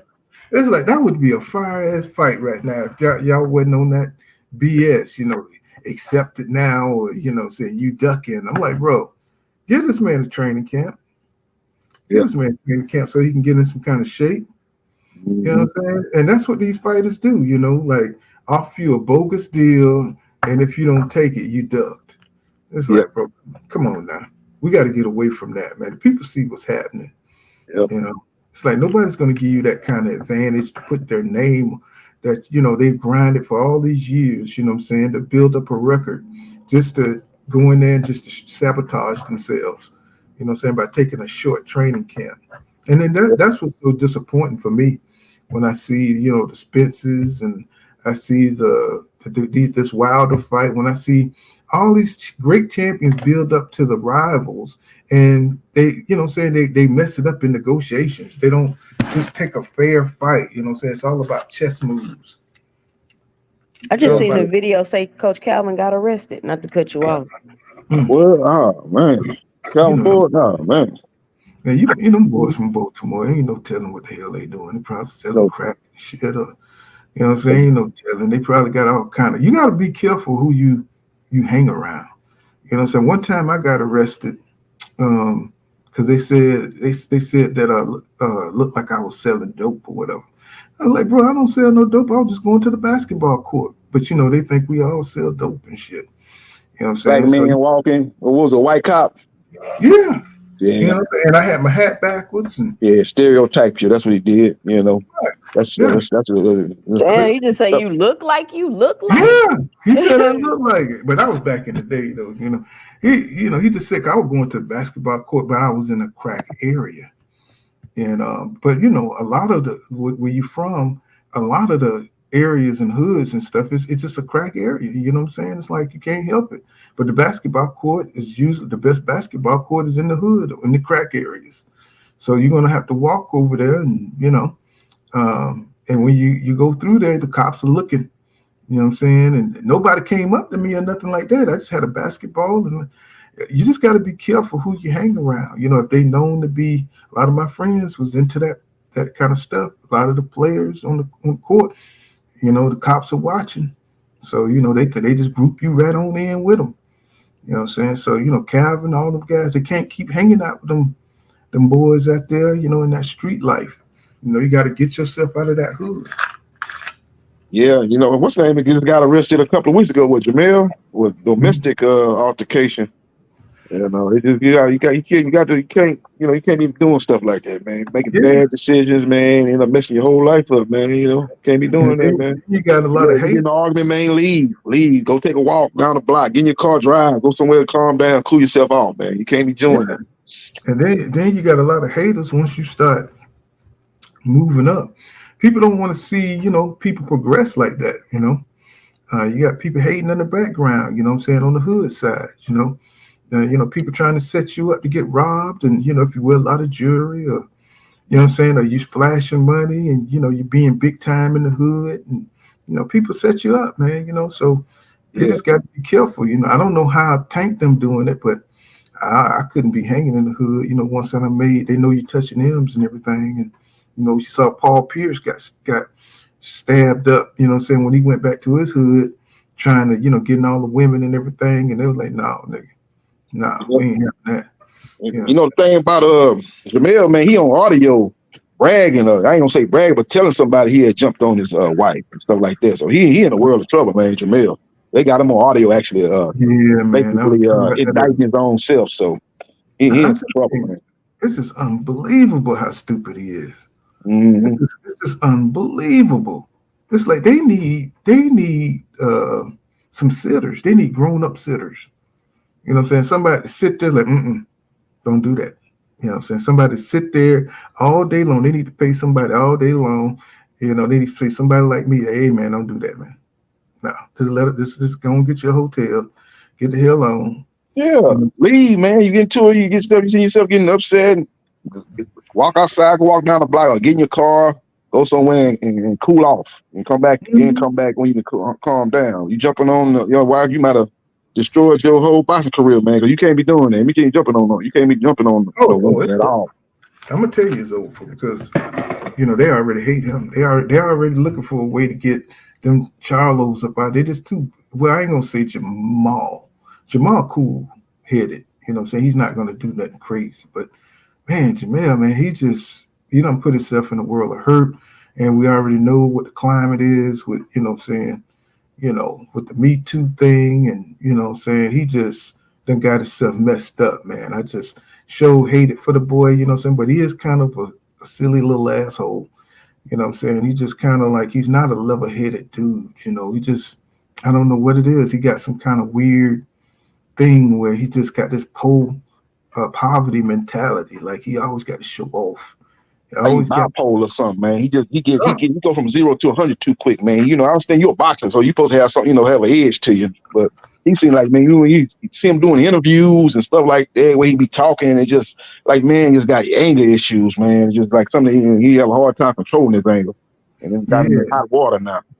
But I think Jamal, he did well to come back from. Because you could go through some things, saying we don't know what they're going through, but if they got some wild women, boy, that could really affect you emotionally, and you can't train.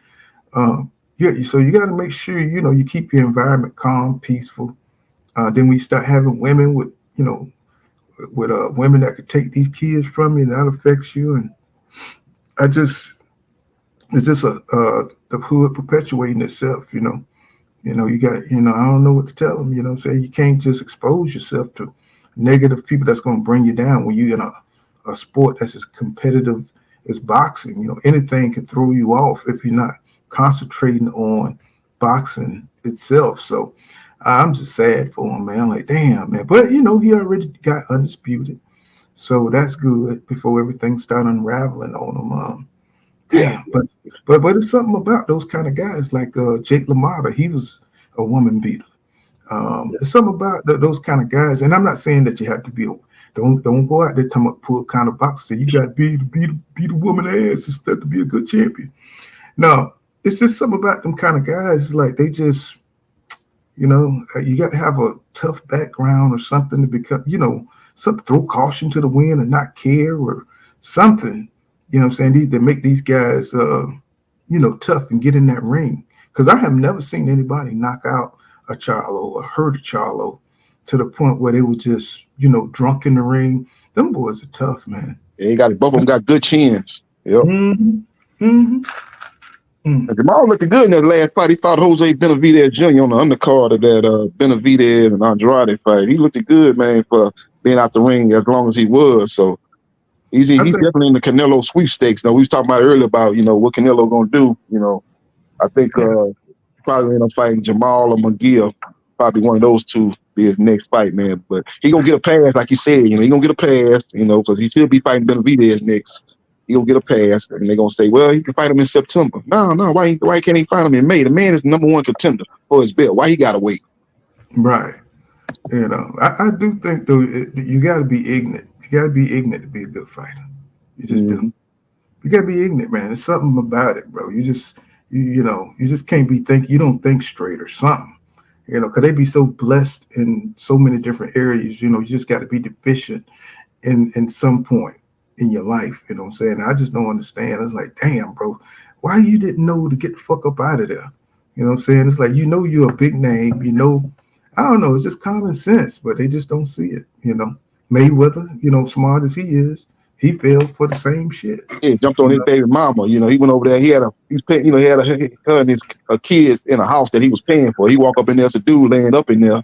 He got mad. I'm paying the bill. You got this dude laying up in here, and he went off on her, jumped on her, and ended up going to jail for what, 30 days? I think he went to jail for 30 days after the Cotto fight. I thought it was longer than that. But either way, it's just like, bro, you know what I'm saying? If you got money like that, you're a target.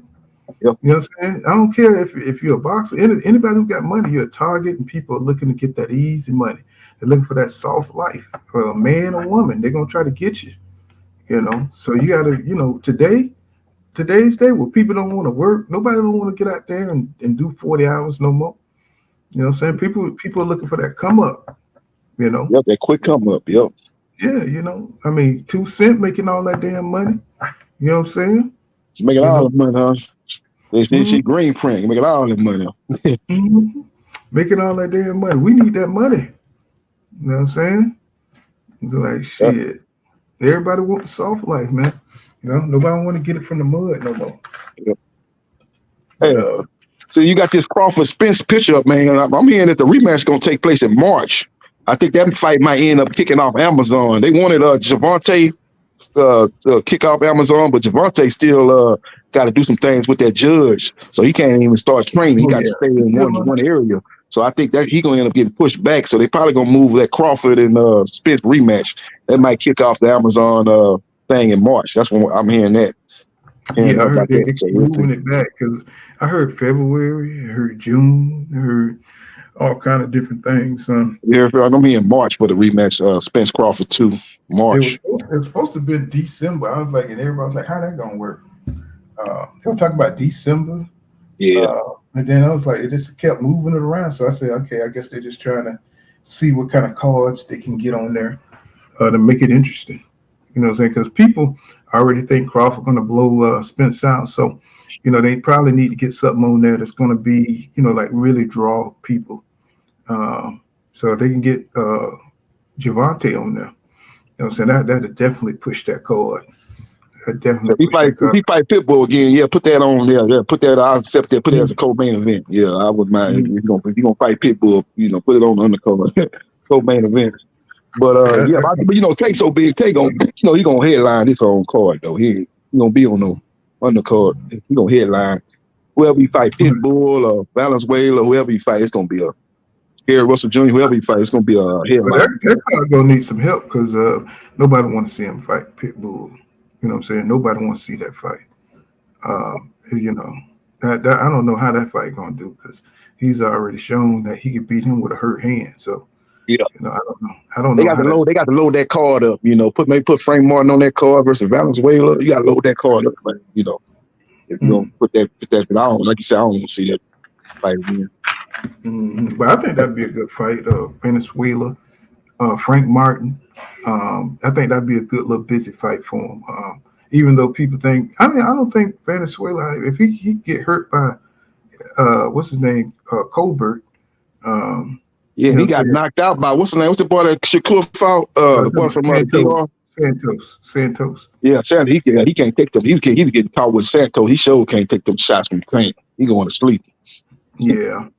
So, but you know, it is what it is. You know what I'm saying? I think we had a pretty good cook today, and you know what I'm saying. We're gonna see if we can come back tomorrow, but probably about 10 o'clock. See you guys. You know what I'm saying? You know, so what you say, Renee? He says, Kent One actually wore an article about him. Recently checked. Oh, okay. He's just giving them the link. All right. Yeah, we're going to sign out, man. I'm pretty good little cook. I think hit it to 4 hours. Yeah. So, you know what I'm saying? See you guys in the next one, man. I done got wore out now. Good seeing you, JB. You know what I'm saying? Thanks for stopping through. And all right, good seeing you, Pool Connor. 2 cents. Nice chatting with you, talking with your boxing. You got great boxing knowledge. And I'll catch up with you guys on next stream. Yes, sir. See you guys in the next one, man. Peace out. All right, peace.